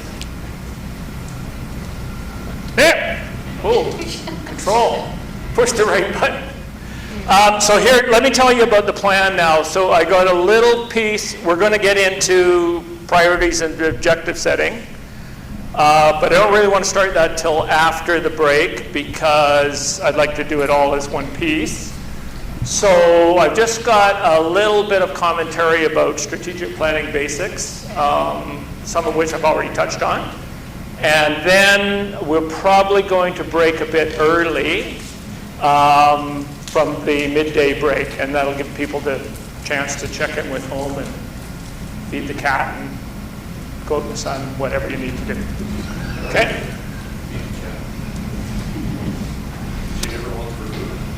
She never wants for food. So, moving from A to B, talked about this last night. A dream written down becomes a goal broken down becomes a plan backed by action makes your dreams come true. So this whole thing is working, hopefully, down into some concrete steps with timelines and outcomes. If you don't know where you're going, then it's unlikely that you're going to end up where you want to go. Everything is possible. It's all about the consequences. And again, you're going to hear this over and over and over again. But this is my favorite little cartoon as a city manager. It says, here's Lucifer. Can you see this? Here's Lucifer and here's me. And the doors say, damned if you do and damned if you don't. And Lucifer's saying, come on, it's either one or the other. So many of the choices that you have are, many of the things that council gets to deal with are issues where there's no good option either way that doesn't have negative consequences. And the good things that the city, the easy things the city gets to do, like when Eric goes down to the playground and sees kids on the thing, it's all pretty good. In the old days, if you built a library, people were pretty happy. It was all pretty good. But now, increasingly, the issues that council are dealing with are issues where there are negative consequences either way you choose. It may be, oh, we want to build this facility, but taxes are going up 20%. Those are the kinds of things that council's dealing with. You've seen this before, I think, probably from Guillermo. It's pretty well known. This is not the way things should be. This is just the way things are because of the structures that we're dealing with. And some of those structures I would prefer not to be the case. We talked a little bit last night about how if I were king of the world, I would set up development incentives or disincentives to avoid suburban sprawl and to meet some objectives. A lot of those tools don't exist. We talked about that. We don't have the policy tools to deal with them, and that means we're kind of trapped by the system, barring change, and that goes to some of the advocacy things you want to do. There we go again. The time frame that we're going to talk about for priorities is the next 2 years, but there will be issues that that are going to take longer than that, and I want to make sure those come out as well. A lot of it has to do with this, how fast you can move politically on some of these issues. And different people have different choices on the Band-Aid, slow or fast. So it is all about consequences, but in effect, every time you say yes to something, one of the consequences is you're by definition saying no to something else. It's just something to keep in mind. I've done these many times where the easy part is for the council and the community to say yes, yes, yes, yes, and yes, forgetting that the no piece usually gets delinked. So we say, my example is how we should do strategic planning. So if you go in a grocery store and you have a strategic plan that sets out food groups and nutritional objectives, and you have $200, you should, if this works right, want to end up at the cashier with a mix of goods in your bag, and when you run it through the cashier, you end up at $199.99. That's what you should do. But that's not what we tend to do in public processes. We go down the aisle and someone says, well, you should get this, and you should get that, and you should get this, and you should get that, and you should get this, and then they go buy the impulse buying, and you put that in your thing, and now you've got a cart full of $600, and now your challenge is to take stuff out. And that just doesn't work very well. That's what happens at budget time. Oh, now we need to find cuts. Now we need to roll back taxes. So the whole thing today is to try to get on the thing where we have the right mix in our basket for the budget that we want to have. And that will mean, by definition, saying one of the consequences is saying no to some things. And not no forever, but maybe delaying some things for when it's possible. So the Rolling Stones were right. You can't always get what you want, at least not today. Where's all these guitar players? We could have spiced this up. So too many choices usually means going hungry. That's the specific reason in nature why fish school and why birds flock together, so that the poor unfortunate gets picked off and the rest of us are safe, right? So we want to narrow down our choices so we don't go hungry. We're much less likely to achieve what we want when we're vague about our goals and intentions. So I think we had a very good discussion on exactly this around the, what is it? I've lost. I'm getting old, my memory's going. The Marine Drive Plan, right? So a bunch of projects have been completed, whether that was married to what the original objective was. Specificity is always good, right? So that's what we're going to try to achieve after the break. And that's where I'm going to stop. I think we can actually take a 25-minute break at this time, and we'll come back later. Anything else right now? Have I confused anybody with where we are? I don't want to start priority projects or objective setting until we've had the break. Questions? Anybody unhappy to have a 20-minute hiatus? I didn't think so. Okay, we'll do that. We will break now then.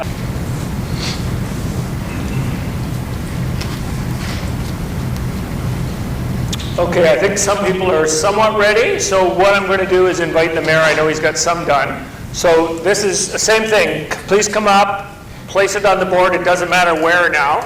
And just give a brief explanation for what the issue is, please. However, if you're ready for 5, that would be fine, sure.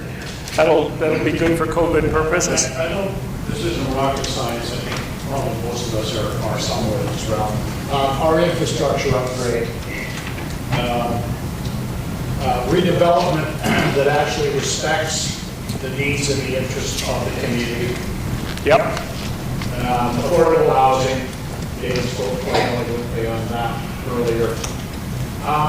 The city hall and the civic precinct. So what that kind of means is, from my perspective, having to look at a rebuild in whatever way we need to. There's a lot of, I think, what we have now is aging. It has a lot to do with the infrastructure. And then the last one is the CACs and CDCs. And the relationship that we have with developers. And that's, I think, speaks a lot to do we actually... So can you explain the acronyms just for the public in case they don't know? Community amenity costs. Right. And community development. costs. I could be wrong on one or both of them. But I always kind of thought of it, and I've spoken a number of times on it. To me, it just seemed like a bribe to be able to go up another 2 or 3 stories. So we'll give you a bunch more money. And the funding, I think, is important to our ability to create things that the people in our community want, such as parks. I mean, this thing, as I understand, is probably CDC. So it's our ability to talk with developers as they're coming in here as to what they're willing to build for us. And I think, frankly, it should be more than this. This should be the minimum that they should be expected to give our community. Beyond that, we should be able to talk to them about situations like this, places like this, whatever that happens to look like, so that we can continue to build out our community. Yeah. So that to me, again, sometimes it looks like a bridge too far, but I think you have to keep hammering away at them until somebody, with a little bit more of power and authority, i.e. the provincial government, might consider looking at something like that. Cool. So the parallel, I forgot to tell you guys this, but for what used to drive me crazy on Vancouver Island was developers would come in and they say, we own all this property, it's forest land, we want zoning or we're going to cut all the trees. And councils would respond to that because they were concerned about cutting all the trees, and they would get a strip along the river, and then they'd get suburban residential sprawl. Exactly what we didn't want. And I got to the point where let them cut the trees, they grow back. Because there was, it was entirely counter to what the council wanted in terms of objectives, but they were held hostage. Yeah, I understand your point. Okay, some of these may be duplicated. If they're duplicated, that's okay. We'll sort them out. So who wants to go next? I'll go next. Sure, thank you, Anthony. Don't say bridge too far. I was supposed to be in Arnhem in March, and of course couldn't get there. Just kidding. I'm just whining. Approve at least one affordable housing project in partnership with BC Housing. Every storefront along Rain Drive refurbished and open for business.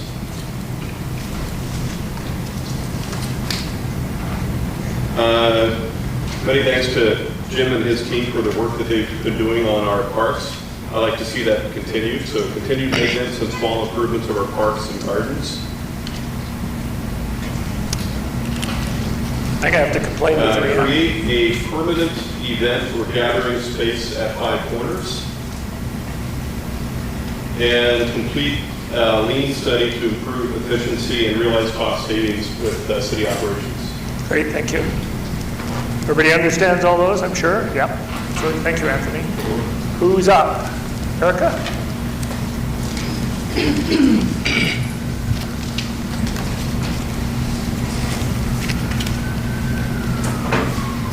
Improve access, beach access that is upgraded and also add more access to them.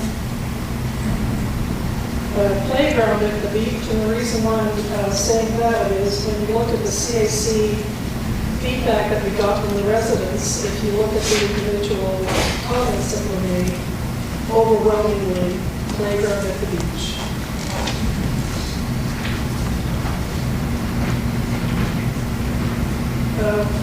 And I don't know if we can get shovels in the ground in terms of affordable housing, so I'm asking for an affordable housing fund.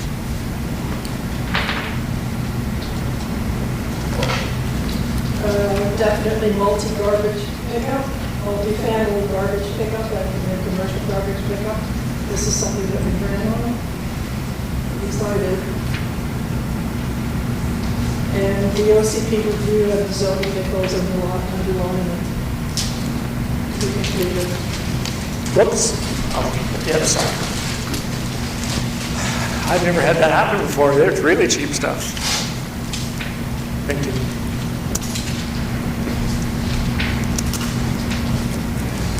Yep. Cool. Okay, who is next? I'll go next. Thank you, Chris. Thank you. I attempted to limit my top five things that we could accomplish in 2 years. Okay. One is the finish the garbage review. That was in the last There's a big issue in the city, I want to finish it. It's pretty straightforward. Is that the same as yours, Eric? Yes, it is. Yeah, perfect, thank you. Complete the OCP review. Okay, we're halfway done. That's great, but 2 years goes really quickly. I want to look at parks. Looking at green space in the city, some are really kind of run down, worn out. Not a huge thing. Clean up, make plants, nothing fancy. Replant some trees, take up dead trees, that kind of thing. Walkways, playground, possibly maybe on the beach. Basically, clean up and the road ends as well. A lot of built any road and many parks are overgrown. Waterfront access also, like with Erica. And actually maybe not, but certainly easier access to the beach for all abilities. And then Marine Drive. Look at revitalizing it, making it a place where we can do business year round. What we can do to help enable that, hopefully build some jobs. Maybe look at traffic and then here with Marine Drive. Great. Great, thank you. Okay, and next. What's our song?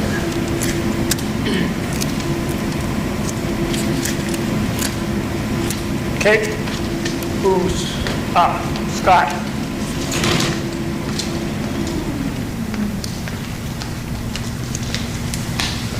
Yeah, so there's lots of things we ran on. Water is one of the ones that was my key thing, but I think we may have solved that. Like, kudos, they don't do for us. So keep monitoring that, make sure that it continues to be healthy and people are confident in it.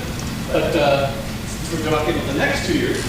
One of the things I'd like to see is fostering an arts community. I'd love to see some sort of working with First Nations to have like sculptures or shops or activities on the beach, and working with our theater, having a theater or gallery row, and revitalizing Marine Drive. So I don't know what that looks like, but that's the sort of thing I would like to focus on.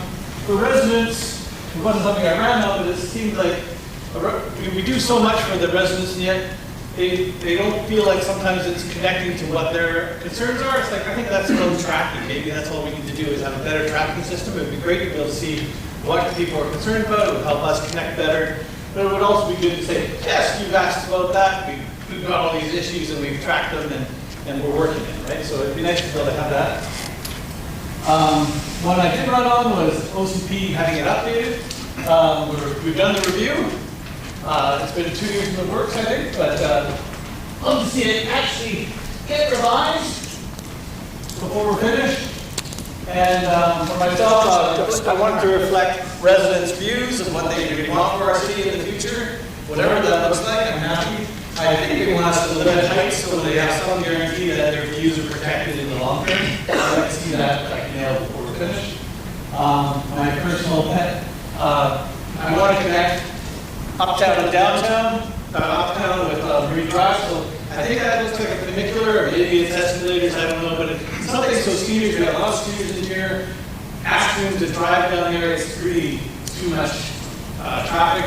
And it would be so nice if they could get down and up again with easily. So something that transports people in a nice way that feels good, right? And then Erica pointed this out, and I think that's super important. Multifamily and business garbage pickup. Something we promised we work on. We are working on it, which is great. But I'd love to see that finished before we're done. We'd love to say, okay, people, your garbage is restored if you want. Cool. Yeah, I didn't really fully understand the funicular objective until I saw those staircases yesterday.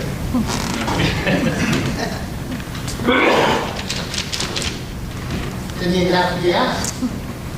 You're well trained. We do have an alternative to that funicular. It's called the community shuttle.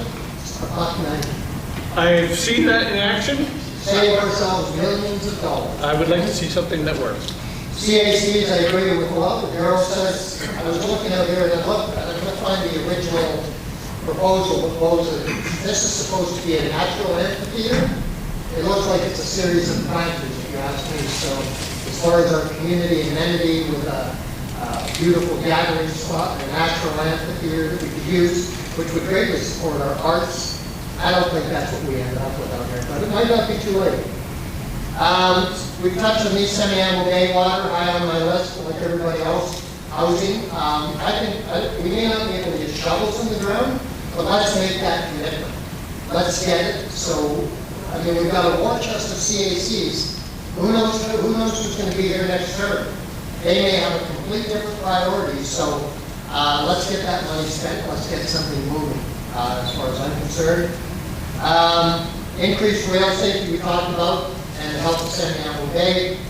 Something that's going to turn around. All of you, none of you, will agree with me. I really like the BIA and Explore White Rock review. That's $400,000 a year that we could use, I think, much better. So that's my soapbox. I'll get down off it. But I'll be back.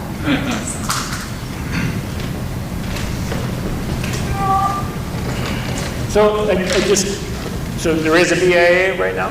Yep. Okay. So business improvement area for the public that might not know what that means. Okay, I asked, I think we've got all the council members, yes?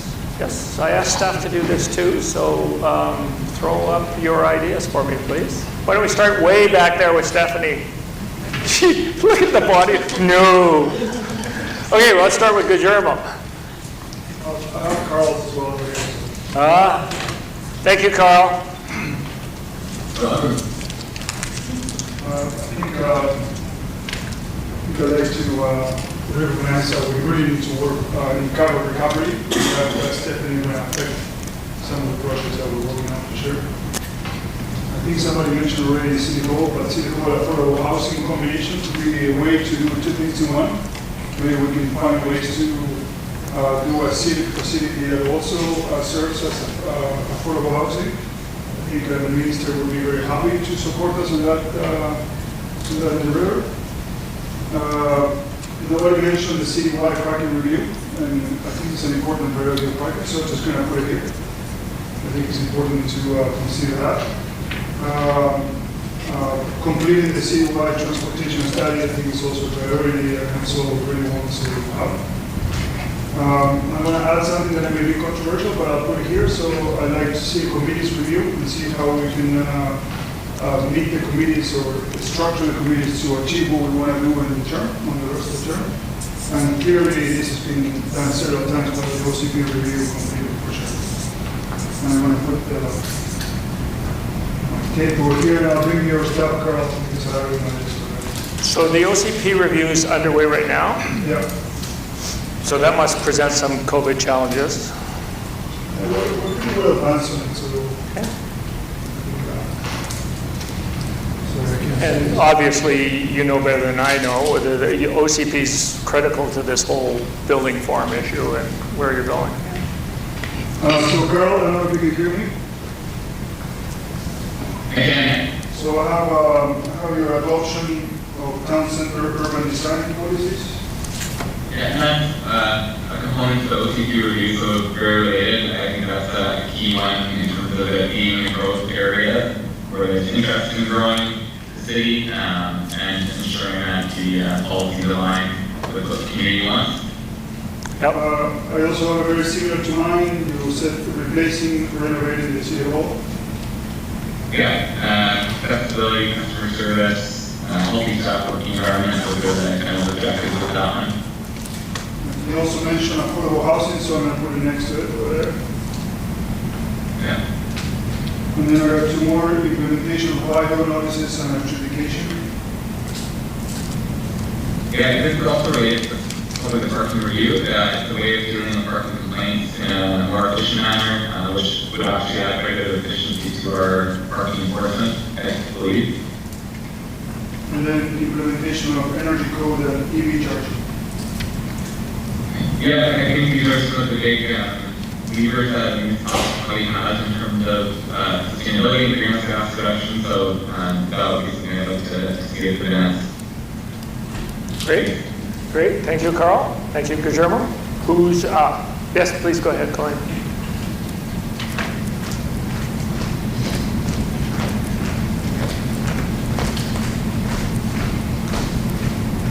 So a couple of things related to the parking review is making better use of technology for parking in the city. cleaning up the parking regulations themselves, so not only understanding and changing, but making sure our wording and our bylaws are up to date and reflect council's direction in terms of areas as well. It ties into both master transportation plan and OCP, I believe, because it's use of the land, in this case for parking. Another thing, from a service perspective, I'm looking to build in operational impacts to decision making. So when we hear, it would be great to build this, build that, also having an understanding of what the operational costs and impacts would be on doing that particular project, whatever that may be. And also in line with the cascade reporting and also future, not necessarily too far in the distant future, replacement of our financial system is being able to improve on the city reporting out so that we can tell the city what we're doing, when, much more efficiently, and with what dollars. Great, thank you. Yes, please go ahead.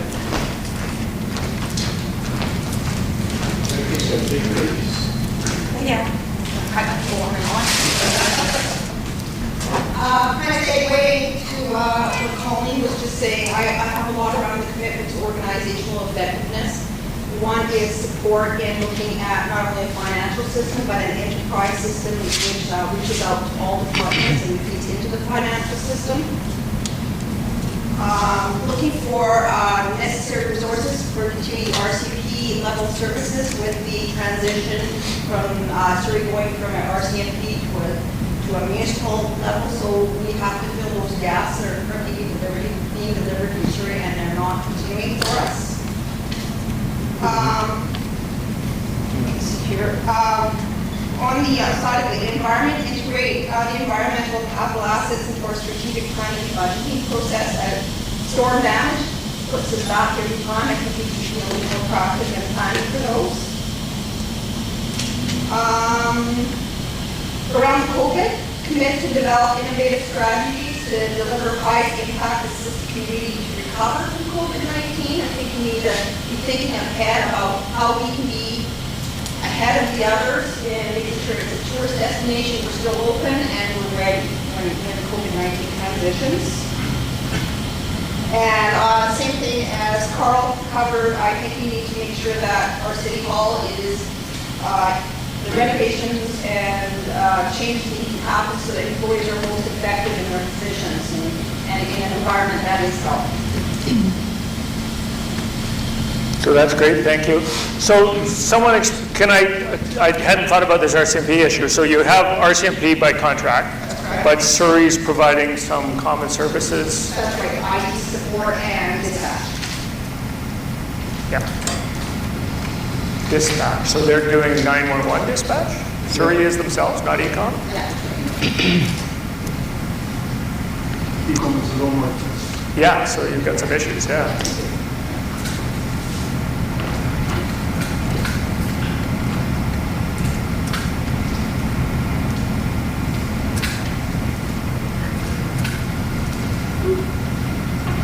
Hey.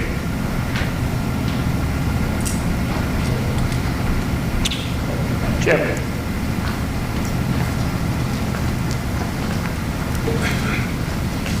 We're going to need a few more years. Pardon me? We're going to need a few more years. Yeah. Well, I'm thinking about it. We don't have to hold it in the next 50 years. So the first one I have, I think a number of people have mentioned, is stormwater quality. I'd love to get going on some of those upgrades, even small steps would help. The other one that's really close to my heart is rebuilding the pier, the rest of the pier. And more, of course, we'll need to get some sort of grants for that. The other thing is, I'd like to rebuild West Beach like we did East Beach. East Beach is designed for sea level rise. West Beach is, so I'd like to design it and build it for sea level rise. And also we have, I think, an improved amenity area. It's not really that attractive out there in West Beach right now.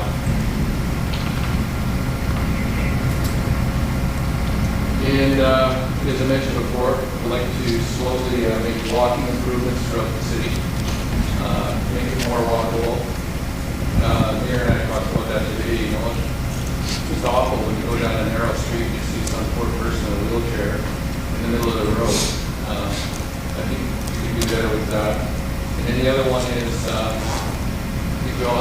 together to get them a card plan, and Derek will certainly tell me there should be pickleball in there. We'll go from there. So those are mine.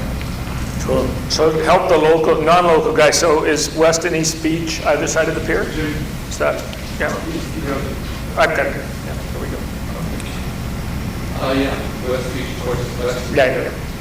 I don't know, you walk on East Beach? I walked on East Beach. Yeah, and we rebuilt that after the storm of 2018, and I think it's quite well received. And West Beach is not nearly the same. Plus, it's not adjusted for sea level. I did notice, however, your comment about even the walkway is quite narrow. Yeah. Relatively narrow. Yeah.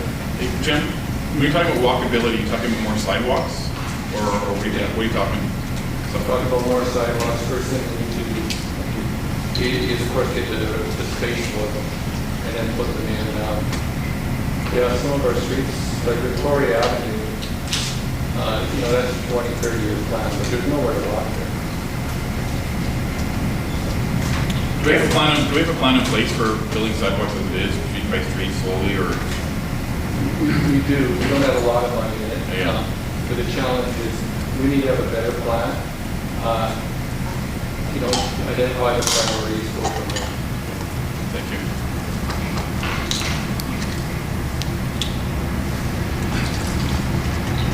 Yeah, so that's the way all these things should work when you're cooking with gas.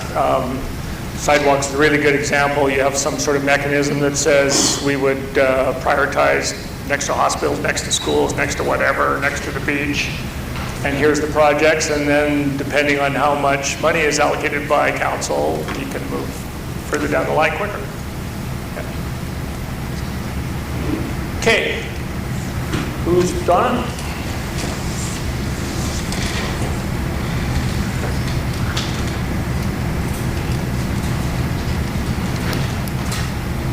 So I also have finished the OCD review. And I prepared to develop an economic development strategy. Help or support White Rock waterfront businesses.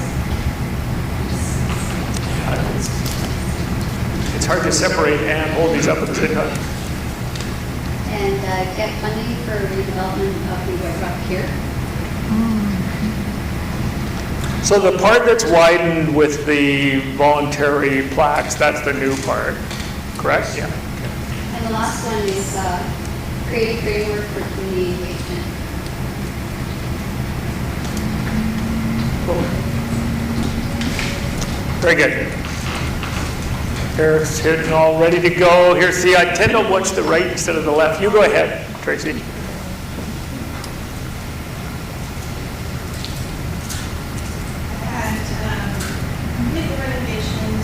Accessibility at City Hall. Working with the Semi-Island First Nation, complete the utility agreements and finish the communication MOU. Improve customer service, we've been looking at the agenda package, which would be an electronic agenda, where the reports would be written within the software. Go onto your agenda, have minutes, we can live stream all through the same company. It'll have an action tracking mechanism as well as voting records. Please.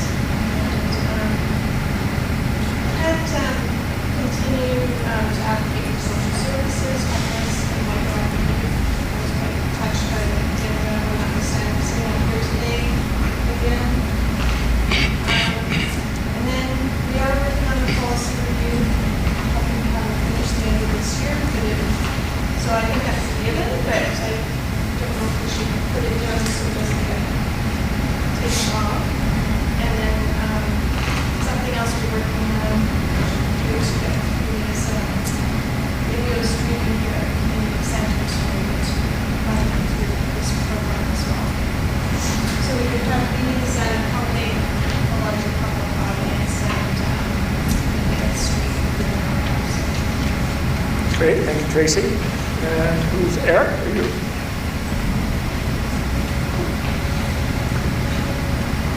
Okay, I agree with Don and Jim on this one. Finish rebuilding the pier in the West Loop. I think this is one of our major attractions that gets people down here. Anytime we close the pier, people get cranky. The pier is just such an asset that it can be so much better with a bit of design, vision, and expansion. So certainly the pier. Continue to build on the positive relationships that this council has established with Semiahmoo First Nation. It's been a real pleasure working with Semiahmoo First Nation, and as a result of the positive relationships that have been established over the last couple of years.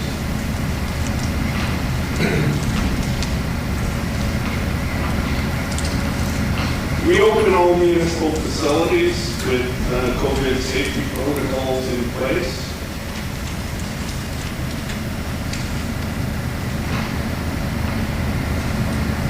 And develop a plan to welcome and provide services for our new 2,000 plus residents who are moving into the area.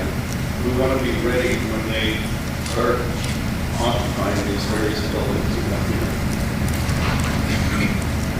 As Councillor Chesney said, it's more than just, providing services and letting them know what exists. It's also welcoming them to the community. And lastly, I feel we have a need to develop a plan for new spaces for sports, recreation, arts, and culture programs and events. And I think we need to have a plan in place. If this COVID thing continues into the future, we're so limited to the facilities that are suitable for accommodating the type of programs and the increased number of programs and services people want for recreation, culture, arts, sports. And I think it's important to develop the plan.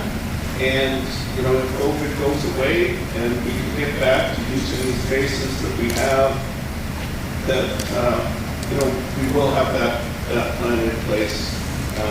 Should we need to use it. Great, thank you. So Ed's coming up. So can I ask an uninitiated question, because I walked the pier yesterday. What's wrong with the old section of the pier? Or is it just elaboration or expansion of retired? Is it actually got structural issues? Yes. Yeah. Okay, sorry. Yeah. My part is a little more generic in nature. I think we should look at the City Hall upgrade and necessity for it. We've determined the need that we need to plan for the upgrade and what that looks like. Address affordable housing.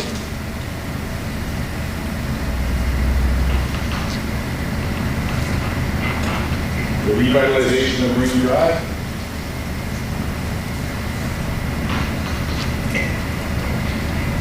Complete the transportation and traffic plan review.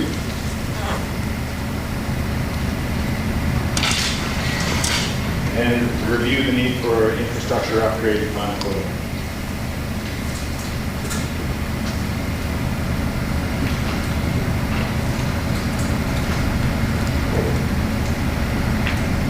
So Stephanie, are you reserving judgment? Yeah. I'm busily doing minutes? Yeah. Good. Yeah. We have two items. One has to do with the open data and transparency. Data is a valuable resource for any municipality or any level of government. And we have the platform, we have the policy now. All we need is just to formalize the process to get some degree of resources so we can put in motion and open up more data for the public and obviously for council that will help with the decision-making process. So it's an untapped opportunity to create more transparency and provide the public with a window into what the municipal government does. The second item is the smart city. Last year, before the COVID, we had a presentation, I believe, a conversation, and we were looking at a second step in that process is to engage with the public. And smart city is an umbrella term for initiatives powered by technology that would make the city more livable, really. It's not about technology, it's truly about how and where technology might be able to assist and help the city to be more livable, make it more better place for people to live.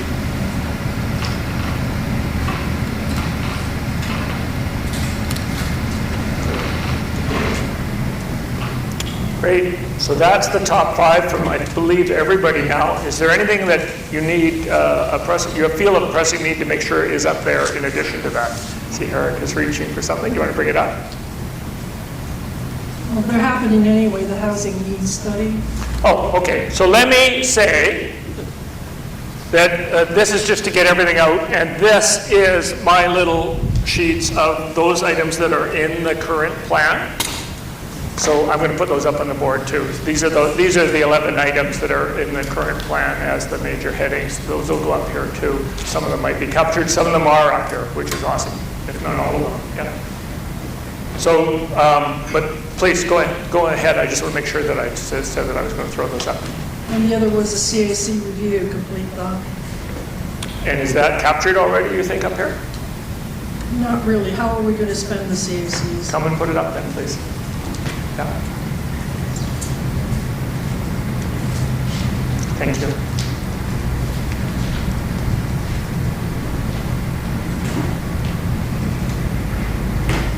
Anybody with any additional items to add? Want to get them all up here? I do have one question. Yes, please. Maybe for G. I'd be familiar with talk about replacing City Hall and the cost involved with that, and also talk about retrofitting it for earthquake. But I've heard several senior staff members talk about renovating it. So that's kind of new to me. Like, are there plans going on or anything like that at all? Or I think the intent is to really come out with the what is the future of City Hall, that's affordable housing looks like, and come up with some recommendations to council that would allow you to make that determination. You know, we could renovate City Hall and bring it to standards, but in my view, without that in hand, it ended up being more expensive than, just really making a new build. So in that case, I was curious if there's any plans for renovating these existing buildings. What I really want is direction from council, so I can actually present those options to you. Thank you. It doesn't hurt. Is there a current seismic study about it? Is there a seismic study? Yes, yeah, we did do a seismic study. We reported to council on that. I think just seismic upgrades alone are, off my head, about $2 million. I think so, yeah. Yep, okay. Anything else to have up on the board? We want to make sure everything's captured. So it's not just, I think, the City Hall as well.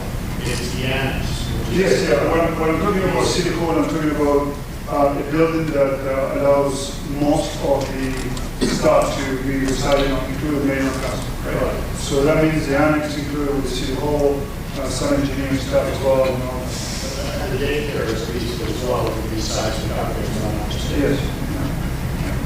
So it's almost like if the priority of council is in the next 2 years to address that, then what I'll do is I'll present options to council to see what is it that we can do. And then council will decide based on money, right? Dave had a comment.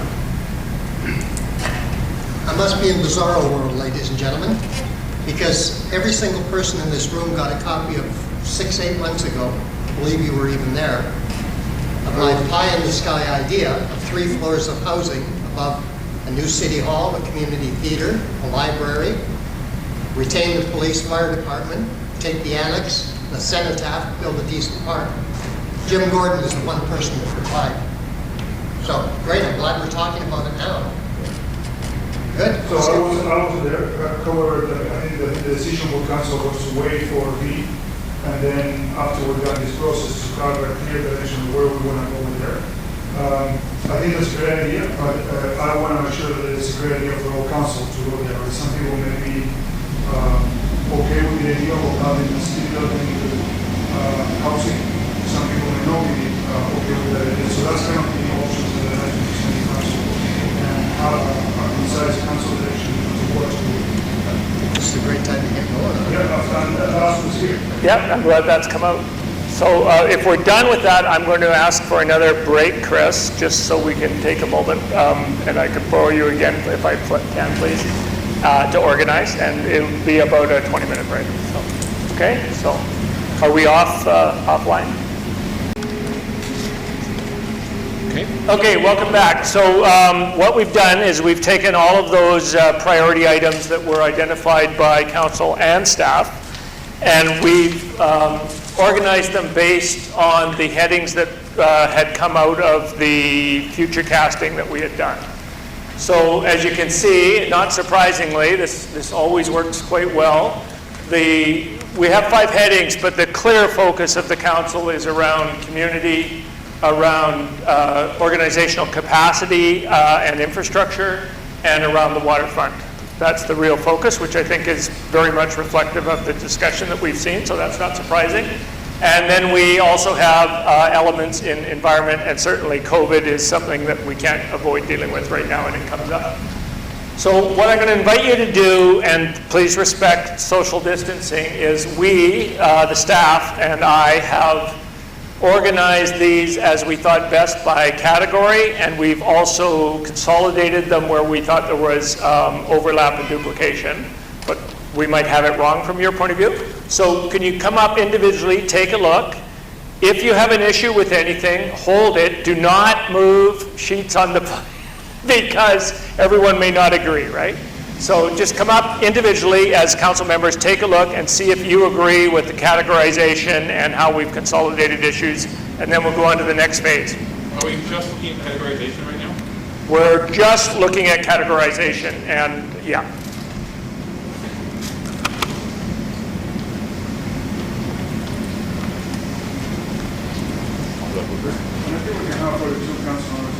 Yeah, however you want to do it, just as long as you're feeling comfortable and safe.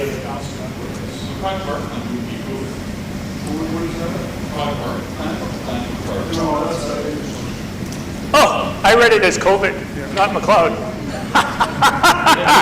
I read it as the COVID park plan.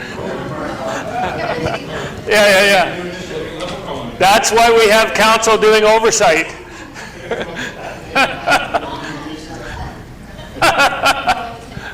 Thank you.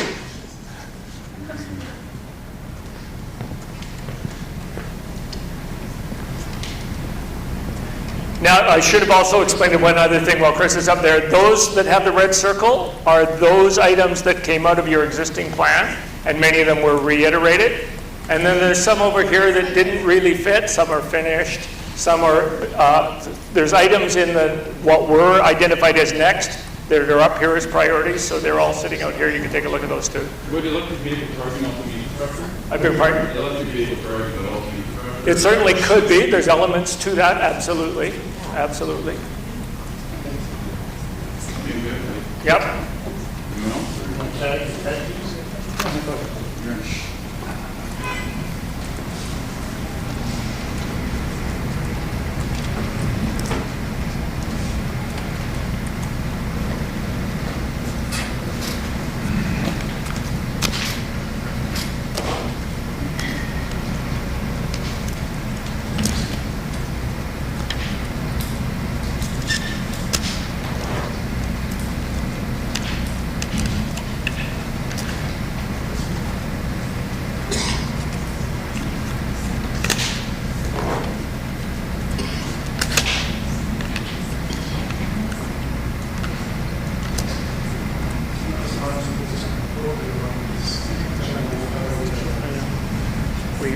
We barter votes, yeah.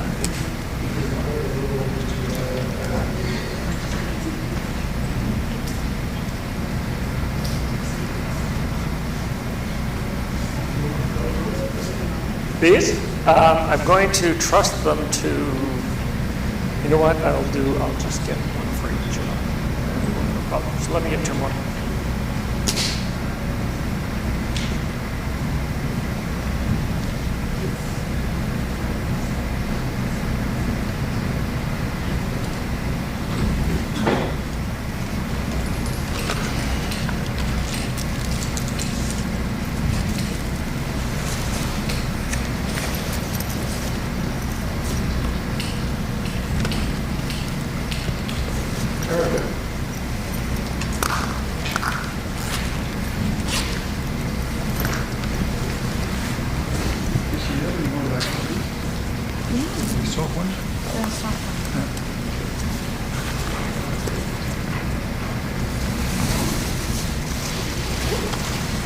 was the last one I looked in.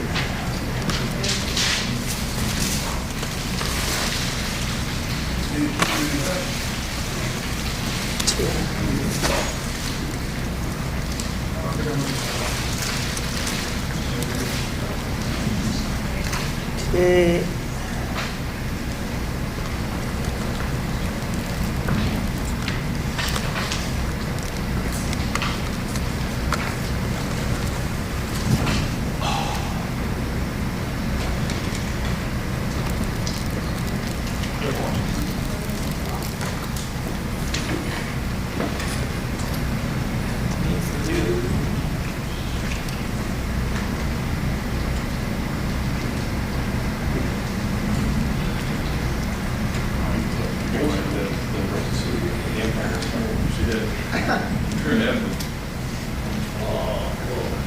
Toys. Star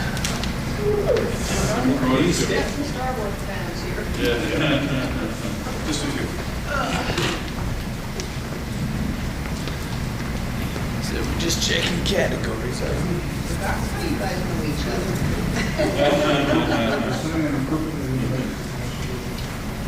have a few things in common. Two.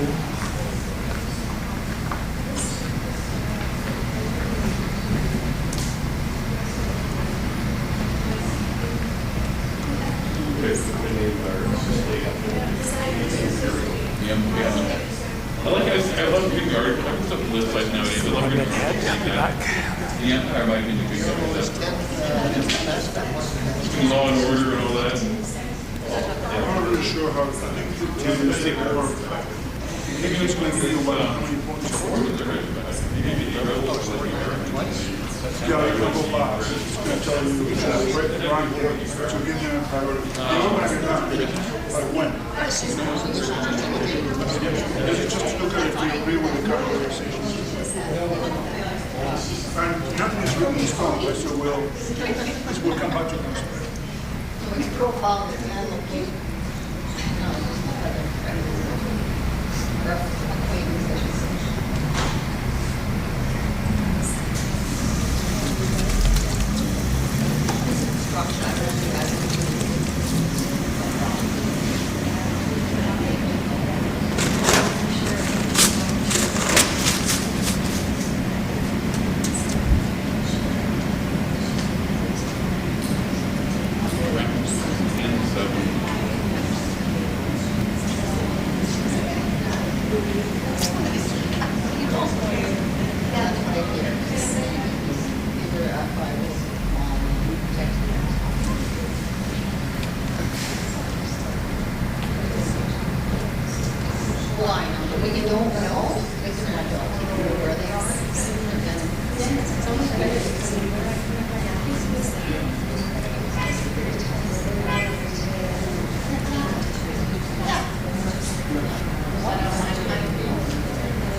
That's the thought, yeah.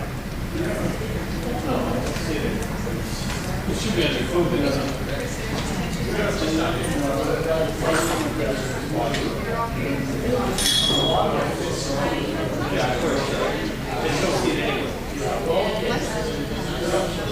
Okay? Yep. Pretty good. I don't see anything about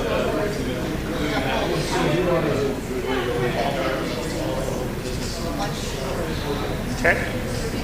Okay. So we'll have that discussion with everybody. Yep.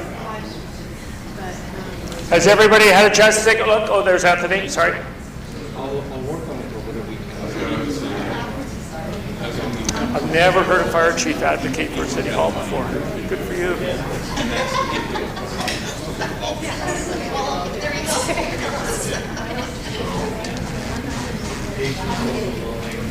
I mean, it's a problem. You know what? Because so many of my clients have bad behaviors. For a long time, I was just completely opposed to sort of high-end city council chambers and the like, because I just thought it was a frivolous expense. But it is interesting.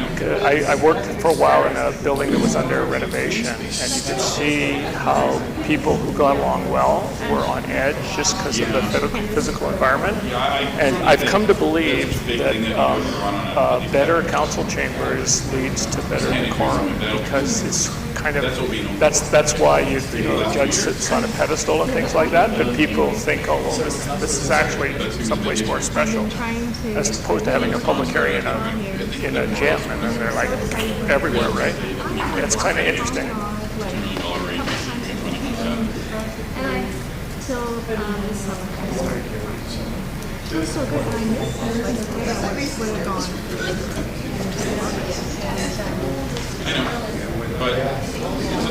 mean, it's for me to say it is a charming, not the attic. The hall itself is a charming building. It's good looking, 1960s style, original city hall in the city. And it's clean, I mean, real quick, it's not like it went down. And so I think keeping that, maybe looking some of the attics or something like that, and retrofitting where they're looking and then having a separate building. But we just Especially back here. it's not like it's like $2 million worth of equipment and then 4.5 worth of buildings. Then you're into like $2 million for like $25. Okay, how are we doing? So Guillermo and I were just talking about this is a lot more sterile than usual in these processes, because usually all the council members are up together and able to discuss it collectively. So we're going to do this in this format. We're just waiting for Chris to come back. Thank you, Chris. So I'll wait for you to be ready. It's already recorded. It's already recording. Oh, it's been recording all of Ah, perfect. Thank you. So what are the general observations? I know Scott had an observation that I wanted everyone to hear. Yeah, I didn't see any place for advocacy for local businesses through different levels of government to give support for COVID recovery. Right. So the way this will work down the road is, this just says COVID recovery, right? So if that is a priority, which I fully expect it has to be a priority, then the way this will work is the how-to team will come back and say, here's some things we think you can do within your resourcing within this sort of time.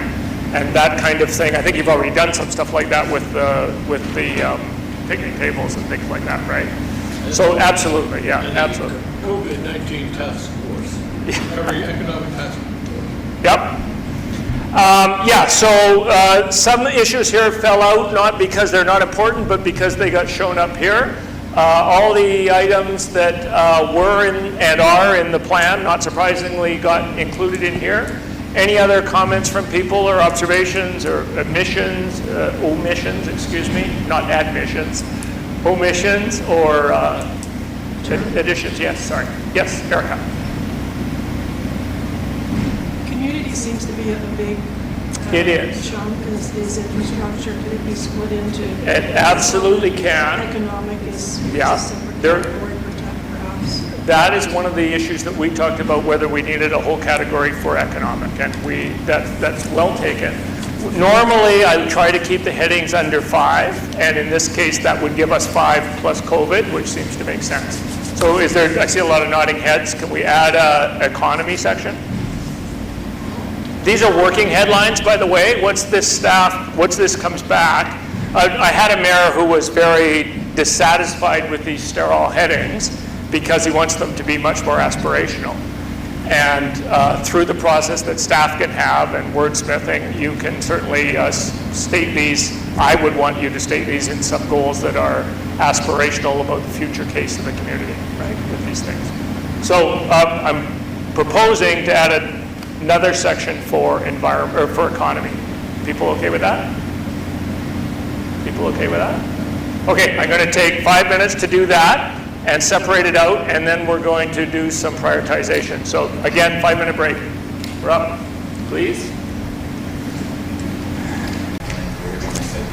Okay, so we're back. So that was useful. We actually helped us in terms of organization. So the 6 items we have now, there's 5 headings, and then the special heading of COVID. Economic development strategies is actually part of the current headings in the current plan, so that was useful. And we've included some other stuff. We also saw a little bit of organization. And as you say, there is a lot of cross-pollination. Economic issues and infrastructure issues and waterfront issues kind of cross-connect. So that's great. So I just wanted to make sure that the public understood that there is no priority to these headings. They're all relative in council's mind, and there's no priority to the fact that the economy is down here lower. It's just because we ran out of space, right? So these are all important. But the next step is to prioritize these. So now this is really important for council to listen to.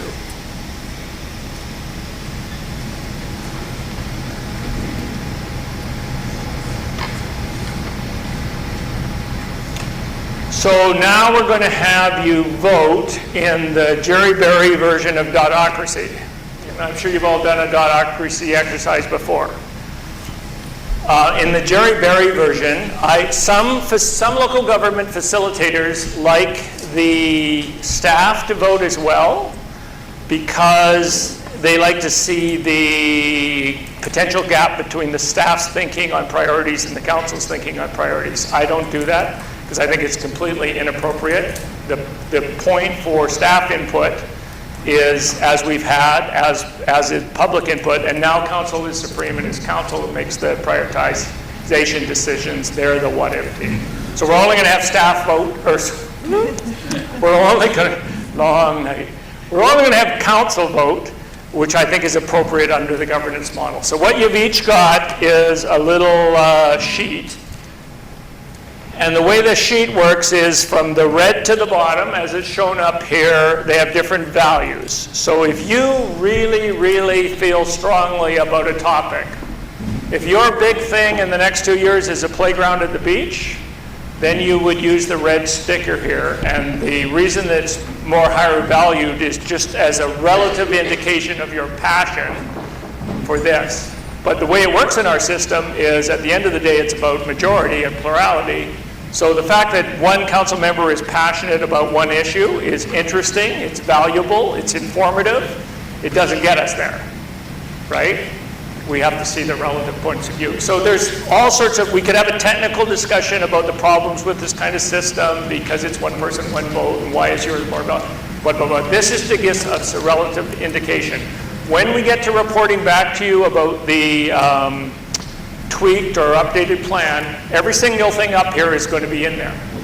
And if you had enough time and resources, everything up here would be should by the staff on this is where we're going to get to it. This is just to give us some relative indication from you of where your priorities are to inform staff. So you've done this before. Have I adequately explained that? Or? So the only question is how many of those figures are one per? Oh, yeah. So high trust. I gave you a whole booklet. You are to use one, you get 5 votes only. One of each color.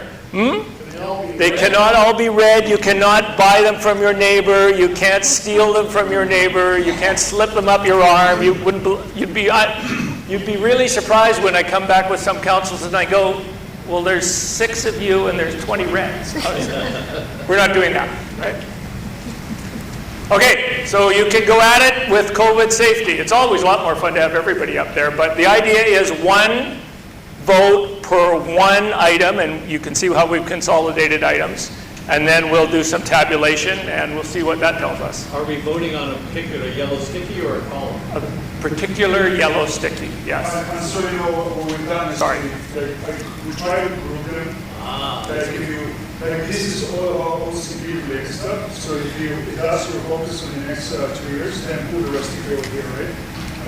The ones, for example, these ones are all multi-family pickup for garbage, right? So that's another issue, right? So there can be variations of the same one, but in general, it gives us direction that that's where you want to go. So that brings up another point that I hadn't thought about. I told you this was an imperfect system. It's giving us relative information. a council member might say, well, the OCP review is happening anyway, so I don't want to waste a vote on that. That's a valid point of view. Any of these with the red circle are ones that are already in the plan, and I'm assuming they're already a high priority. So maybe in this case, because we're coming off an existing plan, I might suggest that you not vote for any with a red circle, and we will assume it's already in the list. You okay with that? I'm not sure. Just want to see, and the reason I'm asking him, I know Anthony has a question. The reason I'm asking him is things might have changed. So let's leave it that way. But there is the codicil that some of you may change your vote based on whether you think it's happening or not. I've been waiting for Anthony here. And just to clarify, the ones that have been grouped together, if we want to vote for that, it's just one sticker on one. Absolutely correct. All 3 or 4 are. So were you voting for OCP? One vote, right. And they should all be grouped that way. We've tried to spread them out about so you can see the detail, but housing, this is all one. Yeah. Quick question. Yes, sir. So to your point, you mentioned and Jay's point, clarification, are we putting stickers on existing plans? Some I don't, I like to draw.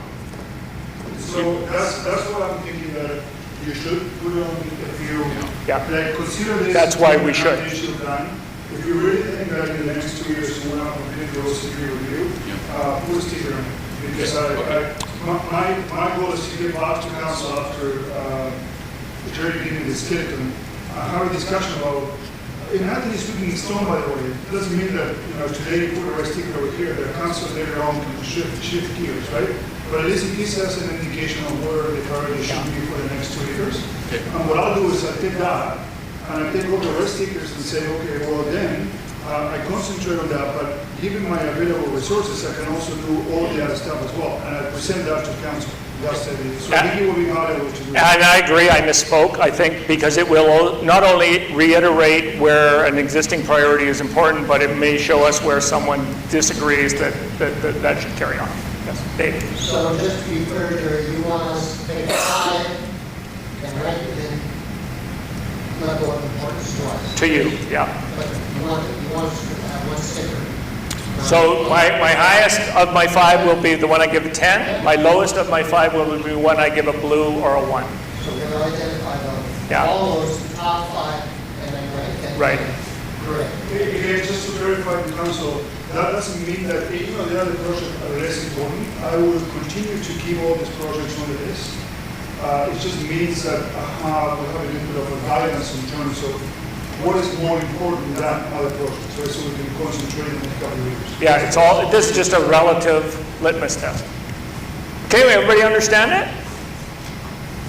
Cool. Dave wants to go first.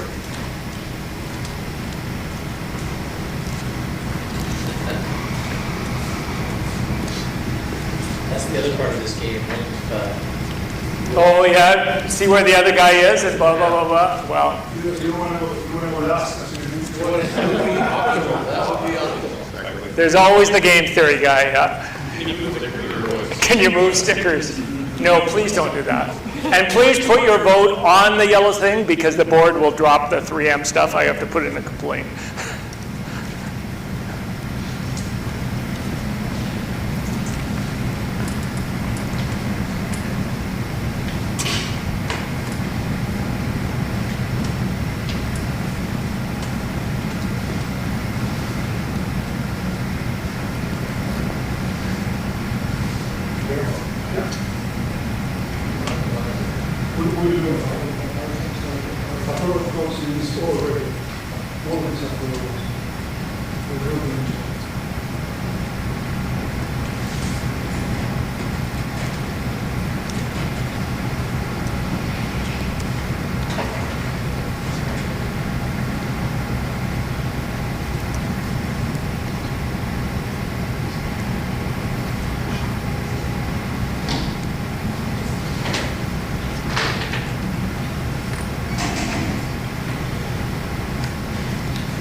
something there we can,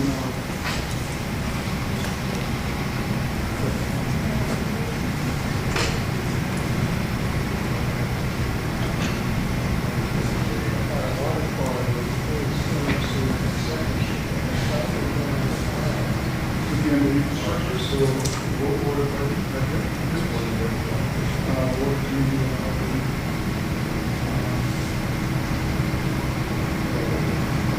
all the day,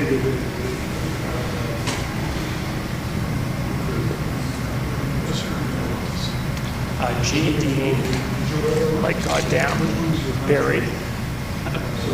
Nobody ever forgets that one. That's Sean, that's you. Thank you very much.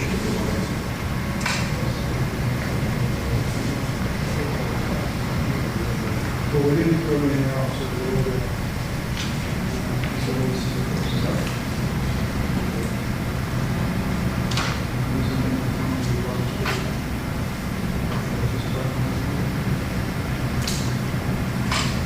You want the lights up? I want to leave the colors up too.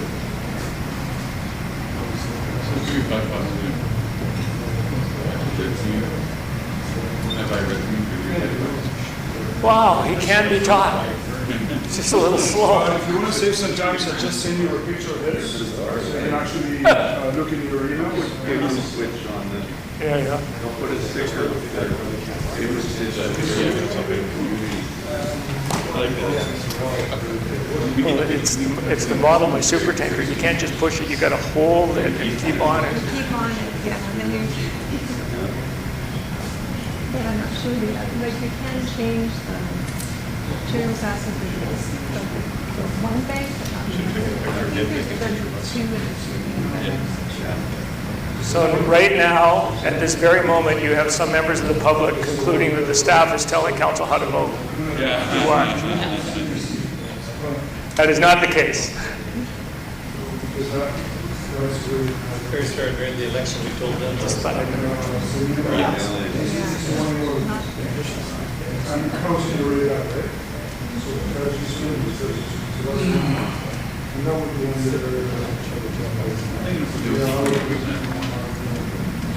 end So you can't make red stickers with a pen, Guillermo. No, you would still what I am so that. So this is that. We're just kidding. I'm not cheating.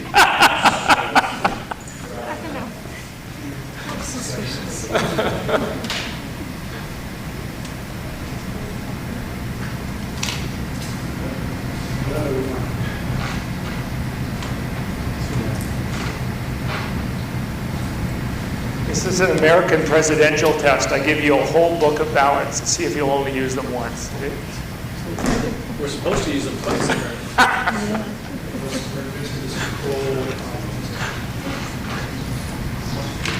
Cool. I'm going to go next just because I won't game the system. So just for clarity, Guillermo is helping people to identify where the items are, not how to vote. Thank you.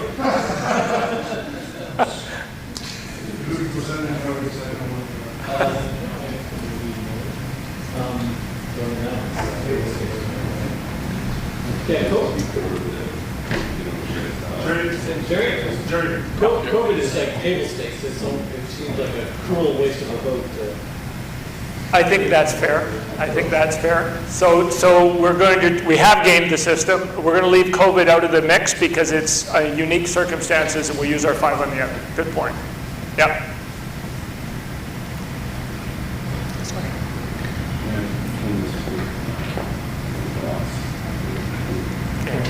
That's why COVID not offers.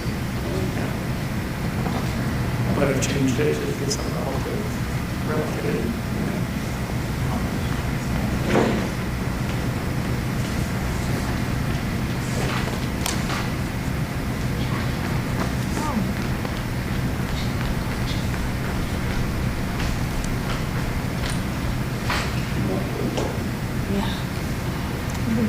So I don't expect this to happen here, but sometimes it's just like measles because there's no one. I don't think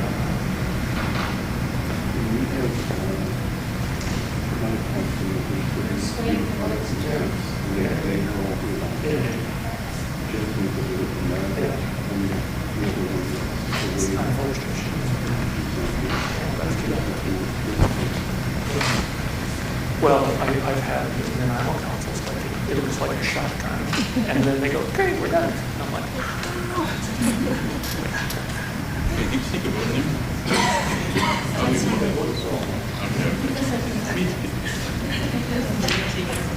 I always bring these kind of stickers with me. This is Dave. Yeah, one little thought. Because I remember this from last time, I'm sure we're going to need your help to tabulate the results. We're going to need your help to tabulate the results. We always use the finance. we only rely on the finance people to actually be able to count. No, but see, CGA can't grasp addition, right? Well, the colors are an issue too, because sometimes we do multiple levels, Colleen, and so I told you I do all this marine search and rescue stuff, so I was out sailing. I do a lot of sailboat racing too, and I was out through a night race through the entire night when in the morning the skipper of the boat allowed as how he was colorblind and couldn't see reading red and green. I'm like, what? I have a friend who tried to become an electrician and was colorblind. Yeah. I've heard of that. He looks so. Go now. It's the wrong joke. Fire. Next. That's it.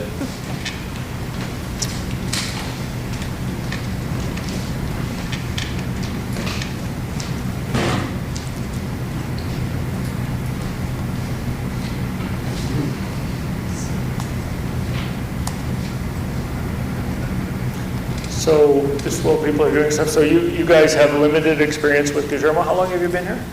3 months. So if you see the food intake, this is while he's sick. Wait until he's not sick.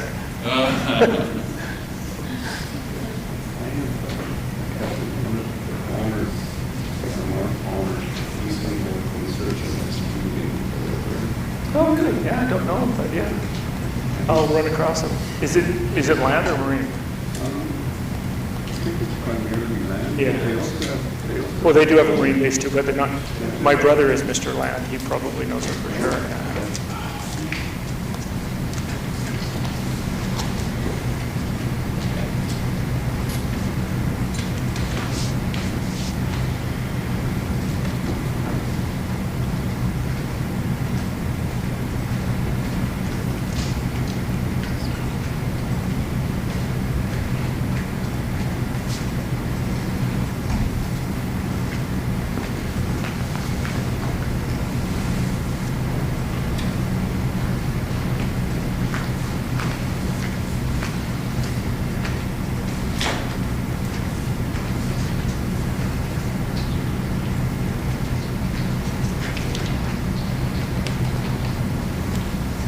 It's crazy.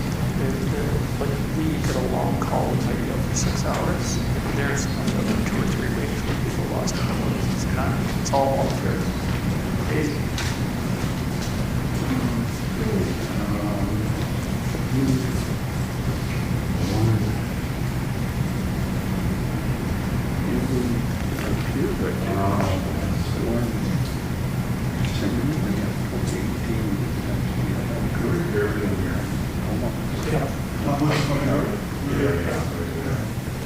Well, you saw him taking it off our boat. Yeah. They're kind of cool.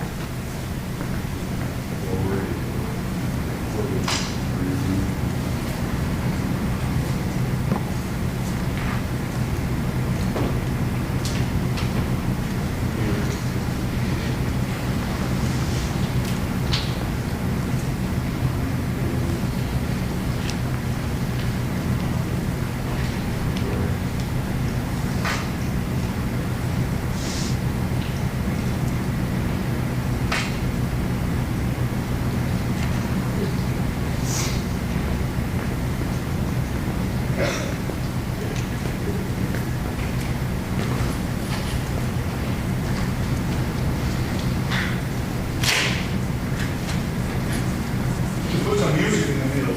Exactly. Some drum rolls. Exactly. Yeah. Well, like I say, this is usually a much more interactive process. Everybody's up there together.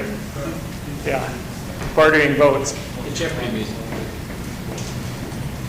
Final Jeopardy. Well, don't ask for music because Chris was playing the Star Wars theme the other day. Well, Mission Impossible.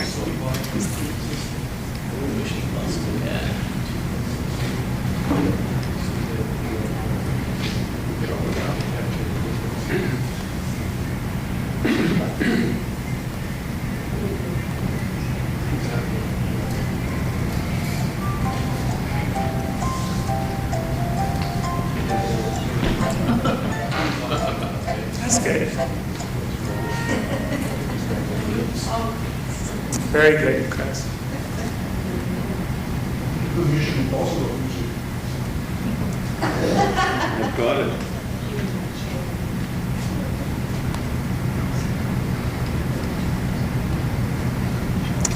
The final countdown.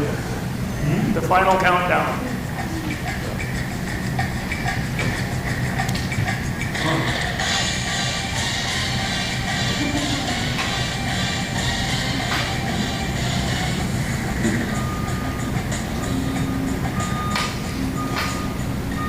We're backing up? No, no, no. Going forward.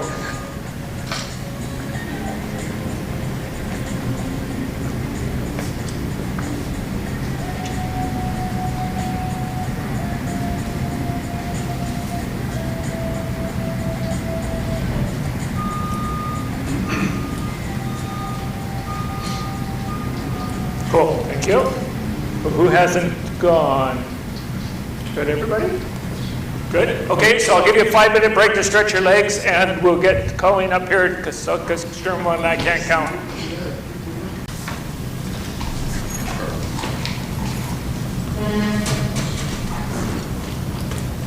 Carl's dealing with the 2-year-old. Perfect. We're live? Okay, great. So the process there was to give us a relative indication. I want to reiterate that all of these items are going to be included in the information, and they'll all be built into the plan. But there is some interesting stuff. So very clearly, the first relative leader here, all these are important. They're all good information, but the relative leader at 31 is the OCP, which is consistent with your current direction in the plan, so that's really good information. The next one is not, I believe, correct me if I'm wrong, it's not currently identified as a specific item in the current plan, so that's good new information, and that's affordable housing, which pops up as the next priority at 30. And that's what we're trying to achieve today here is just adjusting our course with new information. The next one are all in waterfront. I think the next ones are all in waterfront. Beach access is the next highest priority as identified relatively. And Marine Drive revitalization is the next identified. Those are 22 and 13 relatively. And then the next one I believe is 10, which I've lost. 10, right, which is storm damage, integrate storm damage, environmental capital assets into strategic planning budgeting process comes up as 10. There's another one too there, Jerry, somewhere. Oh, the middle. Another 10, correct. So this is the amenities and the development charges issues comes up very strongly. The next one was an 8, which I've lost here. Too close to the board. Right? Yes. Interesting. So the City Hall thing comes up as next with a relative weighting of 8. Tracking residents' complaints comes up with a relative weighting of 7. And there is a... Anybody see anything? Right. 3 here is looking for efficiencies, and 3 up here is arts community in partnership with the First Nations. Sorry, I missed a 5 here, which is Semiahmoo Bay water, for sure. So, like I say, they're all important. That's, from my point of view, very good outcome. I'm not surprised that this council has quite a lot of alignment. I was saying to Tracy, I've done this with councils where it looks like measles, and we're kind of like all over the map with no alignment. So one of the things we talked about last night was to get some better organization, which I think we've achieved, to get some clarity on the course, which we've got some reiteration and we've got some changes. We've got some relative information, and we certainly do have some good alignment, so congratulations to council. I mean, that's as good as it gets in terms of alignment. All of this stuff has to go and be formulated. I'll do a report back to staff. So let me show you that. Sometimes I do another set of voting. I'm not proposing to do that here because I don't think it's necessary. We've got the information. And I've almost learned how to deal with the lights at the end of the session here. So you guys are way ahead of the average bear. Normally in this report, what they get is what you will get back is a report on the process and the outcomes for your public and for council that includes a strategic priority heading, in this case, let's say environment. It'll include some sort of desired long-term results, so some sort of aspirational heading, which will be my wording, but you can fix to what you need. And in Guillermo's last position, they spent a lot of time doing that to get it right for council's interest, where you want to be, what the objective works plan is. Now, some of these are going to be very specific, and some of them won't be that specific, and staff will put some projects to them. Like if we were to do affordable housing, what would we do? What could we do? And over time, all of those, and this is what your technological system allows you to do, is put in the status, the timeline, marry it to the budget, and from my point of view, who's accountable at the end of the day for the result. Okay, everybody understand that? You're going to do this way better than this because you're going to do this electronically in real time with the ability to change it. And ultimately, we talked about this yesterday, Eric is absolutely right. We want these objectives to be specific, measurable, achievable, realistic, and time-based. And the final thing for today is really you're to be congratulated on doing this on an upgoing basis, and as Donna was saying, to be doing it with new realities around COVID. As we were talking about yesterday with Chris, we want the pipe to include most of this, but we want latitude for new things. And my job isn't to keep coming back and doing strategic planning. My job is to facilitate the discussion and then leave it for you guys internally to do the real work. I'm just going to give Guillermo a chance because he's now been into this phase. Let me tell you a story about one of my partners that I work with. She's doing strategic planning separately. And she goes away and she says, I was amazed. I went back to this client 2 years later and I said, well, did you do any of the promulgation of stuff? And they were like, what? No, we stopped when you left. This is only the skeleton, right? This is only the skeleton to provide the meat is the staff and yourselves. Sorry. Yeah, so you're going to be asking for the benefit of the community is what's next, right? And again, thank you, Jerry, for facilitating the discussion. I think it's great stuff that we have over here. But all we're going to get from him is a skeleton that we as a staff are going to take it. I'm looking at Donna because in my previous role, communications and people who can put into words, that sounds really good. They're experts, and so her and I will be working very closely to providing with something that looks a lot different than you currently have right now.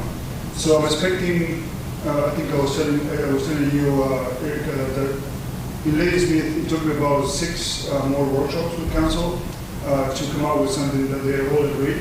But the difference between the council in Ladysmith and this council is you, as a council, are more aligned. So I'm expecting that process will probably be a little shorter. So let's assume that most likely come to council with an initial draft. We'll come out with maybe another workshop, and then we'll see if necessary we do 1 or 2 more, and we should be pretty good. My goal as a CEO is to have clarity for you, the residents and staff, before we get into the budget process. Because if we have a clear direction of what we're going to be doing in the next couple of years, really the budget process should be aligned to that. It should be pretty simple to achieve without major surprises. And that's really my goal. Obviously, it's entirely up to you. When I present information, we may have to those ideas shift in things to change, but at the end of the day, I'm pretty hopeful that we're going to come up with a product that you're very happy. More importantly, the community is very happy, and it provides staff a guideline to move on in the next couple of years. And this is not the end. In a couple of years, you most likely, some of you will be re-elected coming back, and hopefully we can do this again and continue to enhance, right? The more we do it, the better we get. And this is just the beginning of many sessions that we can provide this kind of strategic guidance for the community. That's all I have to say. I think I just want to say thanks, Jerry, for the time and the expertise. I think like I said, The things you don't know about Jerry is I met him in my first week when I was working at the City of Nanaimo, and he is the reason why I'm here today. I became a CEO because I have Jerry's mentorship in all these years, and many of the ideas that you see me doing are actually his. So I just take credit for that because I don't think he minds. But I just added a lot of technology to his ideas because I have a technology background. But at the end of the day, I'm very hopeful that Jerry has helped me through my career, and I was telling the mayor the other day, I'm very happy that I'm here today because of him. So I just want to thank him on my behalf. Thank you. You've been most enjoyable. You've all been most enjoyable to work with too. It's been great. I just been open for questions, comments, concerns. We have time, so feel free if you want to talk about this or something. Estimated timelines from here. So he's going to give me a report back early tomorrow. Okay. So a couple weeks, 2 weeks? No. Well, hopefully at the end of next week, I would hope. Yeah, so there you go. So as soon as I get the report, I need about a couple of weeks from my own staff to be able to organize things. So I'm hopeful that by the, let's say, end of September or beginning of August, we'll be going back to council with the draft. And then from there, you tell me. If it looks good and you want to approve it, then we're good to go. If we need more work, then obviously I'm happy to do as many workshops as necessary to make it work. But my goal is to make it quick, very quick. So COVID give us a little bit of time right now to do this for me. So, yeah, it's good. It'd be good to get, I like the process, thank you very much. It would be good to get some feedback from the residents on this. It would be nice to just, in real time, like the next day or two, just give them our summary of what we thought were the focuses. And it'd be nice to see their feedback to see if we're aligned with what they want. Yeah, so great point. If you wish, if council wishes, obviously we can put that step into the process. The video will probably be available for the public early next week. Early next week. So these are large files, so have to be processed. Yeah, if you're expecting the public to comment, and then I can incorporate that feedback into the report to council, I'm happy to do so. I was actually thinking in terms of having the PAN actually it's all public anyway. It would be nice to say, here's the top 5 things or top 10 things council thinks is the right thing to do. Oh, absolutely. Communications can work very closely with my office to be able to do that for sure. Yeah, that'd be very cool. Thanks. But again, if council wishes to have a feedback mechanism for the public, we can also incorporate that into the future. So that I just put that out there. Yeah, no, social media works well enough. If we got a newspaper article, we get lots of feedback. Colleen? Thanks, Guillermo, about the budget part. So when I'm hearing things like the affordable housing and not seeing in the plan anything that's concrete that actually you could put dollars to, I'm just hoping that consultation with the public is the time when we also get into affordable housing is nebulous and just saying the words, whereas if you're actually doing a project, what does that mean? So it becomes a little difficult to say that right off the mark, but certainly it's part of the process to come up with actual deliverables within the 2-year time frame is that financial piece that needs to be added in as well, right? Yeah, good point. And the intent for our work, as he already mentioned a bit of this before, is some of these projects that they need to develop priorities, they really require the staff to be able to recommend, right? So, like I'm thinking right now, thinking about, we have affordable housing as being probably one of the most high items on the agenda right here, but also we have great interest on City Hall replacement, right? So, probably combining these two, we got 38 points over there. We may be able to suggest to council that we use some strategies to present sometimes to achieve both things, right? So I think that would add a little bit of an ask to go back to council so they have some ideas. So with regards to that, what Colleen has just brought forth, the idea of actually having a look at our properties, city properties, and which ones of them, if any of them, could be used for either affordable housing and or land swaps that would provide affordable housing. The committee itself, through Anthony, Erica, and Helen, have been kind of meeting with and looking at other options for NGOs, nonprofits, and so on to come in. So that it would be up to us beyond, say, the city precinct to have a look at some of our other properties, and that may give us an opportunity to also have that discussion. Yeah, and the project could be just that. The project could be to try to find those properties that we have, and the potentially become the housing project, right? I think Councilor Jason was saying, at the end of the day, I mean, we may not be able to, it will be very difficult to do a building in 2 years, right? After we design and process of all it's going to be impossible. But at least we can do the plan and being committed and have the design and, getting to the point where we're actually talking to the province and the minister, and we give us a signal, we give us money right away to be able to do this kind of project, right? So all we need to do is to basically present it, right? So what I'm saying is the project would be to present, and there, once we know what we're doing, there are other options we can move forward. Joanna? So just a comment around engagement, and I think Councillor is completely understanding and wanting to be as open and transparent as possible with our community and to give opportunity for input. I think that at this point, these are ideas and concepts, so to inform makes a lot of sense to share with the community. I'm not sure if you're looking for input on concepts. I think maybe when it gets to the project development stage, that's an appropriate time to ask for community input, but we will certainly get input whether or not we're seeking it. So if we put information out there, we will hear from people.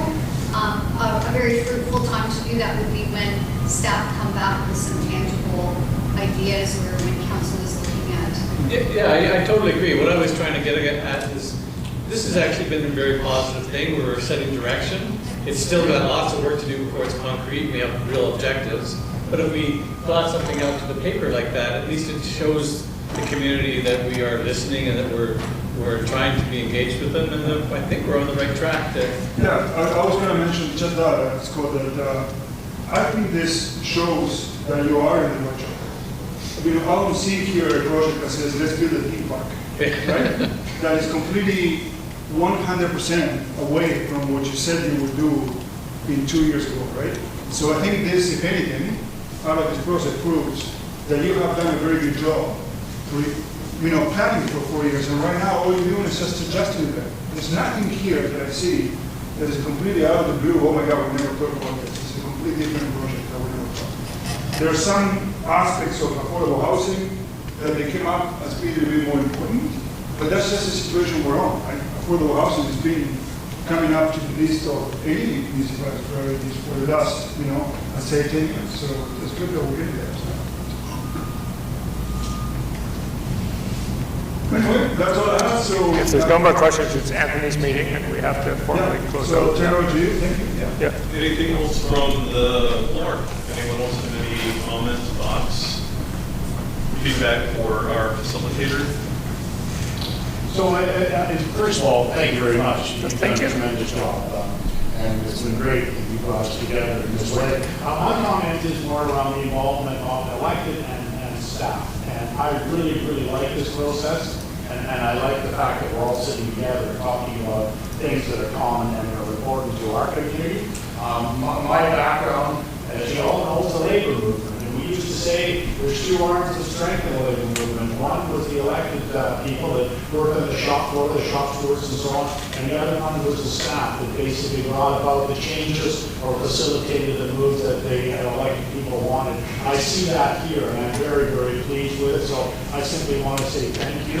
That this is an indication of where we're going to be at going forward, and I think it is, and I think we are truly in great shape. We're going to have a wonderful next 2 years, and then beyond that, whatever, election or whatever brings, we're still going to be a wonderful, strong, and vibrant community. So, everyone, thank you.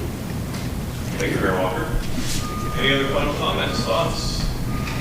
If none, then I will call the Governance and Legislation meeting to a close. Thank you very much. Thank you very much. Thank you.